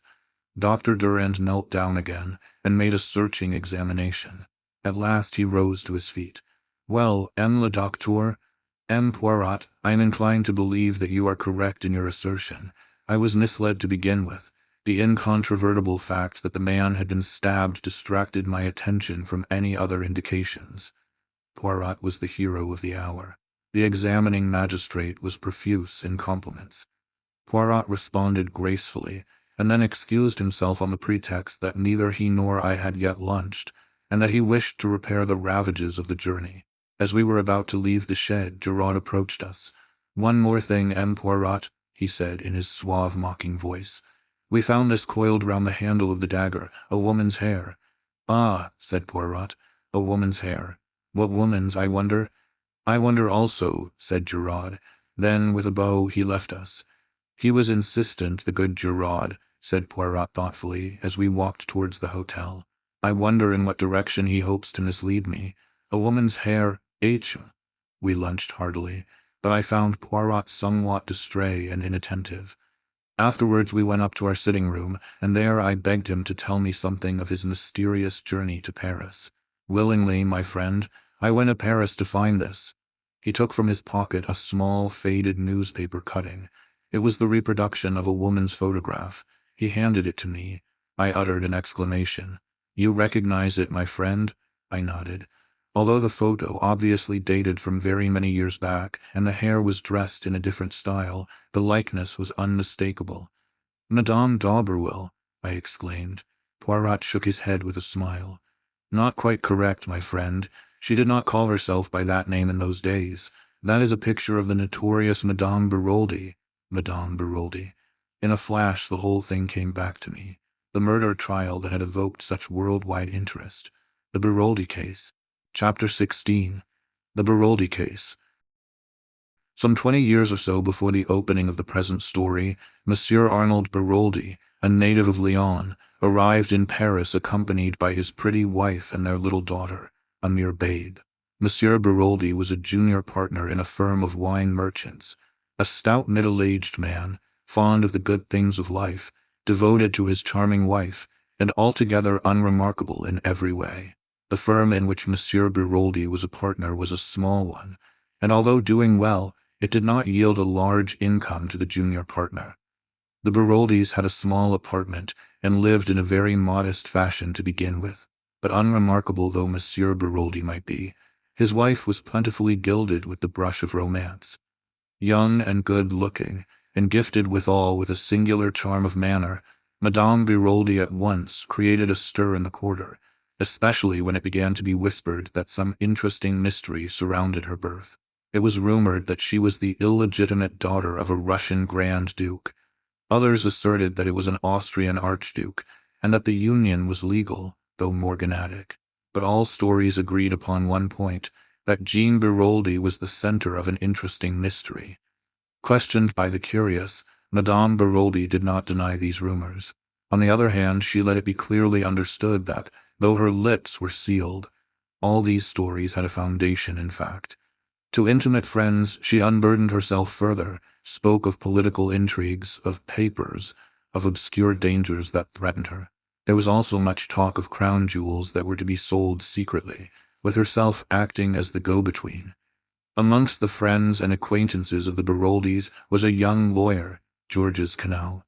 It was soon evident that the fascinating Jean had completely enslaved his heart. Madame Beroldy encouraged the young man in a discreet fashion, but being always careful to affirm her complete devotion to her middle-aged husband. Nevertheless, many spiteful persons did not hesitate to declare that young Canot was her lover, and not the only one. When the Beroldys had been in Paris about 3 months, another personage came upon the scene. This was Mr. Hiram P. Trapp, a native of the United States, and extremely wealthy. Introduced to the charming and mysterious Madame Beroldy, he fell a prompt victim to her fascinations. His admiration was obvious, though strictly respectful. About this time, Madame Beroldy became more outspoken in her confidences. To several friends, she declared herself greatly worried on her husband's behalf. She explained that he had been drawn into several schemes of a political nature, and also referred to some important papers that had been entrusted to him for safekeeping, and which concerned a secret of far-reaching European importance. They had been entrusted to his custody to throw pursuers off the track, but Madame Beroldy was nervous, having recognized several important members of the revolutionary circle in Paris. On the 28th day of November, the blow fell. The woman who came daily to clean and cook for the Beroldys was surprised to find the door of the apartment standing wide open. Hearing faint moans issuing from the bedroom, she went in. A terrible sight met her eyes. Madame Beroldy lay on the floor, bound hand and foot, uttering feeble moans, having managed to free her mouth from a gag. On the bed was Monsieur Beroldy, lying in a pool of blood, with a knife driven through his heart. Madame Beroldy's story was clear enough. Suddenly awakened from sleep, she had discerned two masked men bending over her. Stifling her cries, they had bound and gagged her. They had then demanded of Monsieur Beroldy the famous secret. But the intrepid wine merchant refused point-blank to accede to their request. Angered by his refusal, one of the men incontinently stabbed him through the heart. With the dead man's keys, they had opened the safe in the corner, and had carried away with them a mass of papers. Both men were heavily bearded, and had worn masks, but Madame Beroldy declared positively that they were Russians. The affair created an immense sensation. It was referred to variously as the Nihilist atrocity, revolutionaries in Paris, and the Russian mystery. Time went on, and the mysterious bearded men were never traced. And then, just as public interest was beginning to die down, a startling development occurred. Madame Beroldy was arrested and charged with the murder of her husband. The trial, when it came on, aroused widespread interest. The youth and beauty of the accused, and her mysterious history, were sufficient to make of it a cause célèbre. People ranged themselves wildly for or against the prisoner, but her partisans received several severe checks to their enthusiasm. The romantic past of Madame Beroldy, her royal blood, and the mysterious intrigues in which she had her being were shown to be mere fantasies of the imagination. It was proved beyond doubt that Jean Beroldy's parents were a highly respectable and prosaic couple, fruit merchants, who lived on the outskirts of Lyon. The Russian Grand Duke, the court intrigues, and the political schemes, all the stories current were traced back to the lady herself. From her brain had emanated these ingenious myths, and she was proved to have raised a considerable sum of money from various credulous persons by her fiction of the crown jewels, the jewels in question being found to be mere paste imitations. Remorselessly, the whole story of her life was laid bare. The motive for the murder was found in Mr. Hiram P. Trapp. Mr. Trapp did his best, but relentlessly and agilely cross-questioned, he was forced to admit that he loved the lady, and that, had she been free, he would have asked her to be his wife. The fact that the relations between them were admittedly platonic strengthened the case against the accused. Debarred from becoming his mistress by the simple, honorable nature of the man, Jean Beroldy had conceived the monstrous project of ridding herself of her elderly, undistinguished husband and becoming the wife of the rich American. Throughout, Madame Beroldy confronted her accusers with complete sang-froid and self-possession. Her story never varied. She continued to declare strenuously that she was of royal birth, and that she had been substituted for the daughter of the fruit seller at an early age. Absurd and completely unsubstantiated as these statements were, a great number of people believed implicitly in their truth, but the prosecution was implacable. It denounced the masked Russians as a myth, and asserted that the crime had been committed by Madame Beroldy and her lover, Georges Canal.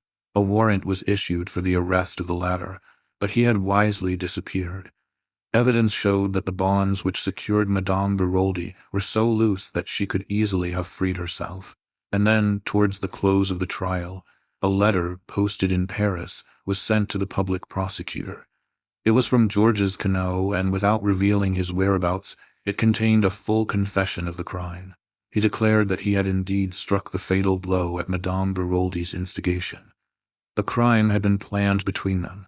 Believing that her husband ill-treated her, and maddened by his own passion for her, a passion which he believed her to return, he had planned the crime and struck the fatal blow that should free the woman he loved from a hateful bondage. Now, for the first time, he learnt of Mr. Hiram P. Trapp, and realized that the woman he loved had betrayed him. Not for his sake did she wish to be free, but in order to marry the wealthy American. She had used him as a catspaw, and now, in his jealous rage, he turned and denounced her, declaring that throughout he had acted at her instigation. And then Madame Beroldy proved herself the remarkable woman she undoubtedly was. Without hesitation, she dropped her previous defense and admitted that the Russians were a pure invention on her part. The real murderer was Georges Queneau. Maddened by passion, he had committed the crime, vowing that if she did not keep silence he would enact a terrible vengeance from her. Terrified by his threats, she had consented, also fearing it likely that if she told the truth she might be accused of conniving at the crime. But she had steadfastly refused to have anything more to do with her husband's murderer, and it was in revenge for this attitude on her part that he had written this letter accusing her. She swore solemnly that she had had nothing to do with the planning of the crime, that she had awoke on that memorable night to find Georges Queneau standing over her, the blood-stained knife in his hand. It was a touch-and-go affair. Madame Beroldy's story was hardly credible, but this woman, whose fairy tales of royal intrigues had been so easily accepted, had the supreme art of making herself believed. Her address to the jury was a masterpiece. The tears streaming down her face, she spoke of her child, of her woman's honor, of her desire to keep her reputation untarnished for the child's sake. She admitted that, Georges Queneau having been her lover, she might perhaps be held morally responsible for the crime, but before God, nothing more. She knew that she had committed a grave fault in not denouncing Queneau to the law, but she declared in a broken voice that that was a thing no woman could have done. She had loved him. Could she let her hand be the one to send him to the guillotine? She had been guilty of much, but she was innocent of the terrible crime imputed to her. However that may have been, her eloquence and personality won the day. Madame Beroldy, amidst a scene of unparalleled excitement, was acquitted. Despite the utmost endeavors of the police, Georges Queneau was never traced. As for Madame Beroldy, nothing more was heard of her. Taking the child with her, she left Paris to begin a new life. Chapter 17. We make further investigations. I have set down the Beroldy case in full. Of course, all the details did not present themselves to my memory as I have recounted them here. Nevertheless, I recalled the case fairly accurately. It had attracted a great deal of interest at the time, and had been fully reported by the English papers, so that it did not need much effort of memory on my part to recollect the salient details. Just for the moment, in my excitement, it seemed to clear up the whole matter. I admit that I am impulsive, and Poirot deplores my custom of jumping to conclusions, but I think I had some excuse in this instance. The remarkable way in which this discovery justified Poirot's point of view struck me at once. "Poirot," I said, "I congratulate you. I see everything now. If that is indeed the truth, I congratulate you, mon ami, for as a rule you are not famous for seeing.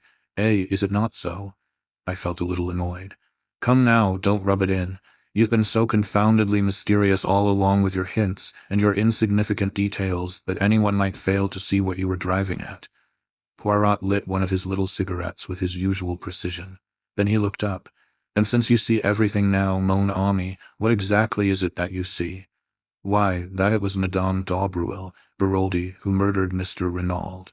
The similarity of the two cases proves that beyond a doubt." "Then you consider that Madame Beroldy was wrongly acquitted, that in actual fact she was guilty of connivance in her husband's murder?" I opened my eyes wide. "But of course, don't you?" Poirot walked to the end of the room, absent-mindedly straightened a chair, and then said thoughtfully, "Yes, that is my opinion, but there is no of course about it, my friend. Technically speaking, Madame Beroldy is innocent. Of that crime, perhaps, but not of this." Poirot sat down again and regarded me, his thoughtful air more marked than ever. "So it is definitely your opinion, Hastings, that Madame Daubreuil murdered M. Renauld?" "Yes." "Why?" He shot the question at me with such suddenness that I was taken aback. "Why?" I stammered. "Why, oh, because—" I came to a stop. Poirot nodded his head at me. "You see, you come to a stumbling block at once. Why should Madame Daubreuil, I shall call her that for clearness' sake, murder M. Renauld? We can find no shadow of a motive. She does not benefit by his death. Considered as either mistress or blackmailer, she stands to lose. You cannot have a murder without a motive. The first crime was different. There we had a rich lover waiting to step into her husband's shoes." "Money is not the only motive for murder," I objected. "True," agreed Poirot placidly. "There are two others. The crime passional is one. And there is the third rare motive, Murder for an idea which implies some form of mental derangement on the part of the murderer. Homicidal mania and religious fanaticism belong to that class. We can rule it out here. But what about the crime passional? Can you rule that out? If Madame Daubreuil was Renaud's mistress, if she found that his affection was cooling, or if her jealousy was aroused in any way, might she not have struck him down in a moment of anger? Poirot shook his head. If, I say if, you note, Madame Daubreuil was Renaud's mistress, he had not had time to tire of her. And in any case you mistake her character. She is a woman who can simulate great emotional stress. She is a magnificent actress. But looked at dispassionately, her life disproves her appearance. Throughout, if we examine it, she had been cold-blooded and calculating in her motives and actions. It was not to link her life with that of her young lover that she connived at her husband's murder. The rich American, for whom she probably did not care a button, was her objective. If she committed a crime, she would always do so for gain. Here there was no gain. Besides, how do you account for the digging of the grave? That was a man's work. She might have had an accomplice, I suggested, unwilling to relinquish my belief. I pass to another objection. You have spoken of the similarity between the two crimes. Wherein does that lie, my friend? I stared at him in astonishment. Why, Poirot, it was you who remarked on that. The story of the masked men, the secret, the papers. Poirot smiled a little. Do not be so indignant, I beg of you. I repudiate nothing. The similarity of the two stories links the two cases together inevitably. But reflect now on something very curious. It is not Madame Daubreuil who tells us this tale. If it were, all would indeed be plain sailing. It is Madame Renauld. Is she then in league with the other? I can't believe that, I said slowly. If it is so, she must be the most consummate actress the world has ever known. Ta, said Poirot impatiently. Again you have the sentiment and not the logic. If it is necessary for a criminal to be a consummate actress, then by all means assume her to be one. But is it necessary? I do not believe Madame Renauld to be in league with Madame Daubreuil for several reasons, some of which I have already enumerated to you. The others are self-evident. Therefore, that possibility eliminated, we draw very near to the truth, which is, as always, very curious and interesting. Poirot, I cried, what more do you know? Mon ami, you must make your own deductions. You have access to the facts. Concentrate your gray cells. Reason not like Giraud, but like Hercule Poirot. But are you sure? My friend, in many ways I have been an imbecile, but at last I see clearly. You know everything. I have discovered what M. Renauld sent for me to discover. And you know the murderer. I know one murderer. What do you mean? We talk a little at cross purposes. There are here not one crime, but two. The first I have solved, the second, I will confess I am not sure. But Poirot, I thought you said the man in the shed had died a natural death. Ta. Poirot made his favorite ejaculation of impatience. Still you do not understand. One may have a crime without a murderer, but for two crimes it is essential to have two bodies. His remark struck me as so peculiarly lacking in lucidity that I looked at him in some anxiety. But he appeared perfectly normal. Suddenly he rose and strolled to the window. Here he is, he observed. Who? M. Jack Renauld. I sent a note up to the villa to ask him to come here. That changed the course of my ideas, and I asked Poirot if he knew that Jack Renauld had been in Merlinville on the night of the crime. I had hoped to catch my astute little friend napping, but as usual, he was omniscient. He, too, had inquired at the station. And without doubt, we are not original in the idea, Hastings. The excellent Giraud, he also has probably made his inquiries. You don't think, I said, and then stopped. Ah, no, it would be too horrible. Poirot looked inquiringly at me, but I said no more.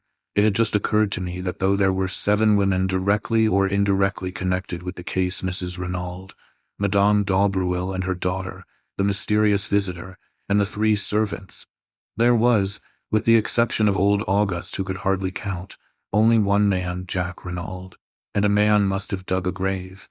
I had no time to develop further the appalling idea that had occurred to me, for Jack Renauld was ushered into the room. Poirot greeted him in a businesslike manner. Take a seat, monsieur. I regret infinitely to derange you, but you will perhaps understand that the atmosphere of the villa is not too congenial to me. M. Giraud and I do not see eye to eye about everything. His politeness to me has not been striking, and you will comprehend that I do not intend any little discoveries I may make to benefit him in any way." "Exactly, M. Poirot," said the lad. "That fellow Giraud is an ill-conditioned brute, and I'd be delighted to see someone score at his expense. Then I may ask a little favor of you?" "Certainly. I will ask you to go to the railway station and take a train to the next station along the line, Abilac. Ask there at the cloakroom whether 2 foreigners deposited a valise there on the night of the murder. It is a small station, and they are almost certain to remember. Will you do this?" "Of course I will," said the boy, mystified, though ready for the task. "I and my friend, you comprehend, have business elsewhere," explained Poirot. "There is a train in a quarter of an hour, and I will ask you not to return to the villa, as I have no wish for Giraud to get an inkling of your errand." "Very well, I will go straight to the station." He rose to his feet. Poirot's voice stopped him. "One moment, N. Renauld, there is one little matter that puzzles me. Why did you not mention to M. Hautet this morning that you were in Merlinville on the night of the crime?" Jack Renauld's face went crimson. With an effort he controlled himself. "You have made a mistake. I was in Cherbourg, as I told the examining magistrate this morning." Poirot looked at him, his eyes narrowed, cat-like, until they only showed a gleam of green.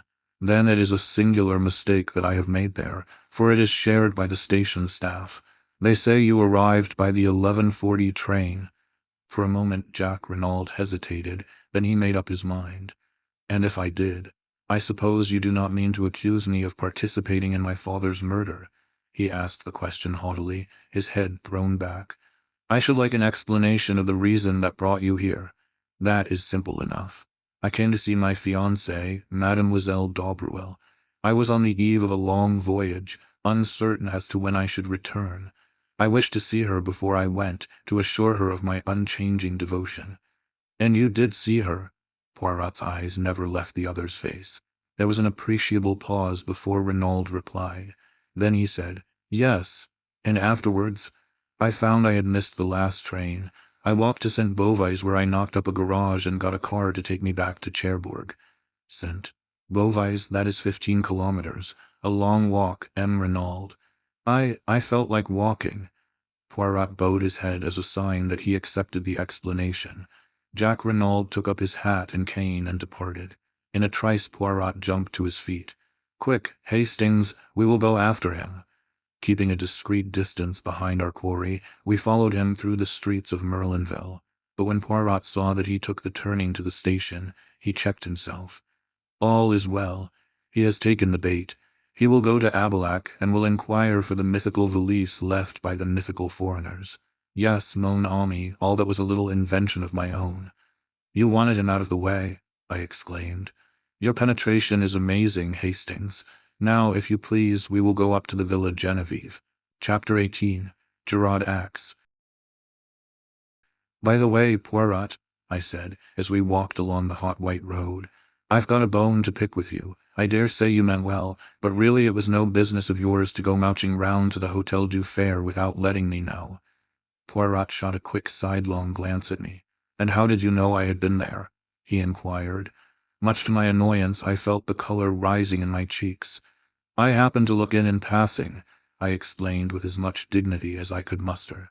I rather feared Poirot's banter, but to my relief, and somewhat to my surprise, he only shook his head with a rather unusual gravity. "If I have offended your susceptibilities in any way, I demand pardon of you. You will understand better soon. But believe me, I have striven to concentrate all my energies on the case." "Oh, it's all right," I said, mollified by the apology. "I know it's only that you have my interests at heart, but I can take care of myself all right." Poirot seemed to be about to say something further, but checked himself. Arrived at the villa, Poirot led the way up to the shed where the second body had been discovered. He did not, however, go in, but paused by the bench which I have mentioned before as being set some few yards away from it. After contemplating it for a moment or two, he paced carefully from it to the hedge which marked the boundary between the Villa Geneviève and the Villa Marguerite. Then he paced back again, nodding his head as he did so. Returning again to the hedge, he parted the bushes with his hands. "With good fortune," he remarked to me over his shoulder, Mademoiselle Marthe may find herself in the garden. I desire to speak to her and would prefer not to call formally at the Villa Marguerite. Ah, all is well, there she is. PSD, mademoiselle, PSD, un moment, s'il vous plaît. I joined him at the moment that Marthe Daubreuil, looking slightly startled, came running up to the hedge at his call. A little word with you, mademoiselle, if it is permitted. Certainly, Monsieur Poirot. Despite her acquiescence, her eyes looked troubled and afraid. Mademoiselle, do you remember running after me on the road the day that I came to your house with the examining magistrate? You asked me if anyone were suspected of the crime, and you told me 2 Chileans. Her voice sounded rather breathless, and her left hand stole to her breast. Will you ask me the same question again, mademoiselle? What do you mean? This. If you were to ask me that question again, I should give you a different answer. Someone is suspected, but not a Chilean. Who? The word came faintly between her parted lips. Jack Renauld. What? It was a cry. Jack, impossible. Who dares to suspect him? Giraud. Giraud. The girl's face was ashy. I am afraid of that man. He is cruel. He will. She broke off. There was courage gathering in her face and determination. I realized in that moment that she was a fighter. Poirot, too, watched her intently. You know, of course, that he was here on the night of the murder? He asked. Yes, she replied mechanically. He told me. It was unwise to have tried to conceal the fact, ventured Poirot. Yes, she replied impatiently. But we cannot waste time on regrets. We must find something to save him. He is innocent, of course, but that will not help him with a man like Giraud who has his reputation to think of. He must arrest someone, and that someone will be Jack. The facts will tell against him, said Poirot. You realize that?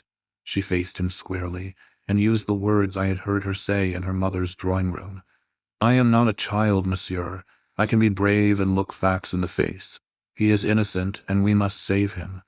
She spoke with a kind of desperate energy, then was silent, frowning as she thought. Mademoiselle, said Poirot, observing her keenly, is there not something that you are keeping back that you could tell us? She nodded perplexedly. Yes, there is something, but I hardly know whether you will believe it. It seems so absurd. At any rate, tell us, mademoiselle. It is this. Giraud sent for me as an afterthought to see if I could identify the man in there. She signed with her head towards the shed. I could not, at least I could not at the moment, but since I have been thinking, well, it seems so queer, and yet I am almost sure, I will tell you. On the morning of the day Renauld was murdered, I was walking in the garden here, when I heard a sound of men's voices quarreling. I pushed aside the bushes and looked through. One of the men was Renauld, and the other was a tramp, a dreadful-looking creature in filthy rags. He was alternately whining and threatening. I gathered he was asking for money, but at that moment Mammon called me from the house, and I had to go. That is all, only I am almost sure that the tramp and the dead man in the shed are one and the same. Poirot uttered an exclamation. But why did you not say so at the time, mademoiselle? Because at first it only struck me that the face was vaguely familiar in some way. The man was differently dressed, and apparently belonged to a superior station in life. But tell me, Monsieur Poirot, is it not possible that this tramp might have attacked and killed Renauld, and taken his clothes and money? It is an idea, mademoiselle, said Poirot slowly. It leaves a lot unexplained, but it is certainly an idea. I will think of it. A voice called from the house. Mammon, whispered Marthe, I must go, and she slipped away through the trees. Come, said Poirot, and taking my arm, turned in the direction of the villa. What do you really think? I asked, in some curiosity. Was that story true, or did the girl make it up in order to divert suspicion from her lover? It is a curious tale, said Poirot, but I believe it to be the absolute truth. Unwittingly, Mademoiselle Marthe told us the truth on another point, and incidentally gave Jack Renauld the lie. Did you notice his hesitation when I asked him if he saw Marthe Daubreuil on the night of the crime? He paused and then said, yes. I suspected that he was lying. It was necessary for me to see Mademoiselle Marthe before he could put her on her guard. 3 little words gave me the information I wanted. When I asked her if she knew that Jack Renauld was here that night, she answered he told me. Now, Hastings, what was Jack Renauld doing here on that eventful evening, And if he did not see Mademoiselle Marthe, whom did he see? Surely, Poirot, I cried aghast, you cannot believe that a boy like that would murder his own father. Mon ami, said Poirot, you continue to be of a sentimentality unbelievable. I have seen mothers who murdered their little children for the sake of the insurance money. After that, one can believe anything. And the motive? Money, of course. Remember that Jacques Renauld thought that he would come in to half his father's fortune at the latter's death. But the tramp, where does he come in? Poirot shrugged his shoulders. Giraud would say that he was an accomplice, an Apache who helped young Renauld to commit the crime, and who was conveniently put out of the way afterwards. But the hair round the dagger, the woman's hair?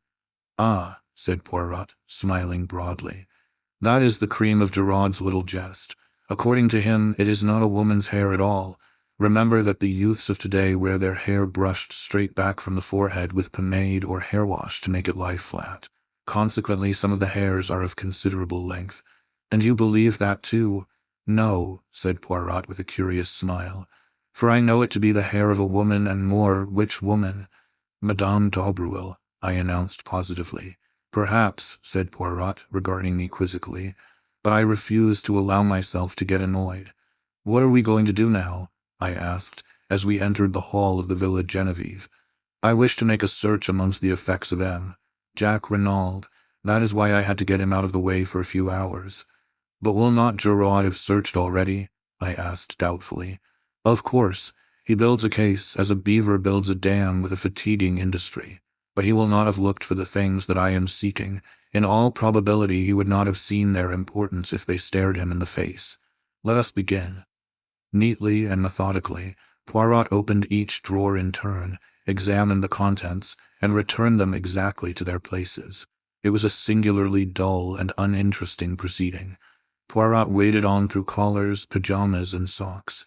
A purring noise outside drew me to the window. Instantly I became galvanized into life.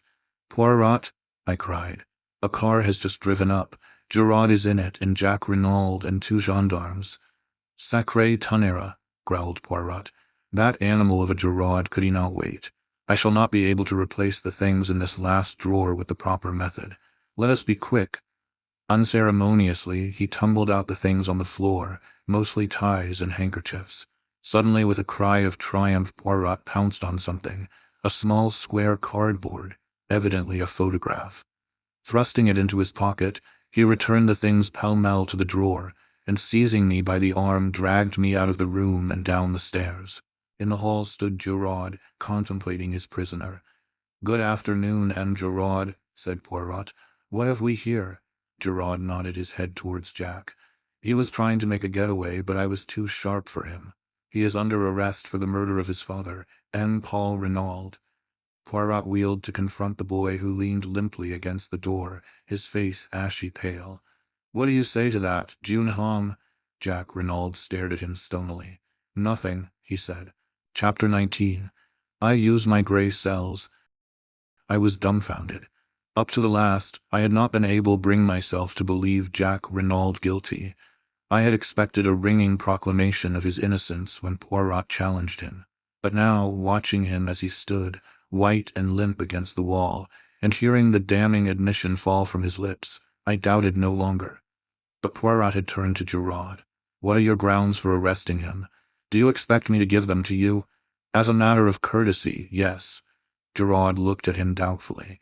He was torn between a desire to refuse rudely and the pleasure of triumphing over his adversary. You think I have made a mistake, I suppose, he sneered. It would not surprise me, replied Poirot with a soupçon of malice. Giraud's face took on a deeper tinge of red. Bien, come in here. You shall judge for yourself. He flung open the door of the salon, and we passed in, leaving Jacques Renauld in the care of the 2 other men. Now, M. Poirot, said Giraud, laying his hat on the table, and speaking with the utmost sarcasm, I will treat you to a little lecture on detective work. I will show you how we moderns work. Bien, said Poirot, composing himself to listen. I will show you how admirably the old guard can listen. And he leaned back and closed his eyes, opening them for a moment to remark. Do not fear that I shall sleep. I will attend most carefully. Of course, began Giraud. I soon saw through all that Chilean tomfoolery. 2 men were in it, but they were not mysterious foreigners. All that was a blind. Very creditable so far, my dear Giraud, murmured Poirot, especially after that clever trick of theirs with the match and cigarette end. Giraud glared, but continued. A man must have been connected with the case, in order to dig the grave. There is no man who actually benefits by the crime, but there was a man who thought he would benefit. I heard of Jack Renaud's quarrel with his father, and of the threats that he had used. The motive was established. Now as to means. Jack Renauld was in Merlinville that night. He concealed the fact, which turned suspicion into certainty. Then we found a second victim, stabbed with the same dagger. We know when that dagger was stolen. Captain Hastings here can fix the time. Jack Renauld, arriving from Cherbourg, was the only person who could have taken it. I have accounted for all the other members of the household. Poirot interrupted. You are wrong. There is one other person who could have taken the dagger. You refer to M. Stonor. He arrived at the front door, in an automobile which had brought him straight from Calais. Ah, believe me, I have looked into everything. Jack Renauld arrived by train. An hour elapsed between his arrival and the moment he presented himself at the house. Without doubt, he saw Captain Hastings and his companion leave the shed, slipped in himself and took the dagger, stabbed his accomplice in the shed, who was already dead. Giraud shrugged his shoulders. Possibly he did not observe that. He may have judged him to be sleeping. Without doubt they had a rendezvous. In any case, he knew this apparent second murder would greatly complicate the case. It did, but it could not deceive M. Giraud, murmured Poirot, you mock yourself at me, but I will give you one last irrefutable proof. Madame Renaud's story was false, a fabrication from beginning to end. We believe Madame Renauld to have loved her husband, yet she lied to shield his murderer. For whom will a woman lie? Sometimes for herself, usually for the man she loves, always for her children. That is the last, the irrefutable proof. You cannot get round it. Giraud paused, flushed and triumphant. Poirot regarded him steadily. That is my case, said Giraud. What have you to say to it? Only that there is one thing you have failed to take into account. What is that? Jack Renauld was presumably acquainted with the planning out of the golf course. He knew that the body would be discovered almost at once when they started to dig the bunker. Giraud laughed out loud. But it is idiotic what you say there. He wanted the body to be found. Until it was found, he could not presume death, and would have been unable to enter into his inheritance. I saw a quick flash of green in Poirot's eyes as he rose to his feet. Then why bury it? He asked softly. Reflect, Giraud. Since it was to Jack Renaud's advantage that the body should be found without delay, why dig a grave at all? Giraud did not reply. The question found him unprepared. He shrugged his shoulders as though to intimate that it was of no importance. Poirot moved towards the door. I followed him. There is one more thing that you have failed to take into account, he said over his shoulder. What is that? The piece of lead piping, said Poirot, and left the room. Jack Renauld still stood in the hall with a white, dumb face, but as we came out of the salon, he looked up sharply. At the same moment there was the sound of a footfall on the staircase. Mrs. Renauld was descending it. At the sight of her son, standing between the 2 myrmidons of the law, she stopped as though petrified. Jack, she faltered. Jack, what is this? He looked up at her, his face set. They have arrested me, mother. What? She uttered a piercing cry, and before anyone could get to her swayed and fell heavily. We both ran to her and lifted her up. In a minute Poirot stood up again. She has cut her head badly on the corner of the stairs. I fancy there is a slight concussion also. If Giraud wants a statement from her, he will have to wait. She will probably be unconscious for at least a week. Denise and Francis had run to their mistress, and leaving her in their charge, Poirot left the house. He walked with his head bent down, frowning thoughtfully at the ground. For some time I did not speak, but at last I ventured to put a question to him. Do you believe, then, in spite of all appearances to the contrary, that Jack Renauld may not be guilty? Poirot did not answer at once, but after a long wait he said gravely, I do not know, Hastings. There is just a chance of it. Of course Giraud is all wrong, wrong from beginning to end. If Jack Renauld is guilty, it is in spite of Giraud's arguments, not because of them. And the gravest indictment against him is known only to me. What is that? I asked, impressed. If you would use your gray cells and see the whole case clearly as I do, you too would perceive it, my friend. This was what I called one of Poirot's irritating answers. He went on, without waiting for me to speak. Let us walk this way to the sea. We will sit on that little mound there, overlooking the beach, and review the case. You shall know all that I know, but I would prefer that you should come at the truth by your own efforts, not by my leading you by the hand. We established ourselves on the grassy knoll as Poirot had suggested, looking out to sea. From farther along the sand, the cries of the bathers reached us faintly. The sea was of the palest blue, and the halcyon calm reminded me of the day we had arrived at Merlinville, my own good spirits, and Poirot's suggestion that I was fey. What a long time seemed to have elapsed since then, and in reality it was only 3 days. Think, my friend, said Poirot's voice encouragingly. Arrange your ideas, be methodical, be orderly. There is the secret of success. I endeavored to obey him, casting my mind back over all the details of the case, and reluctantly it seemed to me that the only clear and possible solution was that of Giraud, which Poirot despised. I reflected anew.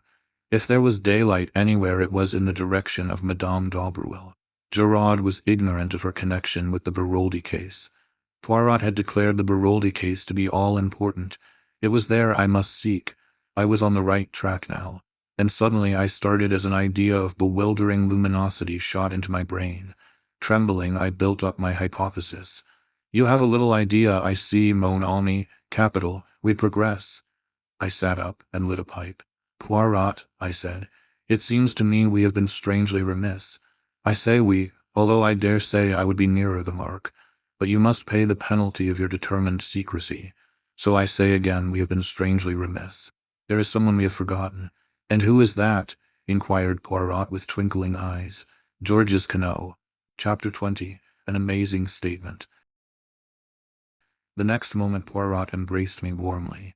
Enfin, you have arrived, and all by yourself. It is superb. Continue your reasoning. You are right. Decidedly, we have done wrong to forget Georges Queneau. I was so flattered by the little man's approval that I could hardly continue. But at last I collected my thoughts and went on. Georges Queneau disappeared 20 years ago, but we have no reason to believe that he is dead. Aucunment, agreed Poirot. Proceed. Therefore we will assume that he is alive. Exactly. Or that he was alive until recently. De mia and mia. We will presume, I continued, my enthusiasm rising, that he has fallen on evil days. He has become a criminal, an Apache, a tramp, or what you will. He chances to come to Merlinville. There he finds the woman he has never ceased to love. The sentimentality, warned Poirot. Where one hates, one also loves. I quoted or misquoted. At any rate, he finds her there, living under an assumed name. But she has a new lover, the Englishman, Renauld. Georges Queneau, the memory of old wrongs rising in him, quarrels with this Renauld. He lies in wait for him as he comes to visit his mistress, and stabs him in the back. Then, terrified at what he has done, he starts to dig a grave. I imagine it likely that Madame Daubreuil comes out to look for her lover. She and Queneau have a terrible scene. He drags her into the shed, and there suddenly falls down in an epileptic fit. Now supposing Jacques Renauld to appear. Madame Daubreuil tells him all, points out to him the dreadful consequences to her daughter if this scandal of the past is revived. His father's murderer is dead. Let them do their best to hush it up. Jacques Renauld consents, goes to the house and has an interview with his mother, winning her over to his point of view. Primed with the story that Madame Daubreuil has suggested to him, she permits herself to be gagged and bound. There, Poirot, what do you think of that? I leaned back, flushed with the pride of successful reconstruction. Poirot looked at me thoughtfully.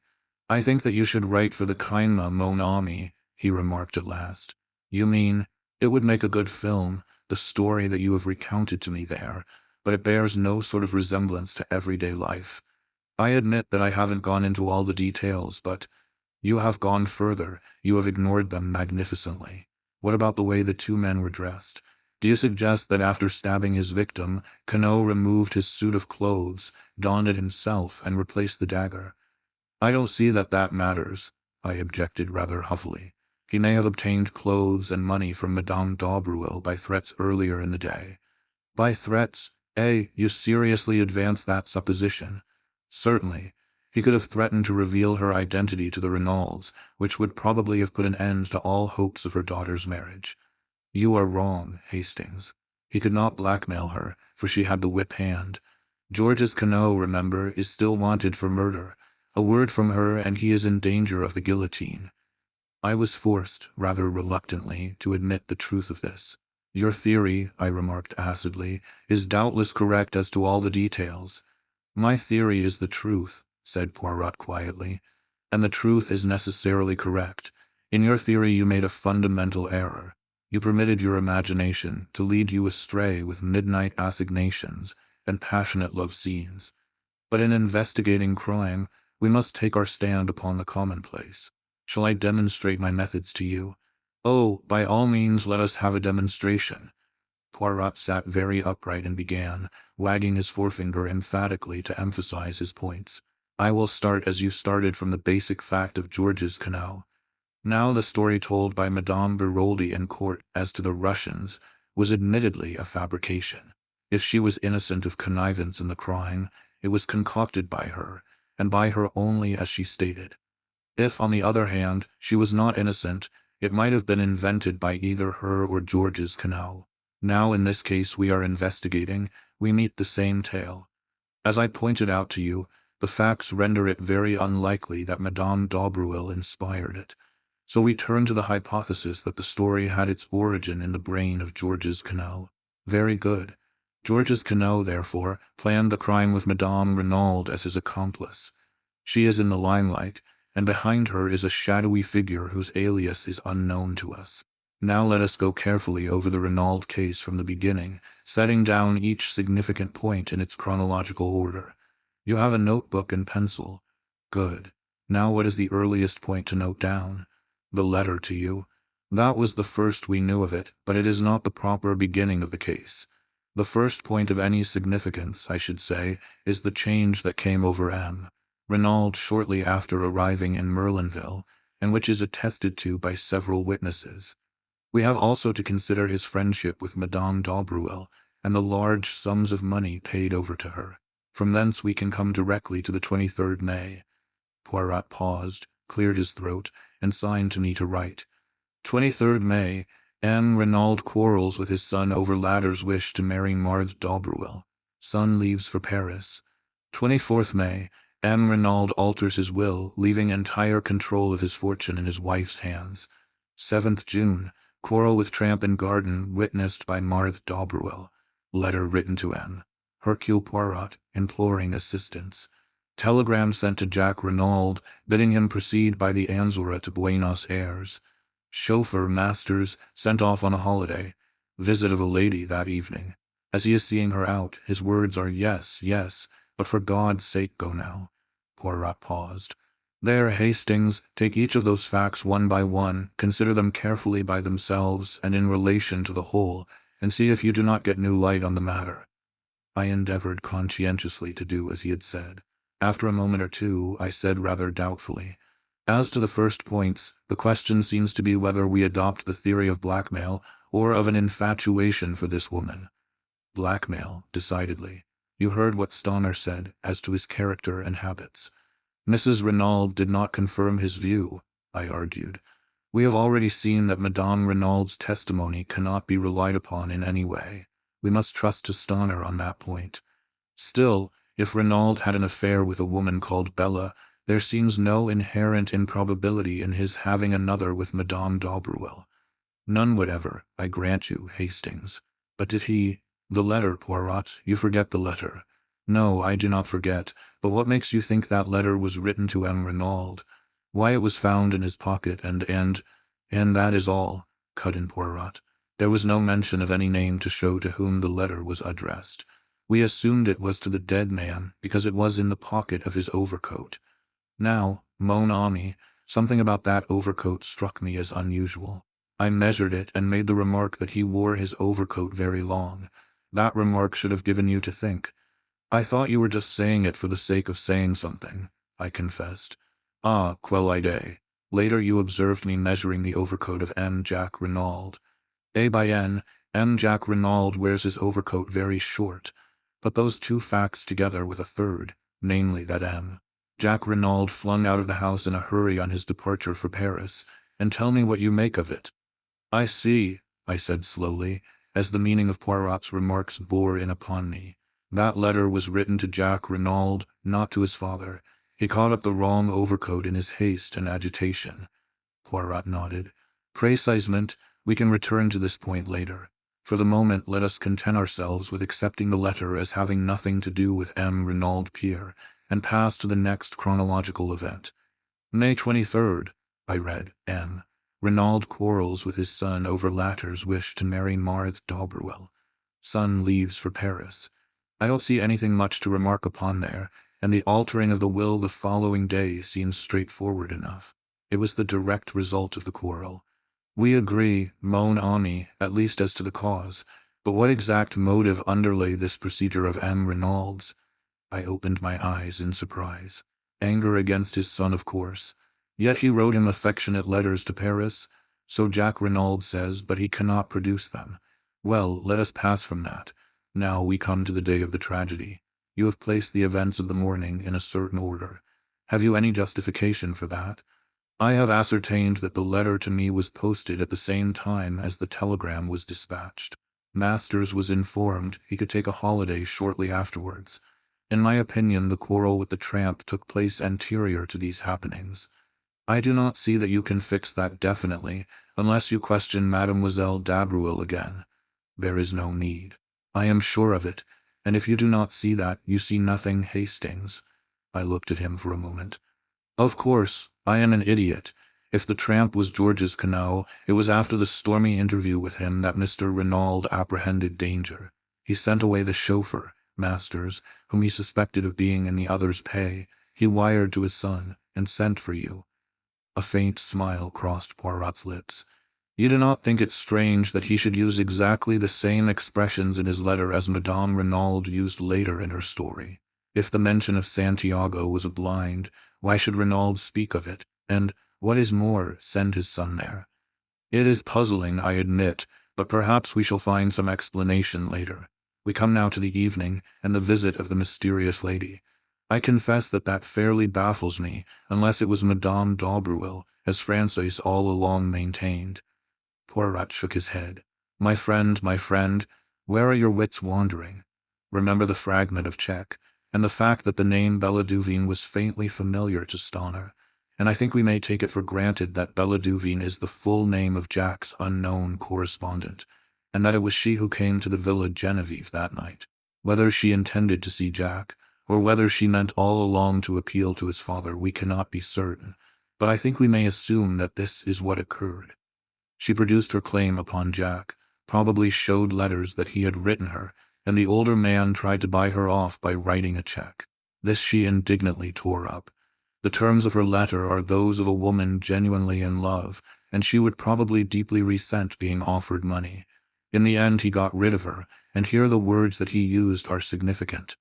Yes, but for God's sake go now, I repeated. They seem to me a little vehement, perhaps, that is all. That is enough. He was desperately anxious for the girl to go. Why? Not only because the interview was unpleasant. No, it was the time that was slipping by, and for some reason time was precious. Why should it be? I asked, bewildered. That is what we ask ourselves. Why should it be? But later we have the incident of the wristwatch, which again shows us that time plays a very important part in the crime. We are now fast approaching the actual drama. It is 10:30 when Belladuvine leaves, and by the evidence of the wristwatch we know that the crime was committed, or at any rate that it was staged, before 12 o'clock. We have reviewed all the events anterior to the murder. There remains only one unplaced. By the doctor's evidence, the tramp, when found, had been dead at least 48 hours, with a possible margin of 24 hours more. Now, with no other facts to help me than those we have discussed, I place the death as having occurred on the morning of June 7th. I stared at him, stupefied. But how? Why? How can you possibly know? Because only in that way can the sequence of events be logically explained. Mon ami, I have taken you step by step along the way. Do you not now see what is so glaringly plain? My dear Poirot, I can't see anything glaring about it. I did think I was beginning to see my way before, but I'm now hopelessly fogged. Poirot looked at me sadly and shook his head. Mon Dieu, but it is triste, a good intelligence, and so deplorably lacking in method. There is an exercise most excellent for the development of the little grey cells. I will impart it to you. For heaven's sake, not now. You really are the most irritating of fellows, Poirot. For goodness sake, get on and tell me who killed M. Renauld. That is just what I am not sure of as yet. But you said it was glaringly clear. We talk at cross purposes, my friend. Remember, it is 2 crimes we are investigating, for which, as I pointed out to you, we have the necessary 2 bodies. There, ne vous impatient as pas. I explain all. To begin with, we apply our psychology. We find 3 points at which M. Renauld displays a distinct change of view and action. 3 psychological points, therefore.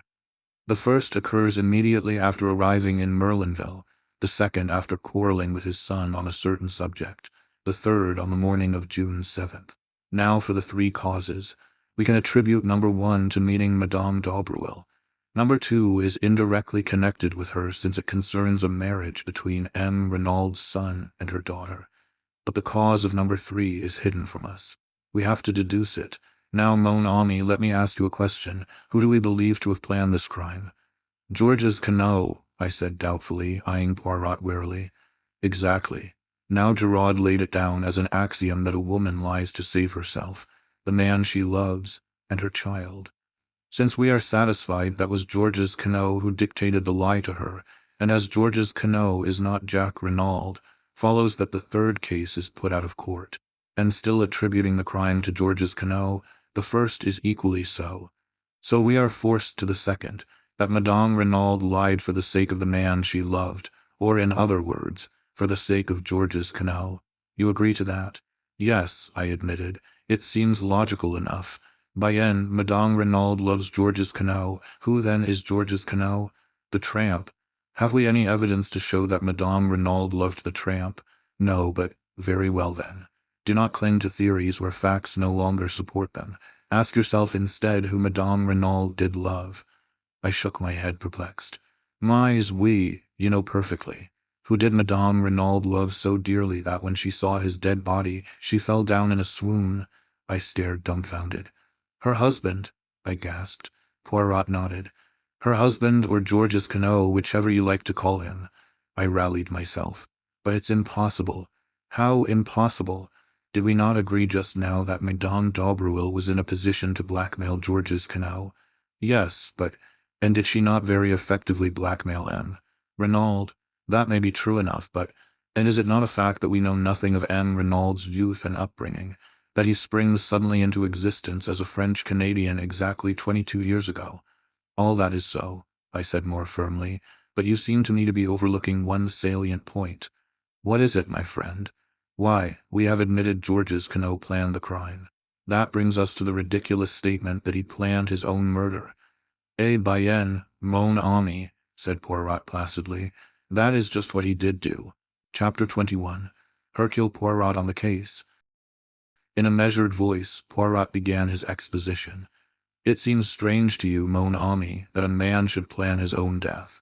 So strange that you prefer to reject the truth as fantastic, and to revert to a story that is in reality 10 times more impossible. Yes, M. Renauld planned his own death, but there is one detail that perhaps escapes you. He did not intend to die. I shook my head, bewildered. But no, it is almost simple, really, said Poirot kindly. For the crime that M. Renauld proposed, a murderer was not necessary, as I told you, but a body was.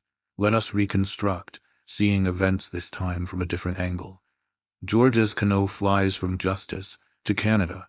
There, under an assumed name, he marries and finally acquires a vast fortune in South America. But there is a nostalgia upon him for his own country. 20 years have elapsed. He is considerably changed in appearance, besides being a man of such eminence that no one is likely to connect him with a fugitive from justice many years ago. He deems it quite safe to return. He takes up his headquarters in England, but intends to spend the summers in France. And ill fortune, that obscure justice which shapes men's ends and will not allow them to evade the consequences of their acts, takes him to Merlinville. there in the whole of France, is the one person who is capable of recognizing him. It is, of course, a gold mine to Madame Daubreuil, and a gold mine of which she is not slow to take advantage. He is helpless, absolutely in her power, and she bleeds him heavily. And then the inevitable happens. Jack Renauld falls in love with the beautiful girl he sees almost daily and wishes to marry her. That rouses his father. At all costs, he will prevent his son marrying the daughter of this evil woman. Jack Renauld knows nothing of his father's past, but Madame Renauld knows everything. She is a woman of great force of character and passionately devoted to her husband. They take counsel together. Renauld sees only one way of escape: death. He must appear to die, in reality escaping to another country where he will start again under an assumed name, and where Madame Renauld, having played the widow's part for a while, can join him. It is essential that she should have control of the money, so he alters his will. How they meant to manage the body business originally, I do not know. Possibly an art student's skeleton, and a fire or something of the kind, but long before their plans have matured an event occurs which plays into their hands. A rough tramp, violent and abusive, finds his way into the garden. There is a struggle. M. Renauld seeks to eject him, and suddenly the tramp, an epileptic, falls down in a fit. He is dead. M. Renauld calls his wife. Together they drag him into the shed. As we know, the event had occurred just outside, and they realize the marvelous opportunity that has been vouchsafed them. The man bears no resemblance to M. Renauld, but he is middle-aged, of a usual French type. That is sufficient. I rather fancy that they sat on the bench up there, out of earshot from the house, discussing matters. Their plan was quickly made. The identification must rest solely on Madame Renaud's evidence. Jack Renauld and the chauffeur, who had been with his master 2 years, must be got out of the way. It was unlikely that the French women's servants would go near the body, and in any case Renauld intended to take measures to deceive anyone not likely to appreciate details. Masters was sent off. A telegram dispatched to Jack, Buenos Aires being selected to give credence to the story that Renauld had decided upon. Having heard of me as a rather obscure elderly detective, he wrote his appeal for help, knowing that, when I arrived, the production of the letter would have a profound effect upon the examining magistrate, which of course it did. They dressed the body of the tramp in a suit of M. Renauld's, and left his ragged coat and trousers by the door of the shed, not daring to take them into the house. And then, to give credence to the tale Madame Renauld was to tell, they drove the aeroplane dagger through his heart. That night M. Renauld will first bind and gag his wife, and then, taking a spade, will dig a grave in that particular spot of ground where he knows a, how do you call it, bunker, is to be made. It is essential that the body should be found. Madame Daubreuil must have no suspicions. On the other hand, if a little time elapses, any dangers as to identity will be greatly lessened. Then M. Renauld will don the tramp's rags and shuffle off to the station, where he will leave, unnoticed, by the 12:10 train. Since the crime will be supposed to have taken place 2 hours later, no suspicion can possibly attach to him. You see now his annoyance at the inopportune visit of the girl Bella. Every moment of delay is fatal to his plans. He gets rid of her as soon as he can, however. Then, to work. He leaves the front door slightly ajar to create the impression that the assassins left that way. He binds and gags Madame Renauld, correcting his mistake of 22 years ago, when the looseness of the bonds caused suspicion to fall upon his accomplice, but leaving her primed with essentially the same story as he had invented before, proving the unconscious recoil of the mind against originality. The night is chilly, and he slips on an overcoat over his underclothing, intending to cast it into the grave with the dead man. He goes out by the window, smoothing over the flower bed carefully, and thereby furnishing the most positive evidence against himself. He goes out onto the lonely golf links, and he digs, and then— "Yes, and then," said Poirot gravely, "the justice that he has so long eluded overtakes him. An unknown hand stabs him in the back. Now, Hastings, you understand what I mean when I talk of 2 crimes. The first crime, the crime that M. Renauld, in his arrogance, asked us to investigate, but he made a famous mistake there. He misjudged Hercule Poirot, is solved. But behind it lies a deeper riddle. And to solve that will be difficult, since the criminal in his wisdom has been content to avail himself of the devices prepared by M. Renauld. It has been a particularly perplexing and baffling mystery to solve. A young hand like Giraud, who does not place any reliance on the psychology, is almost certain to fail. "You're marvelous, Poirot," I said with admiration. "Absolutely marvelous. No one on earth but you could have done it." I think my praise pleased him. For once in his life, he looked almost embarrassed. "Ah, then you no longer despise poor old Papa Poirot. You shift your allegiance back from the human foxhound." His term for Giraud never failed to make me smile.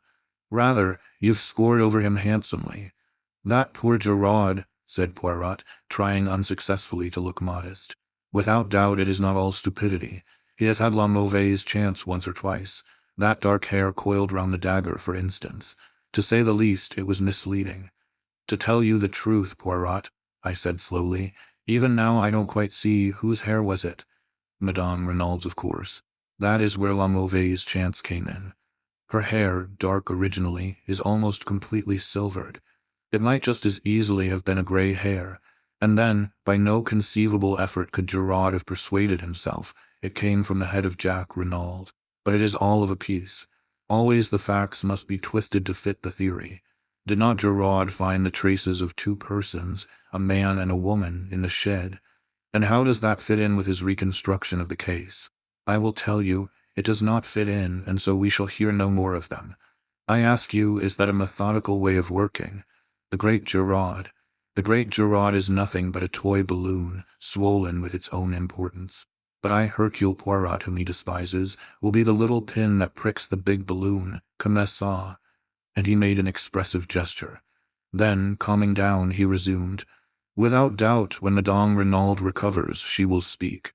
The possibility of her son being accused of the murder never occurred to her.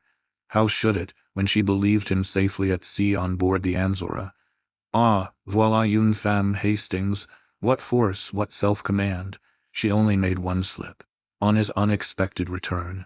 It does not matter now." And no one noticed, no one realized the significance of those words. What a terrible part she has had to play, poor woman. Imagine the shock when she goes to identify the body, and instead of what she expects, sees the actual lifeless form of the husband she has believed miles away by now. No wonder she fainted. But since then, despite her grief and her despair, how resolutely she has played her part, and how the anguish of it must wring her. She cannot say a word to set us on the track of the real murderers. For her son's sake, no one must know that Paul Renauld was Georges Queneau, the criminal. Final and most bitter blow, she has admitted publicly that Madame Daubreuil was her husband's mistress, for a hint of blackmail might be fatal to her secret. How cleverly she dealt with the examining magistrate when he asked her if there was any mystery in her husband's past life. "Nothing so romantic, I am sure, M. le Juge." It was perfect, the indulgent tone, the soupçon of sad mockery.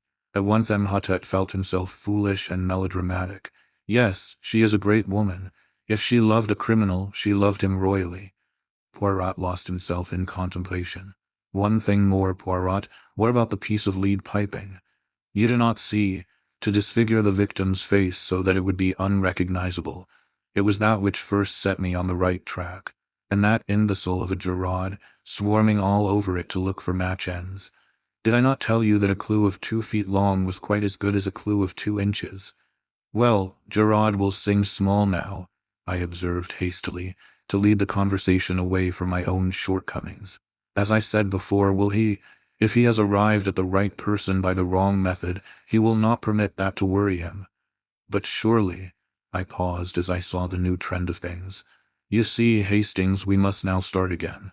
Who killed M. Renauld? Someone who was near the villa just before 12 o'clock that night, someone who would benefit by his death. The description fits Jack Renauld only too well. The crime need not have been premeditated. And then the dagger—" I started. I had not realized that point. "Of course," I said. "The second dagger we found in the tramp was Mrs. Renauld's. There were 2 then." "Certainly, and since they were duplicates, it stands to reason that Jack Renauld was the owner. But that would not trouble me so much. In fact, I have a little idea as to that. No, the worst indictment against him is again psychological. Heredity, mon ami, heredity. Like father, like son, Jack Renauld, when all is said or done, is the son of Georges Canot. His tone was grave and earnest, and I was impressed in spite of myself. "What is your little idea that you mentioned just now?" I asked. For answer, Poirot consulted his turnip-faced watch, and then asked, "What time is the afternoon boat from Calais?" "About 5, I believe." "That will do very well. We shall just have time. You are going to England?" "Yes, my friend." "Why?" "To find a possible witness." "Who?" With a rather peculiar smile upon his face, Poirot replied, "Miss Bella Duveen." "But how will you find her? What do you know about her?" "I know nothing about her, but I can guess a good deal. We may take it for granted that her name is Bella Duveen, and since that name was faintly familiar to M. Stonor, though evidently not in connection with the Renauld family, it is probable that she is on the stage. Jack Renauld was a young man with plenty of money and 20 years of age. The stage is sure to have been the home of his first love. It tallies, too, with M. Renauld's attempt to placate her with a check. I think I shall find her all right, especially with the help of this." And he brought out the photograph I had seen him take from Jack Renauld's drawer. "With love from Bella," was scrawled across the corner, but it was not that which held my eyes fascinated. The likeness was not first-rate, but for all that it was unmistakable to me. I felt a cold sinking, as though some unutterable calamity had befallen me. It was the face of Cinderella. Chapter 22. I Find Love. For a moment or two I sat as though frozen, the photograph still in my hand. Then, summoning all my courage to appear unmoved, I handed it back. At the same time, I stole a quick glance at Poirot. Had he noticed anything? But to my relief he did not seem to be observing me. Anything unusual in my manner had certainly escaped him. He rose briskly to his feet. "We have no time to lose. We must make our departure with all dispatch. All is well. The sea will be calm." In the bustle of departure, I had no time for thinking, but once on board the boat, secure from Poirot's observation, he, as usual, was practicing the method most excellent of Laverguire. I pulled myself together and attacked the facts dispassionately. How much did Poirot know? Was he aware that my acquaintance of the train and Bella Duveen were one and the same? Why had he gone to the Hotel du Fer? On my behalf, as I had believed. Or had I only fatuously thought so, and was this visit undertaken with a deeper and more sinister purpose? But in any case, why was he bent on finding this girl? Did he suspect her of having seen Jack Renauld commit the crime? Or did he suspect, but that was impossible? The girl had no grudge against the elder Renauld, no possible motive for wishing his death. What had brought her back to the scene of the murder? I went over the facts carefully. She must have left the train at Calais, where I parted from her that day. No wonder I had been unable to find her on the boat. If she had dined in Calais and then taken a train out to Merlinville, she would have arrived at the Villa Geneviève just about the time that Francis said. What had she done when she left the house just after 10? Presumably either gone to an hotel or returned to Calais. And then, the crime had been committed on Tuesday night. On Thursday morning she was once more in Merlinville. Had she ever left France at all? I doubted it very much. What kept her there? The hope of seeing Jack Renauld. I had told her, as at the time we believed, that he was on the high seas en route to Buenos Aires. Possibly she was aware that the Anzora had not sailed. But to know that she must have seen Jack. Was that what Poirot was after? Had Jack Renauld, returning to see Marthe Daubreuil, come face to face instead with Bella Duveen, the girl he had heartlessly thrown over? I began to see daylight. If that were indeed the case, it might furnish Jack with the alibi he needed. Yet under those circumstances, his silence seemed difficult to explain. Why could he not have spoken out boldly? Did he fear for this former entanglement of his to come to the ears of Marthe Daubreuil? I shook my head, dissatisfied. The thing had been harmless enough, a foolish boy and girl affair, and I reflected cynically that the son of a millionaire was not likely to be thrown over by a penniless French girl, who moreover loved him devotedly, without a much graver cause. Altogether, I found the affair puzzling and unsatisfactory. I disliked intensely being associated with Poirot in hunting this girl down, but I could not see any way of avoiding it without revealing everything to him, and this, for some reason, I was loath to do. Poirot reappeared brisk and smiling at Dover, and our journey to London was uneventful. It was past 9 o'clock when we arrived, and I supposed that we should return straight away to our rooms and do nothing till the morning. But Poirot had other plans. "We must lose no time, mon ami. The news of the arrest will not be in the English papers until the day after tomorrow, but still we must lose no time." I did not quite follow his reasoning, but I merely asked how he proposed to find the girl. "You remember Joseph Aarons, the theatrical agent?" "No. I assisted him in a little matter of a Japanese wrestler. A pretty little problem. I must recount it to you one day. He, without doubt, will be able to put us in the way of finding out what we want to know." It took us some time to run Mr. Aarons to earth, and it was after midnight when we finally managed it. He greeted Poirot with every evidence of warmth, and professed himself ready to be of service to us in any way. "There's not much about the profession I don't know," he said, beaming genially. "Eh bien, M. Aarons, I desire to find a young girl called Bella Duveen." "Bella Duveen, I know the name, but for the moment I can't place it. What's her line?" "That I do not know, but here is her photograph." Mr. Aarons studied it for a moment, then his face lighted. "Got it," he slapped his thigh. "The Dulcibella kids, by the Lord. The Dulcibella kids. That's it, they're sisters, acrobats, dancers, and singers, give quite a good little turn. They're in the provinces somewhere, I believe, if they're not resting. They've been on in Paris for the last 2 or 3 weeks. Can you find out for me exactly where they are? Easy as a bird. You go home, and I'll send you round the dope in the morning." With this promise, we took leave of him. He was as good as his word. About 11 o'clock the following day, a scribbled note reached us. "The Dulcibella sisters are on at the palace in Coventry. Good luck to you." Without more ado, we started for Coventry. Poirot made no inquiries at the theatre, but contented himself with booking stalls for the variety performance that evening. The show was wearisome beyond words, or perhaps it was only my mood that made it seem so. Japanese families balanced themselves precariously. Would-be fashionable men, in greenish evening dress and exquisitely slicked hair, reeled off society patter and danced marvelously. Stout prima donnas sang at the top of the human register. A comic comedian endeavored to be Mr. George Robey, and failed signally. At last the number went up which announced the Dulcibella kids. My heart beat sickeningly. There she was, there they both were, the pair of them, one flaxen-haired, one dark, matching as to size, with short fluffy skirts and immense buster brown bows. They looked a pair of extremely piquant children. They began to sing. Their voices were fresh and true, rather thin and musically, but attractive.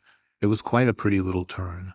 They danced neatly, and did some clever little acrobatic feats. The words of their songs were crisp and catchy. When the curtain fell, there was a full meed of applause. Evidently the Dulcibella kids were a success. Suddenly I felt that I could remain no longer. I must get out into the air. I suggested leaving to Poirot. "Go by all means, mon ami. I amuse myself and will stay to the end. I will rejoin you later." It was only a few steps from the theatre to the hotel. I went up to the sitting room, ordered a whiskey and soda, and sat drinking it, staring meditatively into the empty grate. I heard the door open and turned my head, thinking it was Poirot. Then I jumped to my feet. It was Cinderella who stood in the doorway. She spoke haltingly, her breath coming in little gasps. "I saw you in front, you and your friend. When you got up to go, I was waiting outside and followed you. Why are you here in Coventry? What were you doing there tonight? Is the man who was with you the detective?" She stood there, the cloak she had wrapped round her stage dress slipping from her shoulders. I saw the whiteness of her cheeks under the rouge, and heard the terror in her voice. And in that moment I understood everything, understood why Poirot was seeking her, and what she feared, and understood at last my own heart. "Yes," I said gently. "Is he looking for me?" she half whispered. Then, as I did not answer for a moment, she slipped down by the big chair and burst into violent, bitter weeping. I knelt down by her, holding her in my arms and smoothing the hair back from her face. "Don't cry, child, don't cry, for God's sake. You're safe here. I'll take care of you. Don't cry, darling, don't cry. I know everything." "Oh, but you don't." "I think I do." And after a moment, as her sobs grew quieter, I asked, "It was you who took the dagger, wasn't it?" "Yes." That was why you wanted me to show you round, and why you pretended to faint." Again she nodded. It was a strange thought to come to me at the moment, but it shot into my mind that I was glad her motive was what it had been, rather than the idle and morbid curiosity I had accused her of at the time. How gallantly she had played her part that day, inwardly racked with fear and trepidation as she must have been. Poor little soul, bearing the burden of a moment's impetuous action. "Why did you take the dagger?" I asked presently. She replied as simply as a child. "I was afraid there might be finger marks on it. But didn't you remember that you had worn gloves?" She shook her head as though bewildered, and then said slowly, "Are you going to give me up to the police?" "Good God, no." Her eyes sought mine long and earnestly, and then she asked in a little quiet voice that sounded afraid of itself, "Why not?" It seemed a strange place and a strange time for a declaration of love, and God knows, in all my imagining, I had never pictured love coming to me in such a guise. But I answered simply and naturally enough, "Because I love you, Cinderella." She bent her head down as though ashamed and muttered in a broken voice, you can't, not if you knew." And then, as though rallying herself, she faced me squarely and asked, "What do you know then?" "I know that you came to see Mr. Renauld that night. He offered you a check and you tore it up indignantly. Then you left the house." I paused. "Go on, what next?" "I don't know whether you knew that Jack Renauld would be coming that night, or whether you just waited about on the chance of seeing him, but you did wait about. Perhaps you were just miserable and walked aimlessly. But at any rate just before 12 you were still near there, and you saw a man on the golf links." Again I paused. I had leapt to the truth in a flash as she entered the room, but now the picture rose before me even more convincingly. I saw vividly the peculiar pattern of the overcoat on the dead body of Mr. Renauld, and I remembered the amazing likeness that had startled me into believing for one instant that the dead man had risen from the dead when his son burst into our conclave in the salon. "Go on," repeated the girl steadily. "I fancy his back was to you, but you recognized him, or thought you recognized him. The gait and the carriage were familiar to you, and the pattern of his overcoat." I paused. "You told me in the train on the way from Paris that you had Italian blood in your veins, and that you had nearly got into trouble once with it. You used a threat in one of your letters to Jack Renauld. When you saw him there, your anger and jealousy drove you mad, and you struck. I don't believe for a minute that you meant to kill him. But you did kill him, Cinderella." She had flung up her hands to cover her face, and in a choked voice she said, you're right, I can see it all as you tell it." Then she turned on me almost savagely. "And you love me, knowing what you do, how can you love me?" "I don't know," I said a little wearily. "I think love is like that, a thing one cannot help. I have tried, I know, ever since the first day I met you, and love has been too strong for me." And then suddenly, when I least expected it, she broke down again, casting herself down on the floor and sobbing wildly. "Oh, I can't," she cried. "I don't know what to do, I don't know which way to turn. Oh, pity me, someone, and tell me what to do." Again I knelt by her, soothing her as best I could. "Don't be afraid of me, Bella. For God's sake, don't be afraid of me. I love you, that's true, but I don't want anything in return. Only let me help you. Love him still if you have to, but let me help you as he can't." It was as though she had been turned to stone by my words. She raised her head from her hands and stared at me. "You think that?" she whispered. "You think that I love Jack Renauld?" Then, half laughing, half crying, she flung her arms passionately round my neck and pressed her sweet, wet face to mine. "Not as I love you," she whispered. "Never as I love you." Her lips brushed my cheek, and then, seeking my mouth, kissed me again and again with a sweetness and fire beyond belief. The wildness of it, and the wonder I shall not forget, no, not as long as I live. It was a sound in the doorway that made us look up. Poirot was standing there looking at us. I did not hesitate. With a bound I reached him and pinioned his arms to his sides. "Quick," I said to the girl, "get out of here, as fast as you can. I'll hold him." With one look at me, she fled out of the room past us. I held Poirot in a grip of iron. "Mon ami," observed the latter mildly, "you do this sort of thing very well. The strong man holds me in his grasp, and I am helpless as a child.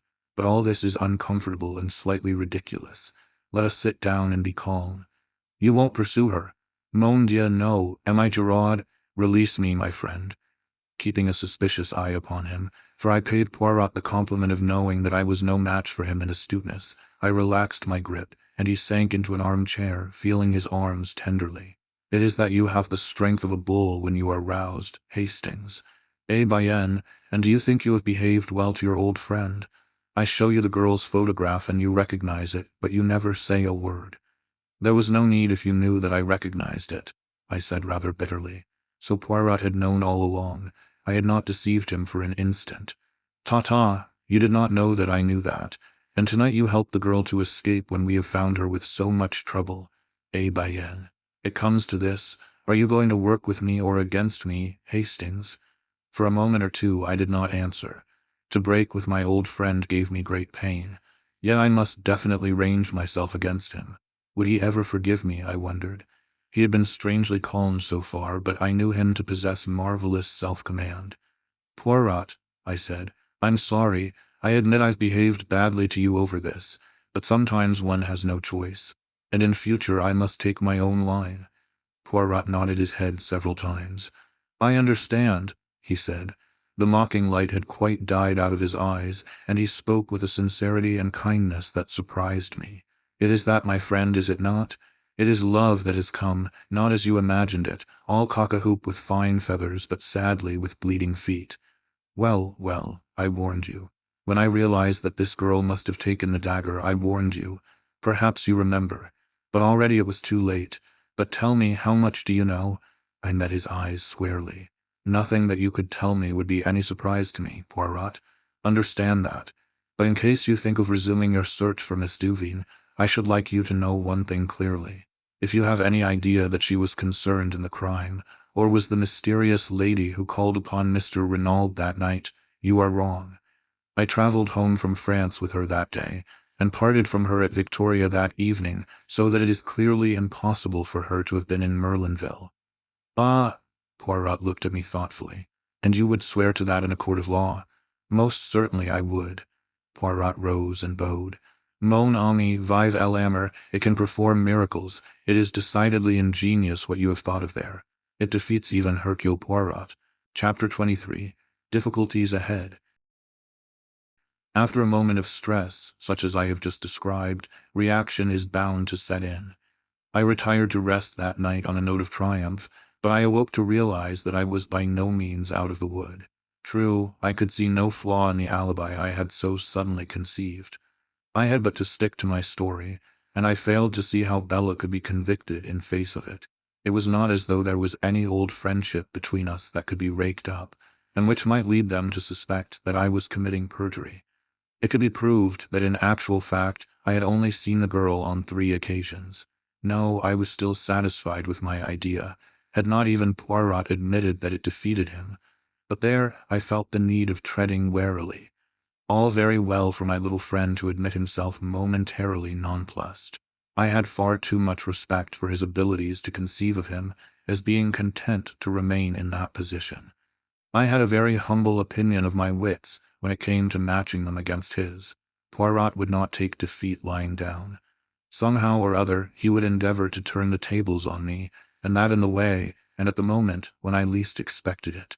We met at breakfast the following morning as though nothing had happened. Poirot's good temper was imperturbable, yet I thought I detected a film of reserve in his manner which was new. After breakfast, I announced my intention of going out for a stroll. A malicious gleam shot through Poirot's eyes. If it is information you seek, you need not be at the pains of deranging yourself. I can tell you all you wish to know. The Dulcibella sisters have cancelled their contract, and have left Coventry for an unknown destination. Is that really so, Poirot? You can take it from me, Hastings. I made inquiries the first thing this morning. After all, what else did you expect? True enough, nothing else could be expected under the circumstances.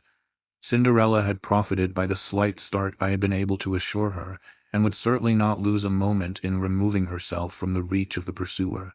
It was what I had intended and planned. Nevertheless, I was aware of being plunged into a network of fresh difficulties.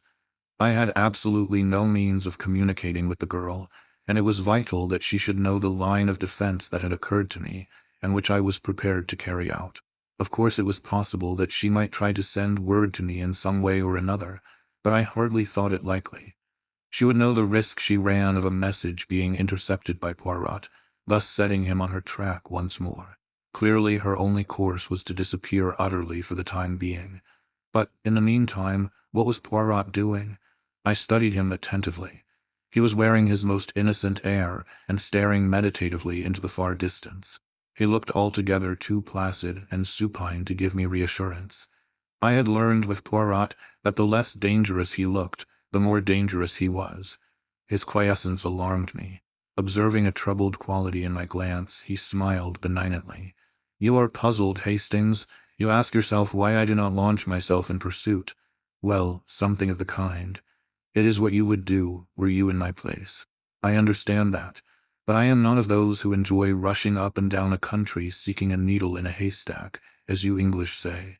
No, let Mademoiselle Belladuvin go. Without doubt, I shall be able to find her when the time comes. Until then, I am content to wait." I stared at him doubtfully. Was he seeking to mislead me? I had an irritating feeling that, even now, he was master of the situation. My sense of superiority was gradually waning. I had contrived the girl's escape, and evolved a brilliant scheme for saving her from the consequences of her rash act. But I could not rest easy in my mind. Poirot's perfect calm awakened 1,000 apprehensions. "I suppose, Poirot," I said rather diffidently, "I mustn't ask what your plans are. I've forfeited the right." "But not at all. There is no secret about them. We return to France without delay." "We?" "Precisely, we. You know very well that you cannot afford to let Papa Poirot out of your sight. Is it not so, my friend? But remain in England by all means if you wish." I shook my head. He had hit the nail on the head. I could not afford to let him out of my sight. Although I could not expect his confidence after what had happened, I could still check his actions. The only danger to Bella lay with him. Giraud and the French police were indifferent to her existence. At all costs I must keep near Poirot. Poirot observed me attentively as these reflections passed through my mind, and gave a nod of satisfaction. "I am right, am I not? And as you are quite capable of trying to follow me, disguised with some absurdity such as a false beard, which everyone would perceive, bien entendu, I much prefer that we should voyage together. It would annoy me greatly that anyone should mock themselves at you." "Very well, then, but it's only fair to warn you. I know all. You are my enemy. Be my enemy, then. It does not worry me at all. So long as it's all fair and above board, I don't mind. You have to the full the English passion for fair play. Now your scruples are satisfied, let us depart immediately. There is no time to be lost. Our stay in England has been short but sufficient. I know what I wanted to know." The tone was light, but I read a veiled menace into the words. "Still," I began and stopped. "Still, as you say, without doubt you are satisfied with the part you are playing. Me, I preoccupy myself with Jack Renauld." Jack Renauld? The words gave me a start. I had completely forgotten that aspect of the case. Jack Renauld in prison, with the shadow of the guillotine looming over him. I saw the part I was playing in a more sinister light. I could save Bella. Yes, but in doing so I ran the risk of sending an innocent man to his death. I pushed the thought from me with horror. It could not be. He would be acquitted. Certainly he would be acquitted, but the cold fear came back. Suppose he were not? What then? Could I have it on my conscience? Horrible thought. Would it come to that in the end? A decision, Bella or Jack Renauld? The promptings of my heart were to save the girl I loved at any cost to myself. But if the cost were to another, the problem was altered. What would the girl herself say? I remembered that no word of Jack Renauld's arrest had passed my lips. As yet she was in total ignorance of the fact that her former lover was in prison, charged with a hideous crime which he had not committed. When she knew, how would she act? Would she permit her life to be saved at the expense of his? Certainly she must do nothing rash. Jack Renauld might, and probably would, be acquitted without any intervention on her part. If so, good. But if he was not, that was the terrible, the unanswerable problem. I fancied that she ran no risk of the extreme penalty. The circumstances of the crime were quite different in her case. She could plead jealousy and extreme provocation, and her youth and beauty would go for much. The fact that by a tragic mistake it was old Mr. Renauld, and not his son, who paid the penalty would not alter the motive of the crime. But in any case, however lenient the sentence of the court, it must mean a long term of imprisonment. No, Bella must be protected. And at the same time, Jack Renauld must be saved. How this was to be accomplished I did not see clearly, but I pinned my faith to Poirot. He knew. Come what might, he would manage to save an innocent man. He must find some pretext other than the real one. It might be difficult, but he would manage it somehow. And with Bella unsuspected and Jack Renauld acquitted, all would end satisfactorily. So I told myself repeatedly, but at the bottom of my heart there still remained a cold fear. Chapter 24. Save him. We crossed from England by the evening boat, and the following morning saw us in St. Omer, whither Jack Renauld had been taken. Poirot lost no time in visiting Imhotep.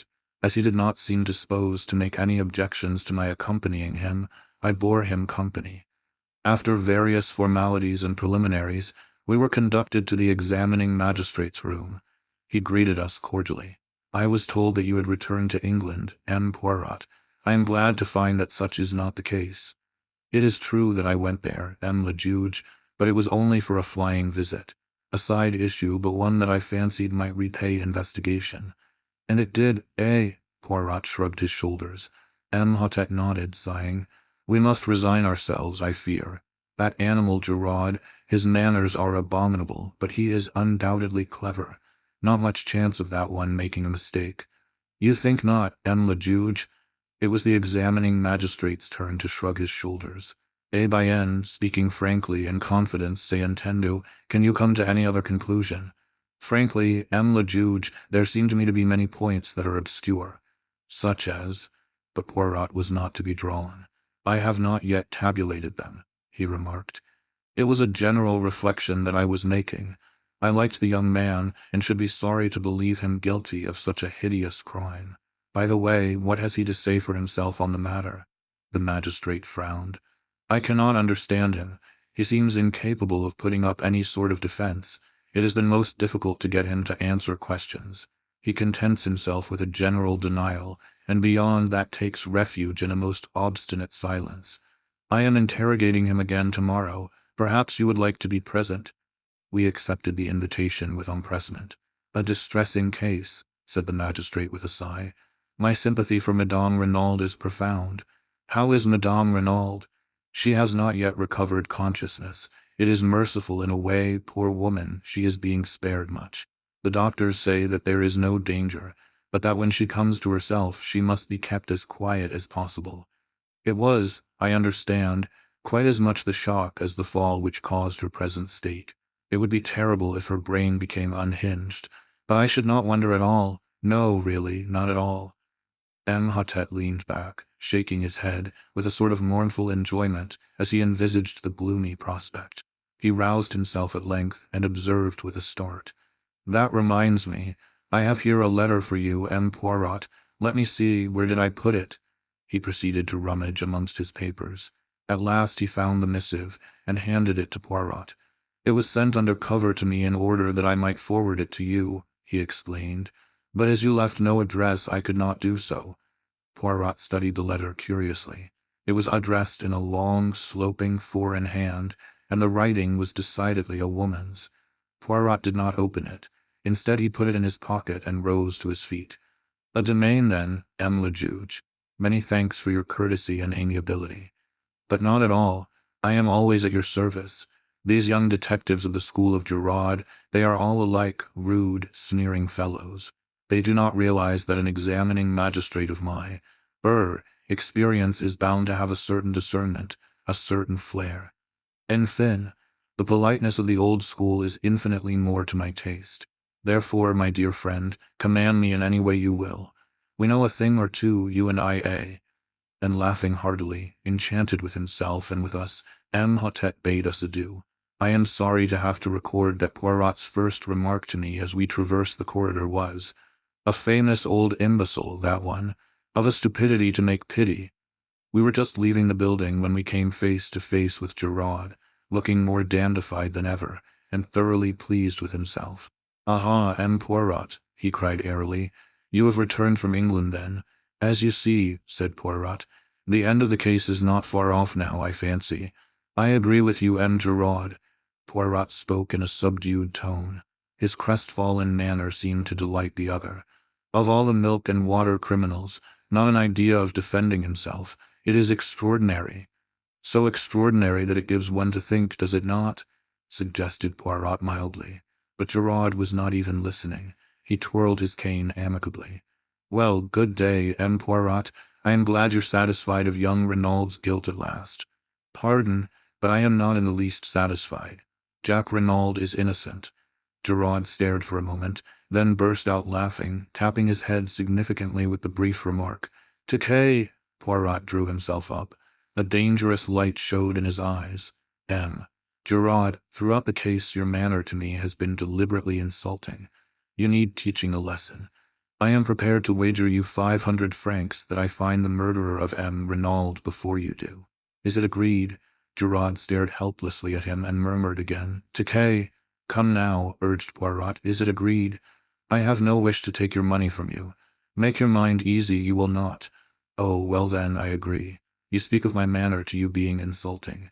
Eh bien, once or twice your manner has annoyed me." "I am enchanted to hear it," said Poirot. "Good morning, M. Giraud. Come, Hastings." I said no word as we walked along the street. My heart was heavy. Poirot had displayed his intentions only too plainly. I doubted more than ever my powers of saving Bella from the consequences of her act. This unlucky encounter with Giraud had roused Poirot and put him on his mettle. Suddenly I felt a hand laid on my shoulder and turned to face Gabriel Stonor. We stopped and greeted him, and he proposed strolling with us back to our hotel. "And what are you doing here, M. Stonor?" inquired Poirot. "One must stand by one's friends," replied the other drily, "especially when they are unjustly accused." "Then you do not believe that Jack Renauld committed the crime?" I asked eagerly. "Certainly I don't. I know the lad. I admit that there have been one or two things in this business that have staggered me completely, but nonetheless, in spite of his fool way of taking it, I'll never believe that Jack Renauld is a murderer." My heart warmed to the secretary. His words seemed to lift a secret weight from my heart. "I have no doubt that many people feel as you do," I exclaimed. "There is really absurdly little evidence against him. I should say that there was no doubt of his acquittal, no doubt whatever." But Stonor hardly responded as I could have wished. "I'd give a lot to think as you do," he said gravely. He turned to Poirot. "What's your opinion, monsieur?" "I think that things look very black against him," said Poirot quietly. "You believe him guilty," said Stonor sharply. "No, but I think you will find it hard to prove his innocence." "He is behaving so damned queerly," muttered Stonor. "Of course I realize that there's a lot more in this affair than meets the eye. Giraud's not wise to that because he's an outsider, but the whole thing has been damned odd." "As to that, least said soonest mended. If Mrs. Renauld wants to hush anything up, I'll take my cue from her. It's her show, and I've too much respect for her judgment to shove my oar in, but I can't get behind this attitude of Jack's. Anyone would think he wanted to be thought guilty." "But it's absurd," I cried, bursting in. "For one thing, the dagger—" I paused, uncertain as to how much Poirot would wish me to reveal. I continued, choosing my words carefully. "We know that the dagger could not have been in Jack Renauld's possession that evening. Mrs. Renauld knows that." "True," said Stonor. "When she recovers, she will doubtless say all this and more. Well, I must be leaving you." "One moment." Poirot's hand arrested his departure.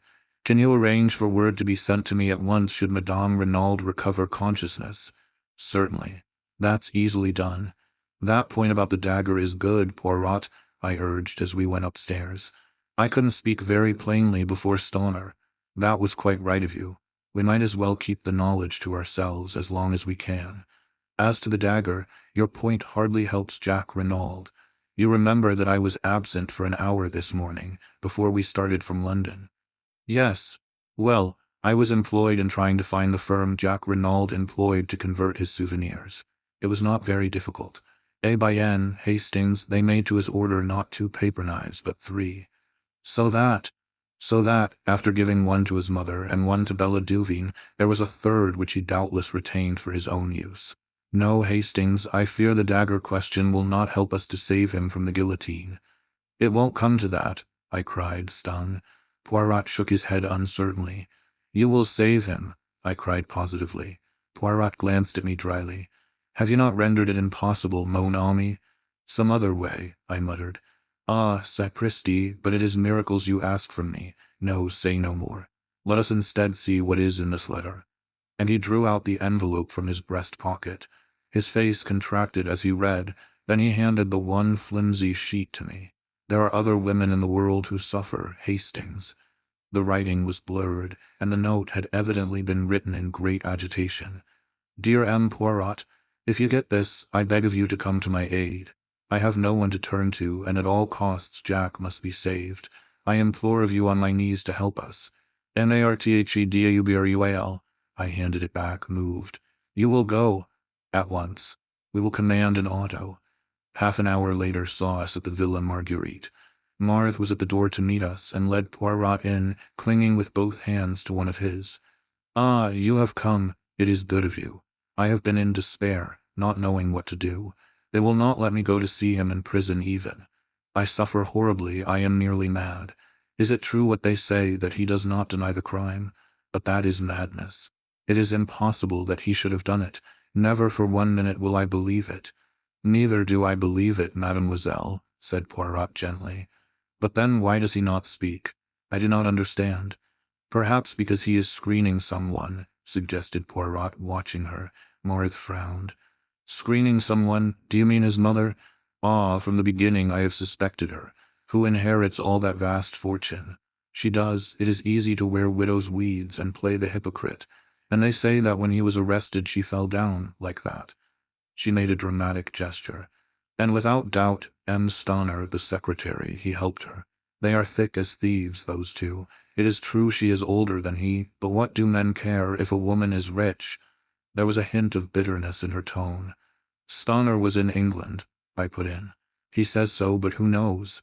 Mademoiselle, said Poirot quietly, if we are to work together, you and I, we must have things clear. First, I will ask you a question. Yes, monsieur. Are you aware of your mother's real name? Marthe looked at him for a minute, then, letting her head fall forward on her arms, she burst into tears. There, said Poirot, patting her on the shoulder. Calm yourself, petite, I see that you know. Now a second question, did you know who M. Renauld was? M. Renauld. She raised her head from her hands and gazed at him wonderingly. Ah, I see you do not know that. Now listen to me carefully. Step by step, he went over the case, much as he had done to me on the day of our departure for England. Marthe listened spellbound. When he had finished, she drew a long breath. But you are wonderful, magnificent. You are the greatest detective in the world.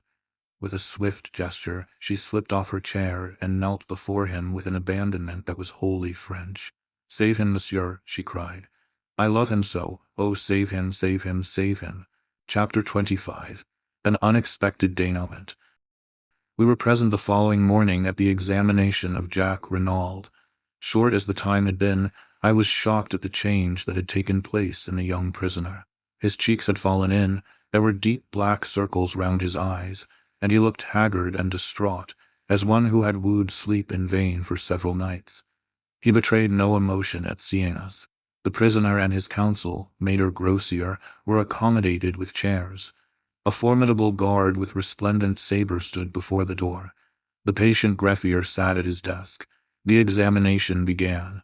Renauld, began the magistrate, do you deny that you were in Merlinville on the night of the crime? Jack did not reply at once.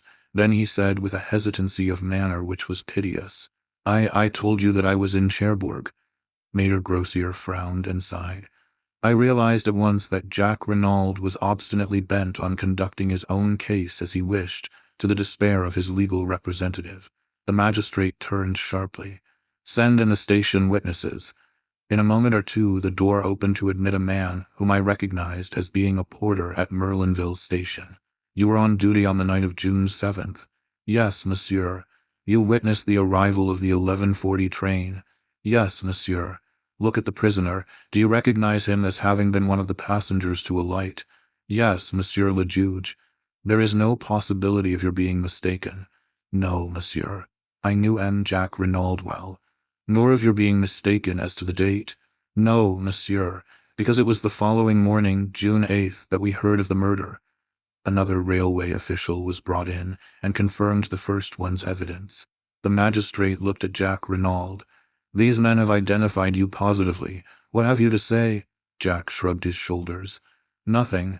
M. Hottet exchanged a glance with the greffier as the scratching of the latter's pen recorded the answer. Renauld, continued the magistrate, do you recognize this? He took something from the table by his side and held it out to the prisoner. I shuddered as I recognized the aeroplane dagger. Pardon, cried Maître Grossier. I demand to speak to my client before he answers that question. But Jack Renauld had no consideration for the feelings of the wretched Grossier. He waved him aside and replied quietly, Certainly I recognize it. It is a present given by me to my mother as a souvenir of the war. Is there, as far as you know, any duplicate of that dagger in existence? Again Maître Grossier burst out, and again Jack overrode him. Not that I know of. The setting was my own design. Even the magistrate almost gasped at the boldness of the reply. It did, in very truth, seem as though Jack was rushing on his fate. I realized, of course, the vital necessity he was under of concealing, for Bella's sake, the fact that there was a duplicate dagger in the case. So long as there was supposed to be only one weapon, no suspicion was likely to attach to the girl who had had the second paper knife in her possession. He was valiantly shielding the woman he had once loved, but at what a cost to himself. I began to realize the magnitude of the task I had so lightly set Poirot. It would not be easy to secure the acquittal of Jack Renauld by anything short of the truth. M. Hottet spoke again, with a peculiarly biting inflection. Madame Renauld told us that this dagger was on her dressing table on the night of the crime. But Madame Renauld is a mother. It will doubtless astonish you, Renauld, but I consider it highly likely that Madame Renauld was mistaken, and that, by inadvertence perhaps, you had taken it with you to Paris. Doubtless you will contradict me. I saw the lad's handcuffed hands clench themselves. The perspiration stood out in beads upon his brow, as with a supreme effort he interrupted M. Hottet in a hoarse voice. I shall not contradict you. It is possible. It was a stupefying moment. Maître Grossier rose to his feet, protesting. My client has undergone a considerable nervous strain. I should wish it put on record that I do not consider him answerable for what he says. The magistrate quelled him angrily. For a moment a doubt seemed to arise in his own mind. Jack Renauld had almost overdone his part. He leaned forward and gazed at the prisoner searchingly. Do you fully understand, Renauld, that on the answers you have given me I shall have no alternative but to commit you for trial? Jack's pale face flushed. He looked steadily back. M. Hottet, I swear that I did not kill my father. But the magistrate's brief moment of doubt was over. He laughed a short, unpleasant laugh. Without doubt, they are always innocent, our prisoners. By your own mouth you are condemned. You can offer no defense, no alibi, only a mere assertion which would not deceive a babe, that you are not guilty. You killed your father, Renauld, cruel and cowardly murder, for the sake of money which you believed would come to you at his death. Your mother was an accessory after the fact. Doubtless, in view of the fact that she acted as a mother, the courts will extend an indulgence to her that they will not accord to you. And rightly so. Your crime was a horrible one, to be held in abhorrence by gods and men. M. Hottet was enjoying himself, working up his period, steeped in the solemnity of the moment, and his own role as representative of justice. You killed, and you must pay the consequences of your action. I speak to you not as a man, but as justice, eternal justice, which— M. Hottet was interrupted, to his intense annoyance. The door was pushed open. Le Juge, Le Juge, stammered the attendant. There is a lady who says— Who says what? Cried the justly incensed magistrate. This is highly irregular. I forbid it. I absolutely forbid it. But a slender figure pushed the stammering gendarme aside. Dressed all in black, with a long veil that hid her face, she advanced into the room. My heart gave a sickening throb. She had come then. All my efforts were in vain, yet I could not but admire the courage that had led her to take this step so unfalteringly. She raised her veil, and I gasped. For though as like her as two peas, this girl was not Cinderella. On the other hand, now that I saw her without the fair wig she had worn on the stage, I recognized her as the girl of the photograph in Jack Renaud's room. "You are the judged instruction Mhotet?" she queried. "Yes, but I forbid. My name is Bella Duveen. I wish to give myself up for the murder of Mr. Renauld." Chapter 26. I receive a letter. My friend, you will know all when you get this. Nothing that I can say will move Bella. She has gone out to give herself up. I am tired out with struggling. You will know now that I deceived you, that where you gave me trust, I repaid you with lies. It will seem, perhaps, indefensible to you, but I should like, before I go out of your life forever, to show you just how it all came about. If I knew that you forgave me, it would make life easier for me. It wasn't for myself I did it. That's the only thing I can put forward to say for myself. I'll begin from the day I met you in the boat train from Paris. I was uneasy then about Bella. She was just desperate about Jack Renauld. She'd have lain down on the ground for him to walk on, and when he began to change, and to stop writing so often, she began getting in a state. She got it into her head that he was keen on another girl, and of course, as it turned out afterwards, she was quite right there. She'd made up her mind to go to their villa at Merlinville and try and see Jack. She knew I was against it, and tried to give me the slip. I found she was not on the train at Calais, and determined I would not go on to England without her. I'd an uneasy feeling that something awful was going to happen if I couldn't prevent it. I met the next train from Paris. She was on it, and set upon going out then and there to Merlinville. I argued with her for all I was worth, but it wasn't any good. She was all strung up and set upon having her own way. Well, I washed my hands of it. I'd done all I could. It was getting late. I went to an hotel and Bella started for Merlinville. I still couldn't shake off my feeling of what the books call impending disaster. The next day came, but no Bella. She'd made a date with me to meet at the hotel, but she didn't keep it. No sign of her all day. I got more and more anxious. Then came an evening paper with the news. It was awful. I couldn't be sure, of course, but I was terribly afraid. I figured it out that Bella had met Papa Renauld and told him about her and Jack, and that he'd insulted her or something like that. We've both got terribly quick tempers. Then all the masked foreigner business came out, and I began to feel more at ease, but it still worried me that Bella hadn't kept her date with me. By the next morning, I was so rattled that I just got to go and see what I could. First thing, I ran up against you. You know all that. When I saw the dead man, looking so like Jack and wearing Jack's fancy overcoat, I knew. And there was the identical paper knife, wicked little thing, that Jack had given Bella. 10 to 1 it had her finger marks on it. I can't hope to explain to you the sort of helpless horror of that moment. I only saw one thing clearly.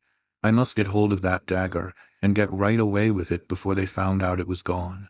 I pretended to faint, and whilst you were away getting water, I took the thing and hid it away in my dress. I told you that I was staying at the Hotel du Fer, but of course really I made a beeline back to Calais, and then on to England by the first boat. When we were in mid-channel, I dropped that little devil of a dagger into the sea. Then I felt I could breathe again. Bella was at our digs in London. She looked like nothing on God's earth. I told her what I'd done, and that she was pretty safe for the time being. She stared at me, and then began laughing. It was horrible to hear her. I felt that the best thing to do was to keep busy. She'd go mad if she had time to brood on what she'd done. Luckily, we got an engagement at once. And then, I saw you and your friend watching us that night. I was frantic. You must suspect, or you wouldn't have tracked us down. I had to know the worst, so I followed you. I was desperate. And then, before I'd had time to say anything, I tumbled to it that it was me you suspected, not Bella. Or at least that you thought I was Bella since I'd stolen the dagger. I wish, honey, that you could see back into my mind at that moment. You'd forgive me, perhaps. I was so frightened and muddled and desperate. All I could get clearly was that you would try and save me. I didn't know whether you'd be willing to save her. I thought very likely not. It wasn't the same thing, and I couldn't risk it. Bella's my twin. I'd got to do the best for her. So I went on lying. I felt mean. I feel mean still. That's all enough too, you'll say, I expect. I ought to have trusted you.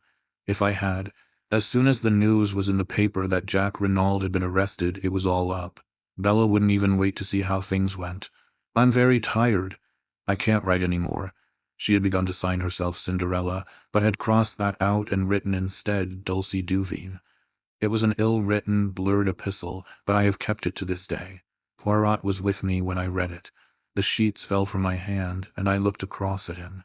"Did you know all the time that it was the other?" "Yes, my friend. Why did you not tell me? To begin with, I could hardly believe it conceivable that you could make such a mistake. You had seen the photograph.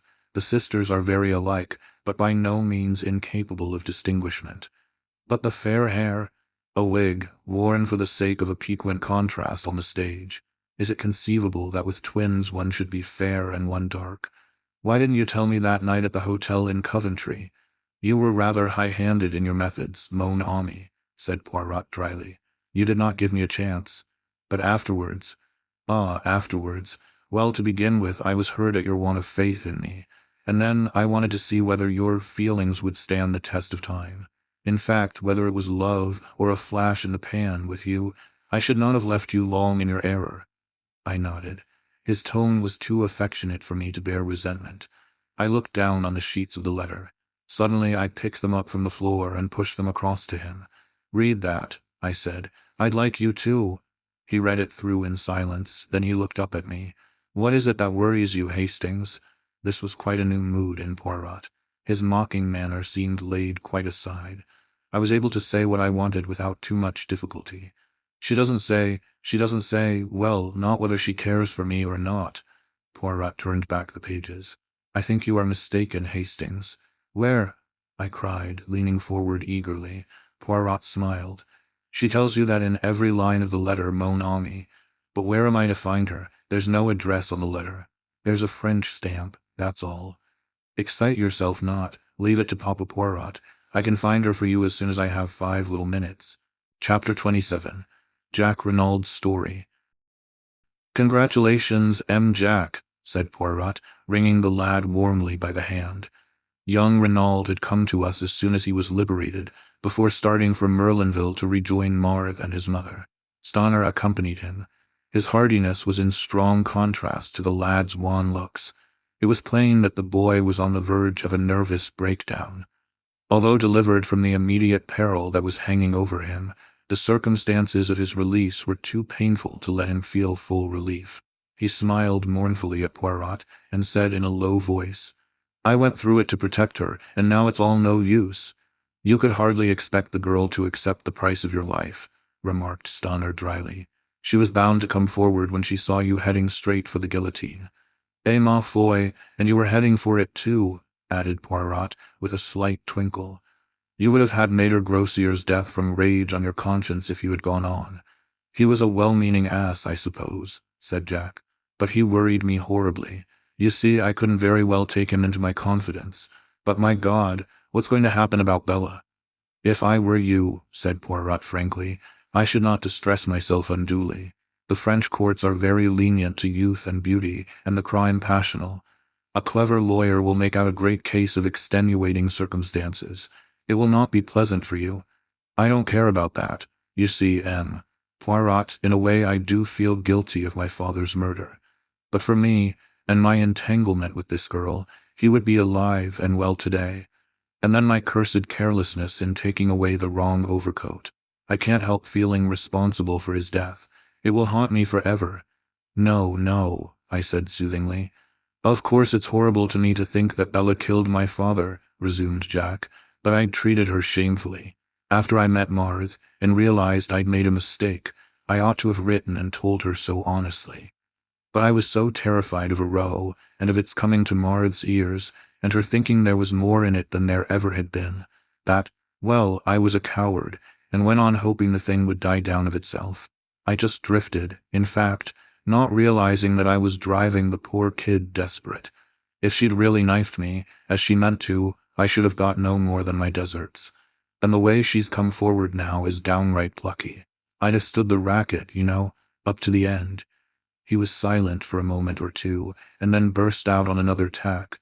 "What gets me is why the governor should be wandering about in underclothes and my overcoat at that time of night.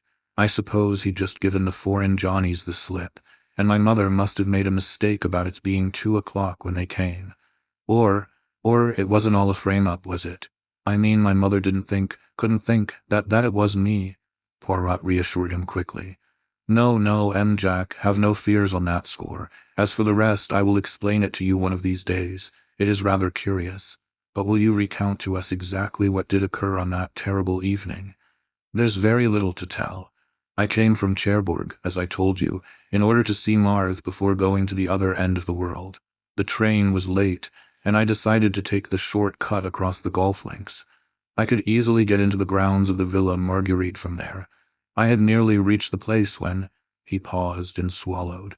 Yes, I heard a terrible cry. It wasn't loud, a sort of choke and gasp, but it frightened me. For a moment I stood rooted to the spot. Then I came round the corner of a bush. There was moonlight. I saw the grave, and a figure lying face downwards, with a dagger sticking in the back. And then, I looked up and saw her. She was looking at me as though she saw a ghost. It's what she must have thought me at first. All expression seemed frozen out of her face by horror. And then she gave a cry and turned and ran. He stopped, trying to master his emotion. And afterwards? Asked Poirot gently. I really don't know. I stayed there for a time, dazed. And then I realized I'd better get away as fast as I could. It didn't occur to me that they would suspect me, but I was afraid of being called upon to give evidence against her. I walked to St. Beauvais, as I told you, and got a car from there back to Cherbourg. A knock came at the door, and a page entered with a telegram which he delivered to Stonor. He tore it open. Then he got up from his seat. Mrs. Renauld has regained consciousness, he said. Ah! Poirot sprang to his feet. Let us all go to Merlinville at once. A hurried departure was made forthwith. Stonor, at Jack's instance, agreed to stay behind and do all that could be done for Bella Duveen. Poirot, Jack Renauld, and I set off in the Renauld car. The run took just over 40 minutes. As we approached the doorway of the Villa Marguerite, Jack Renauld shot a questioning glance at Poirot. How would it be if you went on first, to break the news to my mother that I am free? While you break it in person to Mademoiselle Mars, eh? Finished Poirot, with a twinkle. But yes, by all means, I was about to propose such an arrangement myself. Jack Renauld did not wait for more. Stopping the car, he swung himself out and ran up the path to the front door. We went on in the car to the Villa Geneviève. Poirot, I said, do you remember how we arrived here that first day, and were met by the news of M. Renaud's murder? Ah, yes, truly, not so long ago either.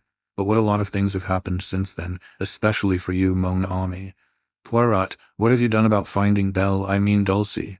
Calm yourself, Hastings. I arrange everything. You're being a precious long time about it, I grumbled. Poirot changed the subject. Then the beginning, now the end, he moralized, as we rang the bell. And considered as a case, the end is profoundly unsatisfactory. Yes, indeed, I sighed. You are regarding it from the sentimental standpoint, Hastings. That was not my meaning. We will hope that Mademoiselle Bella will be dealt with leniently, and after all, Jack Renauld cannot marry both the girls.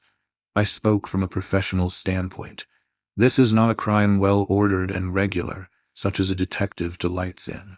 The mise en scene designed by Georges Cano, that indeed is perfect, but the denouement? Ah, no. A man killed by accident in a girl's fit of anger. Ah, indeed, what order or method is there in that? And in the midst of a fit of laughter on my part at Poirot's peculiarities, the door was opened by Francois.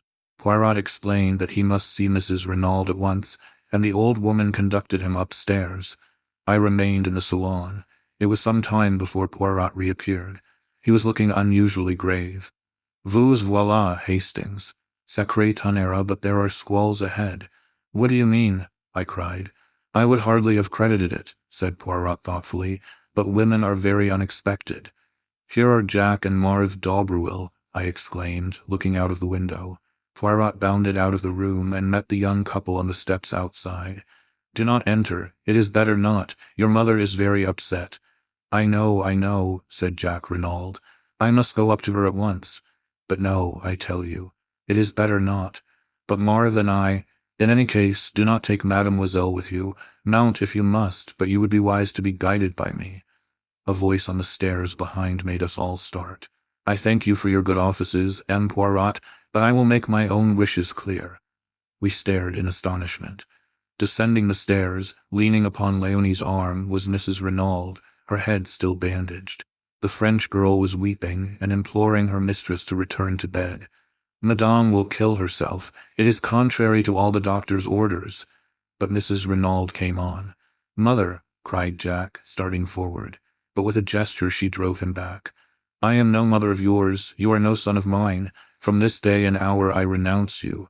"Mother," cried the lad, stupefied. For a moment she seemed to waver, to falter before the anguish in his voice. Poirot made a mediating gesture, but instantly she regained command of herself.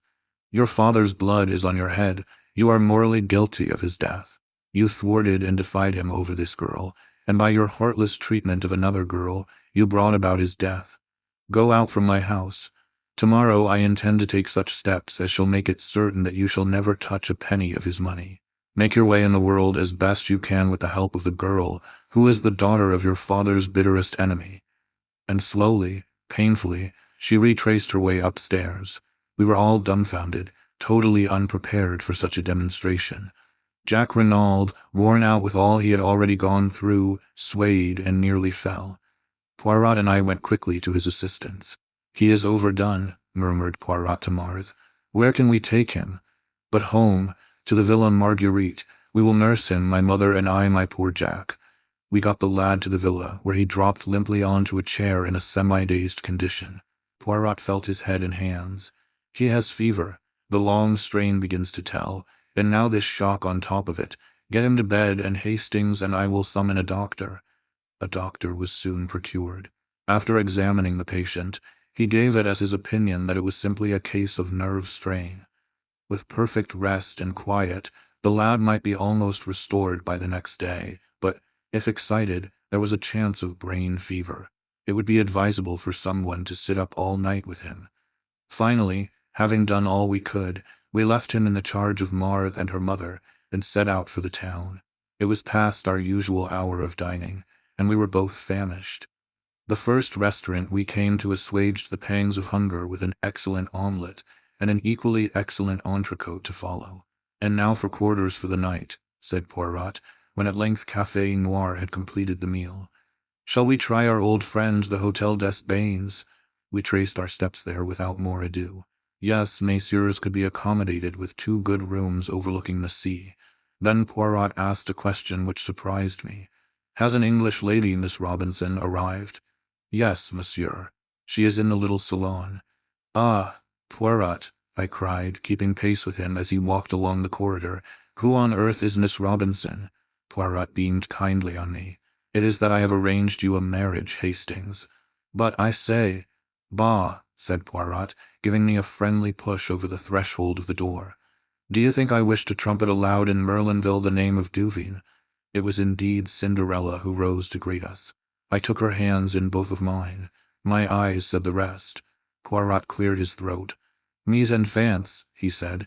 "For the moment we have no time for sentiment. There is work ahead of us. Mademoiselle, were you able to do what I asked you?" In response, Cinderella took from her bag an object wrapped up in paper and handed it silently to Poirot. The latter unwrapped it. I gave a start, for it was the aeroplane dagger which I understood she had cast into the sea. Strange, how reluctant women always are to destroy the most compromising of objects and documents. "Très bien, mon enfant," said Poirot. "I am pleased with you. Go now and rest yourself. Hastings here and I have work to do. You shall see him tomorrow." "Where are you going?" asked the girl, her eyes widening. "You shall hear all about it tomorrow. Because wherever you're going, I'm coming too. But, mademoiselle, I'm coming too, I tell you." Poirot realized that it was futile to argue further. He gave in. "Come then, mademoiselle. But it will not be amusing. In all probability nothing will happen." The girl made no reply. 20 minutes later we set forth. It was quite dark now, a close, oppressive evening. Poirot led the way out of the town in the direction of the Villa Geneviève. But when he reached the Villa Marguerite he paused. "I should like to assure myself that all goes well with Jack Renauld. Come with me, Hastings. Mademoiselle will perhaps remain outside. Madame Daubreuil might say something which would wound her. We unlatched the gate and walked up the path. As we went round to the side of the house, I drew Poirot's attention to a window on the first floor. Thrown sharply on the blind was the profile of Marthe Daubreuil. "Ah," said Poirot, "I figure to myself that that is the room where we shall find Jack Renauld." Madame Daubreuil opened the door to us. She explained that Jack was much the same, but perhaps we would like to see for ourselves. She led us upstairs and into the bedroom. Marthe Daubreuil was embroidering by a table with a lamp on it. She put her finger to her lips as we entered. Jack Renauld was sleeping an uneasy, fitful sleep, his head turning from side to side, and his face still unduly flushed. "Is the doctor coming again?" asked Poirot in a whisper. "Not unless we send. He is sleeping, that is the great thing. Mammon made him a tisane." She sat down again with her embroidery as we left the room. Madame Daubreuil accompanied us down the stairs. Since I had learned of her past history, I viewed this woman with increased interest. She stood there with her eyes cast down, the same very faint, enigmatical smile that I remembered on her lips. And suddenly I felt afraid of her, as one might feel afraid of a beautiful poisonous snake. "I hope we have not deranged you, madame," said Poirot politely, as she opened the door for us to pass out. "Not at all, monsieur." "By the way," said Poirot, as though struck by an afterthought, "M. Stonor has not been in Merlinville today, has he?" I could not at all fathom the point of this question, which I well knew to be meaningless as far as Poirot was concerned. Madame Daubreuil replied quite composedly, "Not that I know of. He has not had an interview with Mrs. Renauld." "How should I know that, monsieur?" "True," said Poirot. "I thought you might have seen him coming or going, that is all. Good night, madame." "Why?" I began. "No whys, Hastings. There will be time for that later." We rejoined Cinderella and made our way rapidly in the direction of the Villa Geneviève. Poirot looked over his shoulder once at the lighted window and the profile of Marthe as she bent over her work.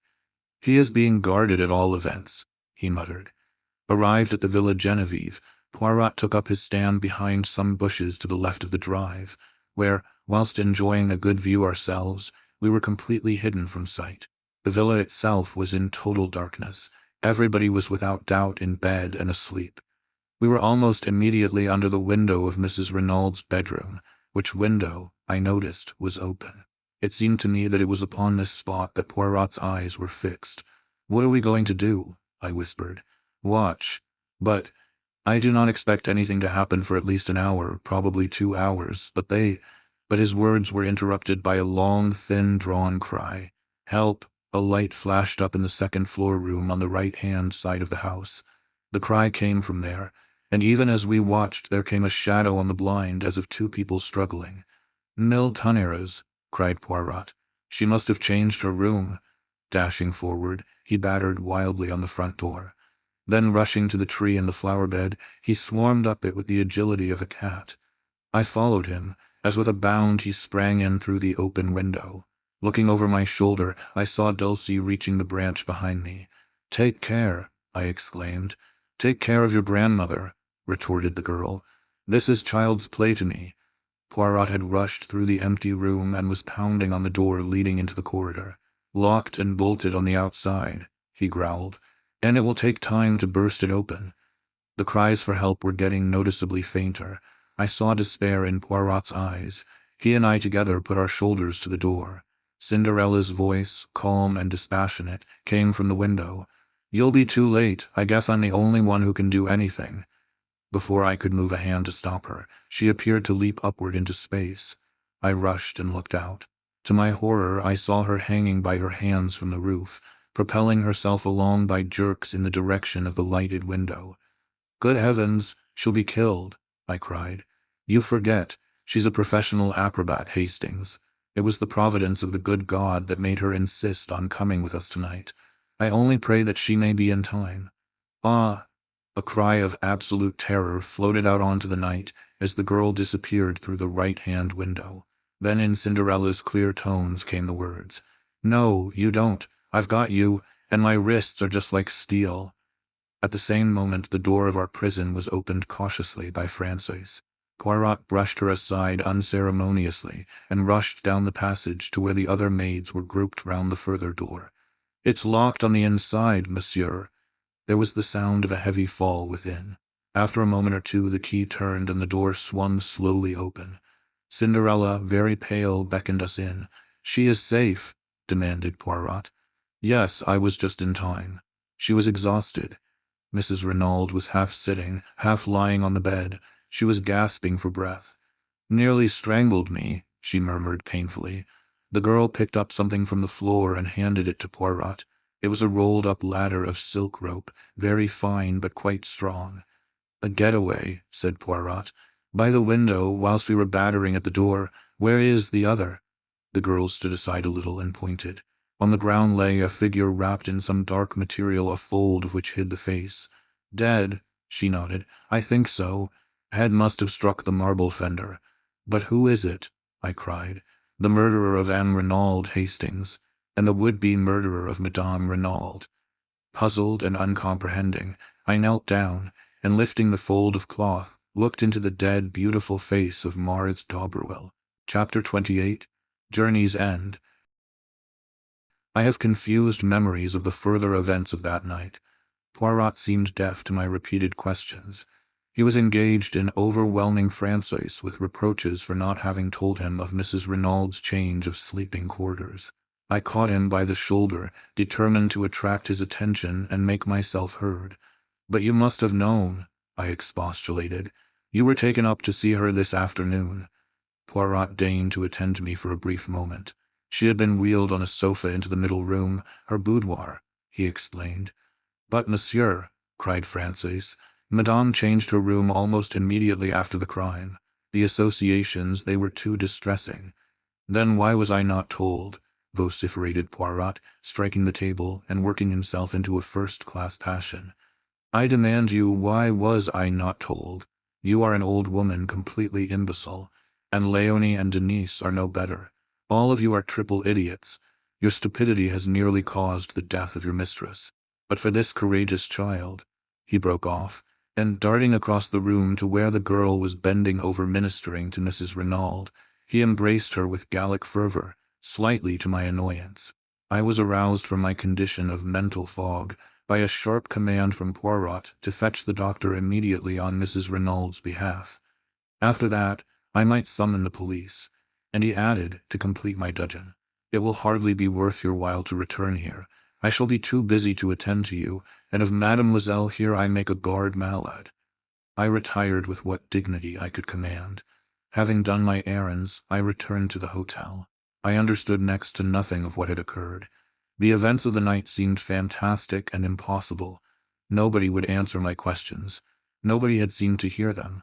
Angrily, I flung myself into bed and slept the sleep of the bewildered and utterly exhausted. I awoke to find the sun pouring in through the open windows and Poirot, neat and smiling, sitting beside the bed. "Enfin you wake, but it is that you are a famous sleeper, Hastings. Do you know that it is nearly 11 o'clock? I groaned and put a hand to my head.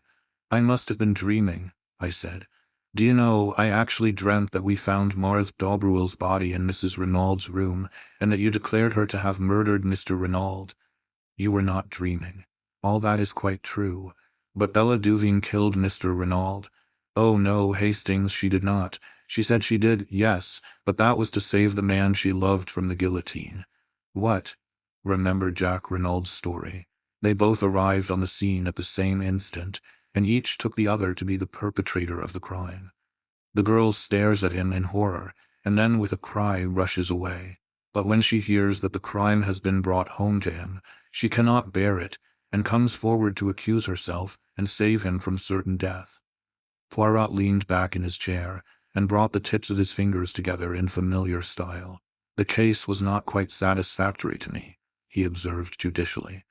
"All along I was strongly under the impression that we were dealing with a cold-blooded and premeditated crime committed by someone who had been contented, very cleverly, with using M. Renaud's own plans for throwing the police off the track. The great criminal, as you may remember my remarking to you once, is always supremely simple." I nodded. "Now, to support this theory, the criminal must have been fully cognizant of Mr. Renaud's plans. That leads us to Madame Renauld. But facts fail to support any theory of her guilt. Is there anyone else who might have known of them? Yes. From Marthe Daubreuil's own lips, we have the admission that she overheard Renaud's quarrel with the tramp. If she could overhear that, there is no reason why she should not have heard everything else, especially if and Madame Renauld were imprudent enough to discuss their plans sitting on the bench. Remember how easily you overheard Marthe's conversation with Jack Renauld from that spot. But what possible motive could Marthe have for murdering Mr. Renauld? I argued. What motive? Money, Renauld was a millionaire several times over, and at his death, or so she and Jack believed, half that vast fortune would pass to his son.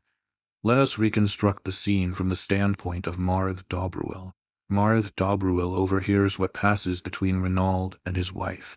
So far he has been a nice little source of income to the Daubreuil mother and daughter, but now he proposes to escape from their toils. At first, possibly, her idea is to prevent that escape. But a bolder idea takes its place, and one that fails to horrify the daughter of Jean Beroldy. At present Renauld stands inexorably in the way of her marriage with Jack. If the latter defies his father, he will be a pauper, which is not at all to the mind of Mademoiselle Marthe. In fact, I doubt if she has ever cared a straw for Jack Renauld. She can simulate emotion, but in reality she is of the same cold, calculating type as her mother. I doubt, too, whether she was really very sure of her hold over the boy's affections. She had dazzled and captivated him, but separated from her, as his father could so easily manage to separate him, she might lose him. But with Renauld dead, and Jack the heir to half his millions, the marriage can take place at once, and at a stroke she will attain wealth, not the beggarly thousands that have been extracted from him so far. And her clever brain takes in the simplicity of the thing. It is all so easy. Renauld is planning all the circumstances of his death. She has only to step in at the right moment and turn the farce into a grim reality. And here comes in the second point which led me infallibly to Marthe Daubreuil, the dagger. Jack Renauld had 3 souvenirs made. One he gave to his mother, one to Bella Duveen. Was it not highly probable that he had given the third one to Marthe Daubreuil? So then, to sum up, there were 4 points of note against Marthe Daubreuil. 1. Marthe Daubreuil could have overheard Renaud's plans. 2. Marthe Daubreuil had a direct interest in causing Renaud's death. 3.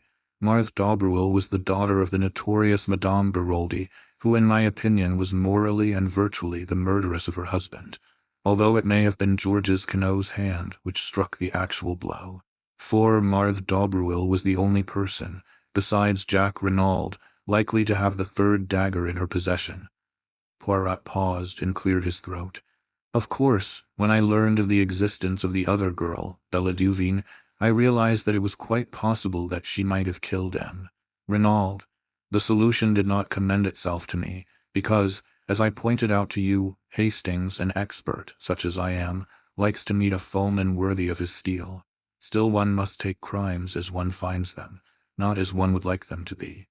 It did not seem very likely that Bella Duveen would be wandering about carrying a souvenir paper knife in her hand, but of course she might have had some idea all the time of revenging herself on Jack Renauld. When she actually came forward and confessed to the murder, it seemed that all was over. And yet, I was not satisfied, mon ami. I was not satisfied. I went over the case again minutely, and I came to the same conclusion as before. If it was not Bella Duveen, the only other person who could have committed the crime was Marthe Daubreuil, but I had not one single proof against her. And then you showed me that letter from Mademoiselle Dulcie, and I saw a chance of settling the matter once for all. The original dagger was stolen by Dulcie Duveen and thrown into the sea, since, as she thought, it belonged to her sister. But if, by any chance, it was not her sister's, but the one given by Jack to Marthe Daubreuil, why then Bella Duveen's dagger would be still intact. I said no word to you, Hastings. It was no time for romance.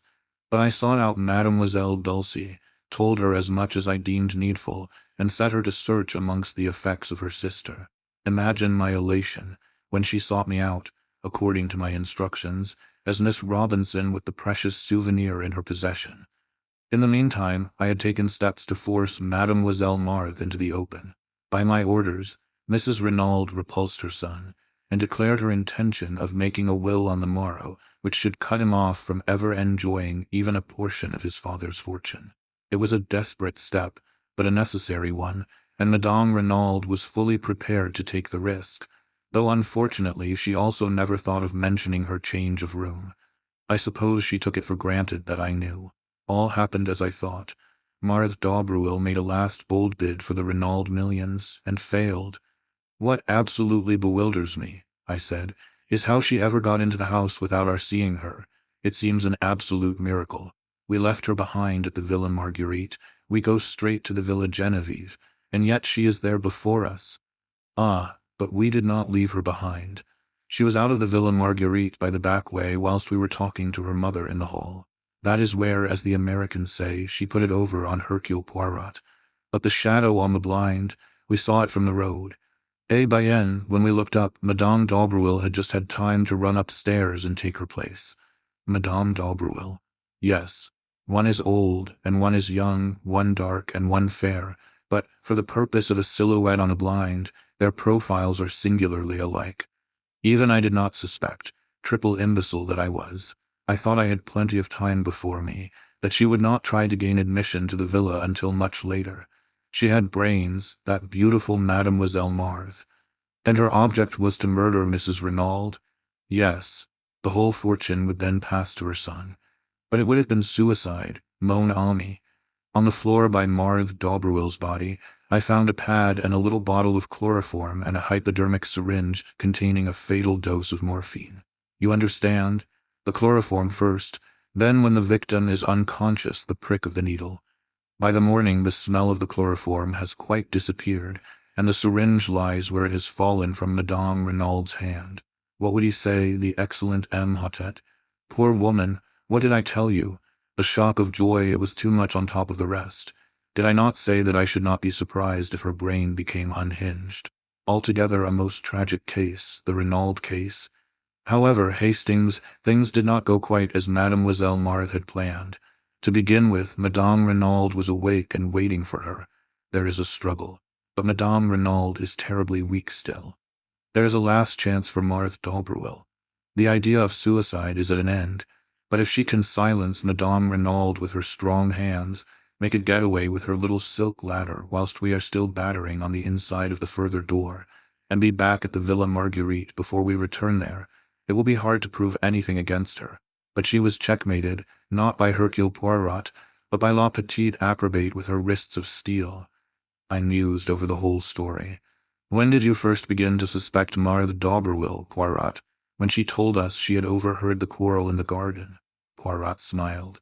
My friend, do you remember when we drove into Merlinville that first day, and the beautiful girl we saw standing at the gate?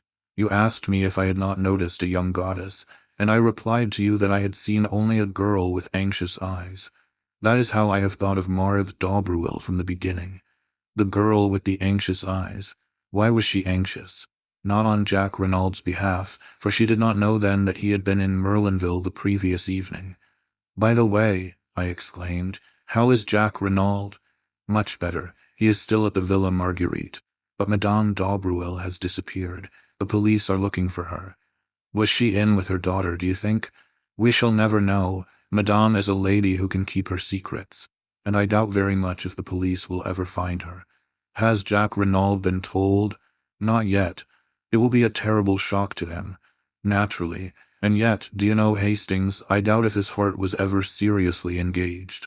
So far we have looked upon Bella Duveen as a siren, and Marthe Daubreuil as the girl he really loved. But I think that if we reversed the terms we should come nearer to the truth. Marthe Daubreuil was very beautiful. She set herself to fascinate Jack, and she succeeded, but remember his curious reluctance to break with the other girl. And see how he was willing to go to the guillotine rather than implicate her. I have a little idea that when he learns the truth he will be horrified, revolted, and his false love will wither away. What about Giraud? He has a crise of the nerves, that one. He has been obliged to return to Paris. We both smiled. Poirot proved a fairly true prophet. When at length the doctor pronounced Jack Renauld strong enough to hear the truth, it was Poirot who broke it to him. The shock was indeed terrific. Yet Jack rallied better than I could have supposed possible.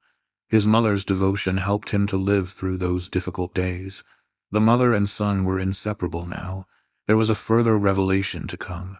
Poirot had acquainted Mrs. Renauld with the fact that he knew her secret, and had represented to her that Jack should not be left in ignorance of his father's past.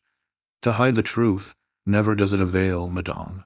Be brave and tell him everything. With a heavy heart Mrs. Renauld consented, and her son learned that the father he had loved had been in actual fact a fugitive from justice. A halting question was promptly answered by Poirot. Reassure yourself and Jack. The world knows nothing. As far as I can see, there is no obligation for me to take the police into my confidence. Throughout the case I have acted, not for them, but for your father. Justice overtook him at last, but no one need ever know that he and Georges Queneau were one and the same. There were, of course, various points in the case that remained puzzling to the police, but Poirot explained things in so plausible a fashion that all query about them was gradually stilled. Shortly after we got back to London, I noticed a magnificent model of a foxhound adorning Poirot's mantelpiece. In answer to my inquiring glance, Poirot nodded. Mais oui, I got my 500 francs. Is he not a splendid fellow? I call him Giraud. A few days later Jack Renauld came to see us with a resolute expression on his face. Poirot, I've come to say goodbye. I'm sailing for South America almost immediately. My father had large interests over the continent, and I mean to start a new life out there. You go alone, Jack? My mother comes with me, and I shall keep Stonor on as my secretary. He likes out-of-the-way parts of the world. No one else goes with you? Jack flushed. You mean a girl who loves you very dearly, who has been willing to lay down her life for you? How could I ask her? Muttered the boy.